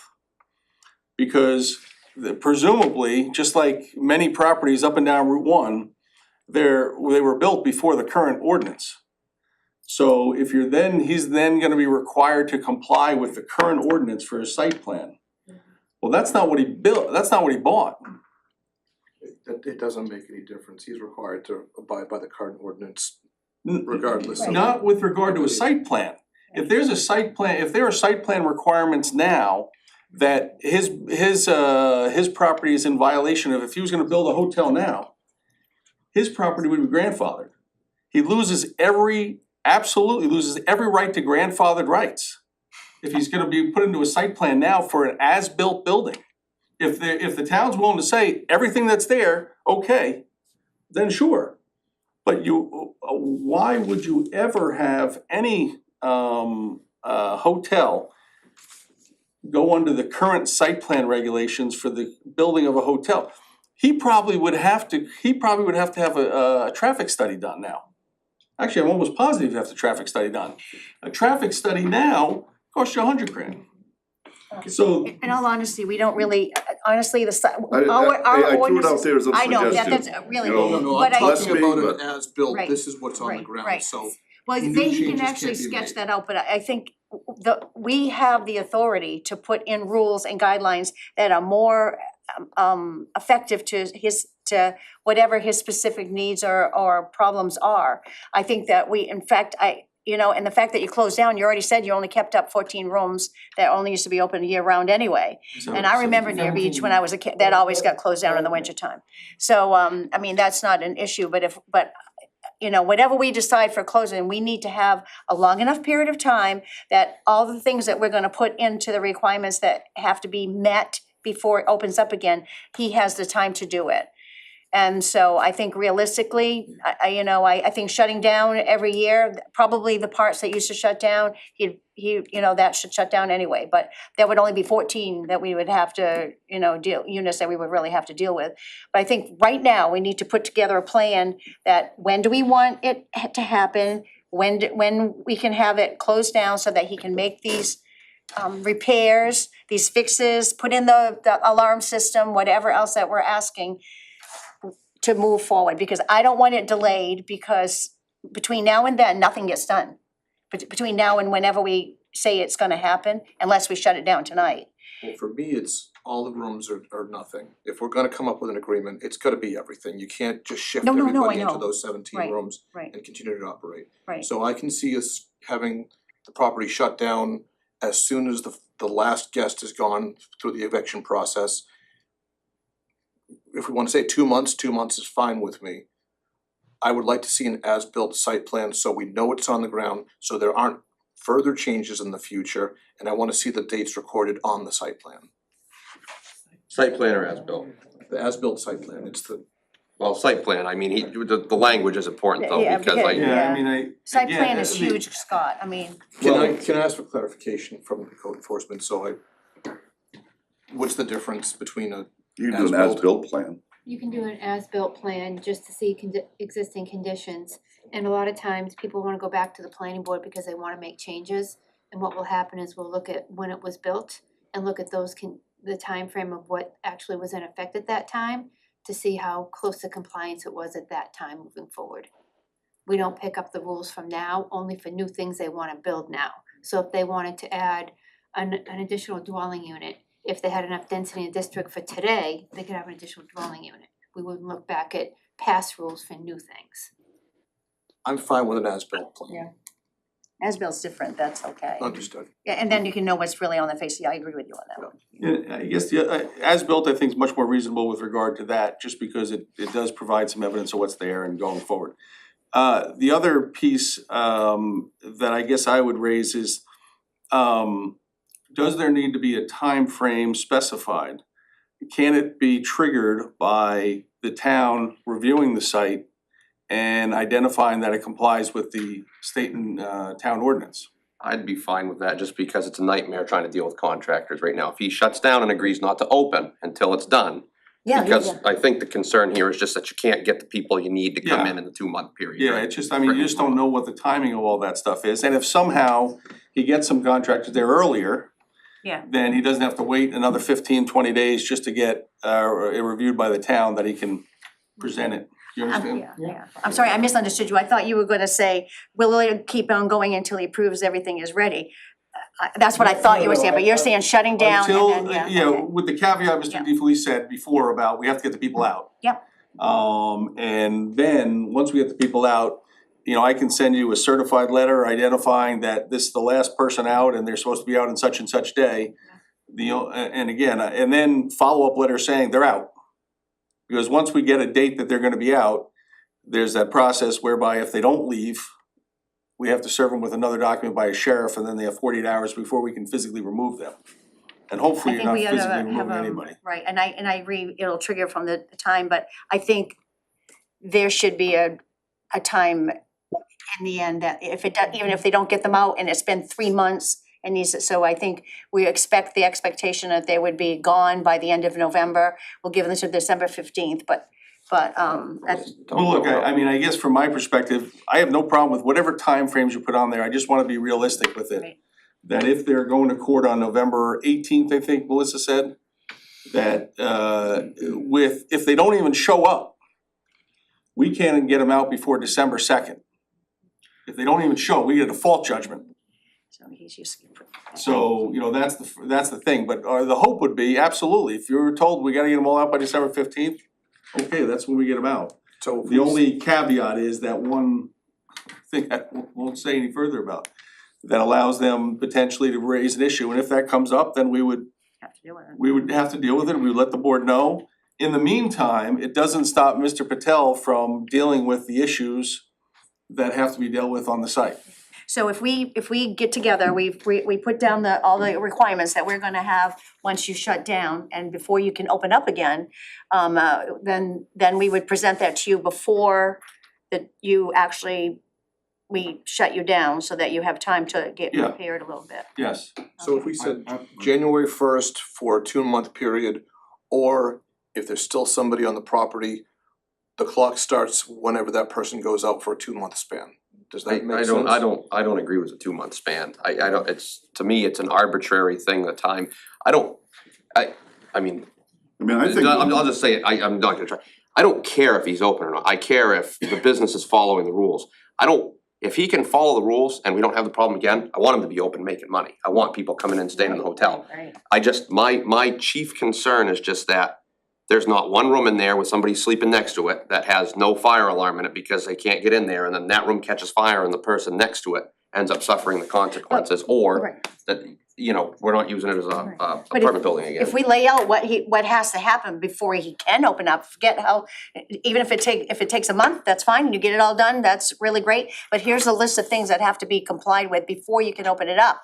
Now, you can, like John said, you could have it done in a month if you can get everything together, or Scott, it might take 2 months because you might not be able to get it all together. But nothing opens up until all the things that we list. Yeah, I think we understand that, you understand Yeah. that. I guess I'm going the, back on the old regulation, so it used to be either you shut down for 2 months or you had a 28-day rule.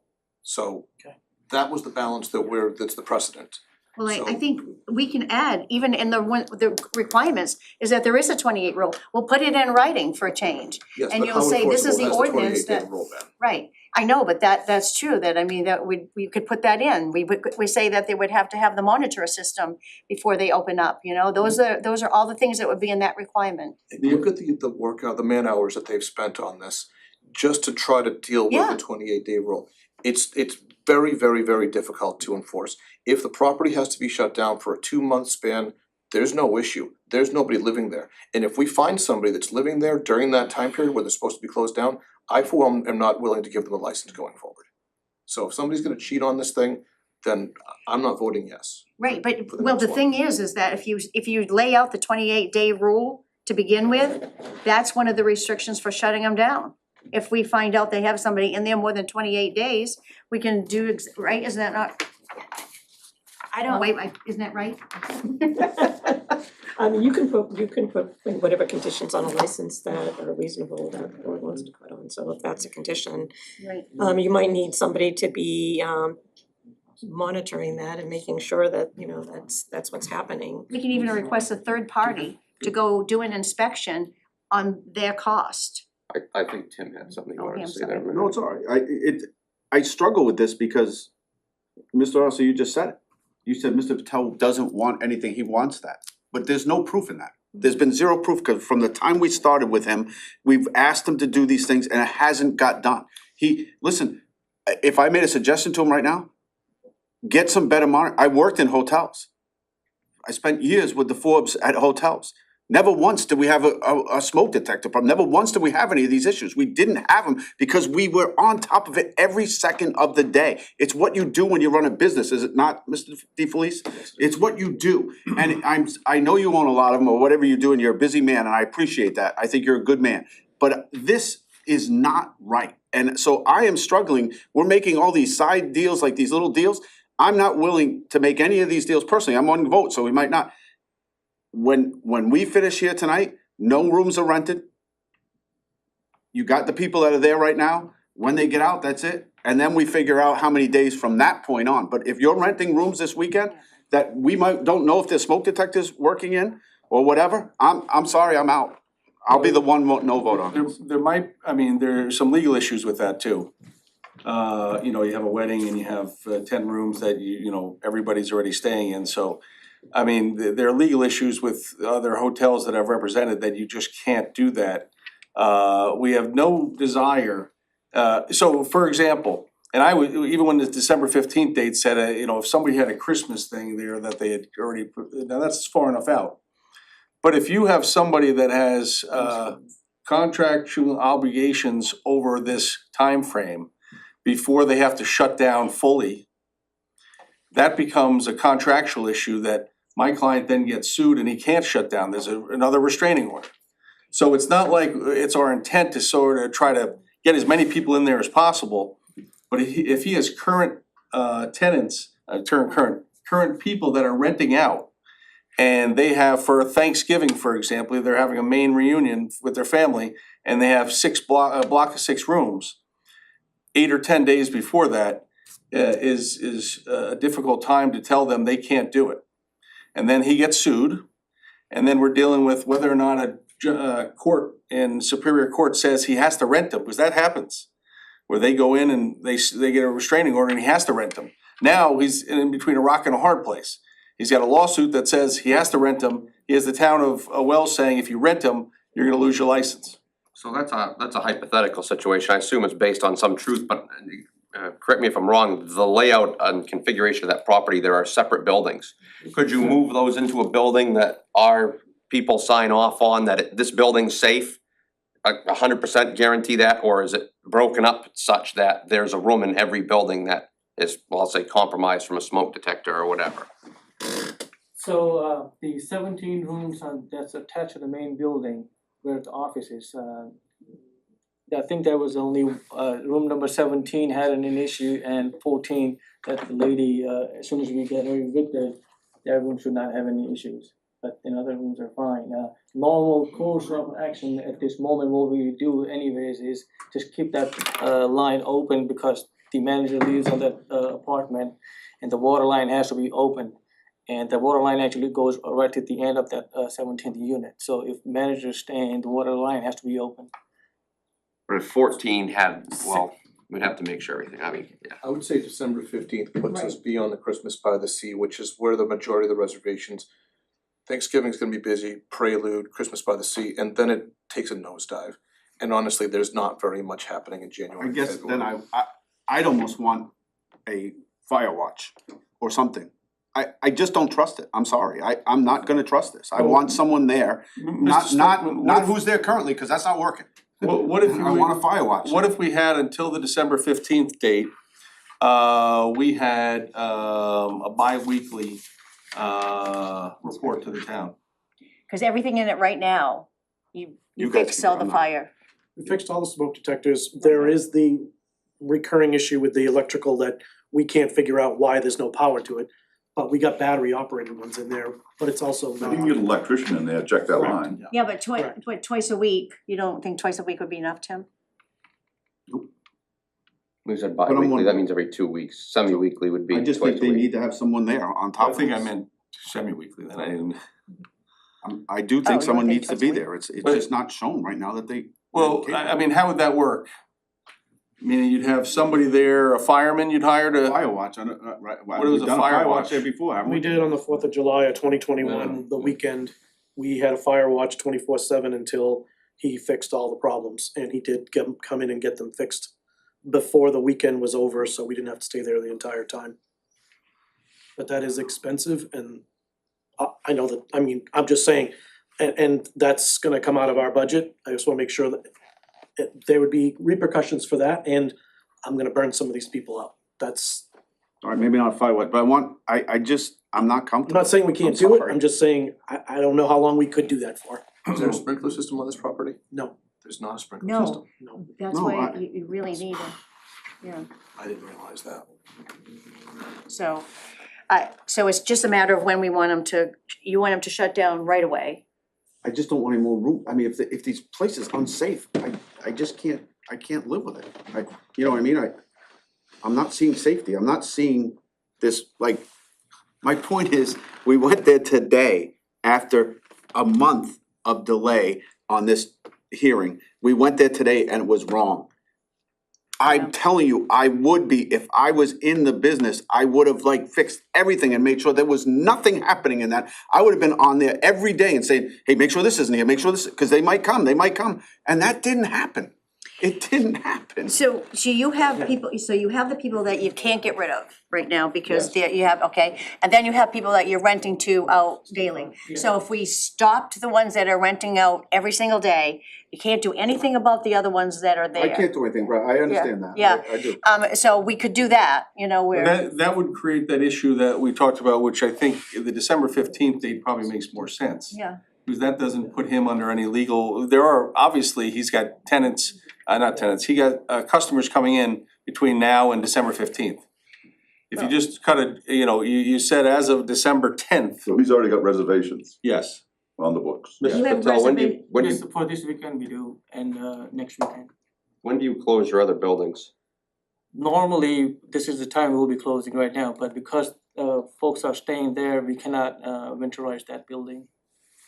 Or Till they're- The till they're tenants, out. till they're out. until they're out. So my goal is to first close those 1, 2, 3 buildings, winterize them, and open this one only. That's normally what the we regular motel looking one that's on the Right, left. that's why the office is in Yeah, the yeah, line, right. and close all the other units out. Is there a building with no one in it right now? There's no one in it, that you could go in and you could get it up to snuff? No long-term tenants anyway. I think they need to tell people. What I'm getting at is Tim's concerned because they can't get in the rooms right now, right? That's the concern, because he doesn't want them to rent out. They're saying that they could get sued. What if he could get a building up to snuff, put these reservations in until the date that Scott says, and that seems to take care of all concerns. They're not in the building that they can't get into and service and check on. They have one that they can get in and check on freely. They can do that, I live with it, but I don't. I think, why can't they just like it. refer, you And know? it's separate from the one that right. they can't get to right now, so. The only issue with that would just be the long-term tenants that are being evicted. Right. Wouldn't likely voluntarily say, okay, well, we're gonna close this door behind you, you just run over to room 37. I Was mean, there one of those people in every single one of the Yes. buildings? Yeah. Yeah, Oh. you said, 14 is the Right. motel unit. Mm. right? Yeah, but are there any that are cooperative that would let you go in and, I mean, in one of the buildings that would There are let you only go in? few they're friendly, but majority are hostile, so we're at the point that I don't even go 10 feet closer to them. Mr. Patel, do you own another hotel in this Yes, I town? do. Could they But go to we that know, hotel? we are closing that tomorrow, this weekend. But could you keep it open and move those people over to that not the tenants, I'm asking. I don't want those people at the. No, No, I'm no, not, that your we- reservations that you have coming in, the transient 2-day people. residents, the guys coming in for Thanksgiving. Okay. Why can't they be at this other hotel? We could certainly make a request to each guest coming in and saying we are moving them and we'll see. Cause I have no that problem. would solve this issue, Yeah, if you had a right. couple of other hotels that you could say, listen, we're having issues with, let me tell you this, I'm sure you're hoping they don't watch this meeting. Because I wouldn't wanna stay at your hotel if I was watching this meeting with the problems they have, right? Move them to the other hotel. That way the only ones you'll have left there are the ones you can't get rid of right now. Sure. And then the others If we revoked your get license moved. tonight, you would have to do that, right? Right. I mean, So I think that's, Yeah, that will work. and then and then we close it down completely as soon as the last person Right. that needs to be evicted, it gets shut down, and then you start working on curing that list that we're gonna give. Well, I assume he could start working on the list now. Oh, yeah, Yes. well, we need to give them the list first. Well, I understand that, but he could start working on it now, he's not gonna be restricted from waiting until Oh, no, the last person's, assuming you do it safely and. so we need to get together and decide on that list. And might I just ask that the fire chief and Judy be able to participate in that punch list of what needs to Yeah. be done? Add it to the Oh, next excellent. selectmen's agenda if we can, Okay, if the there's enough workshop. noticing time, because I don't think it's a particularly heavy agenda from what I saw. No, it didn't look like no, it. it's very. Do we have enough time to do that?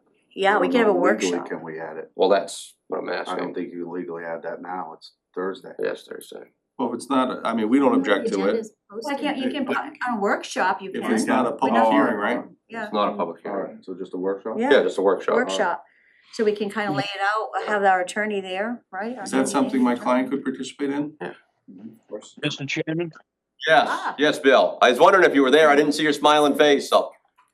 Well, I've wanted to pipe in a lot of times, but you've got 3 lawyers in the room already. No, I think the agenda has gone out for the meeting next week, but you can amend the agenda.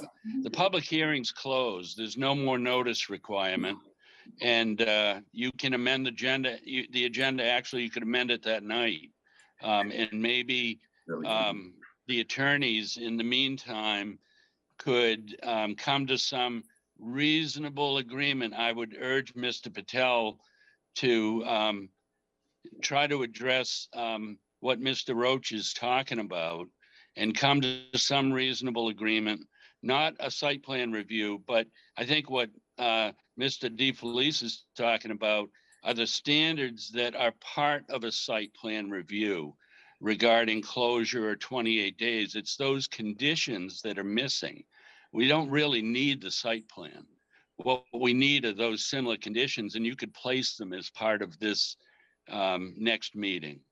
I'll be quiet unless you've got questions. Bill, could we just, I feel like I'm in the Wizard of Oz. I was gonna say. Could we just make sure that we get a digital amended copy out there? Granted, I understand that something was put out, but just so that's on there and the general public Leanne knows. could do that tomorrow. Yeah, just something, we'll make the motion at the beginning of the meeting or whatever. Or even maybe now that you can make an emotion because it's far in advance Yeah. of that meeting. Yes. That you can make your motion now.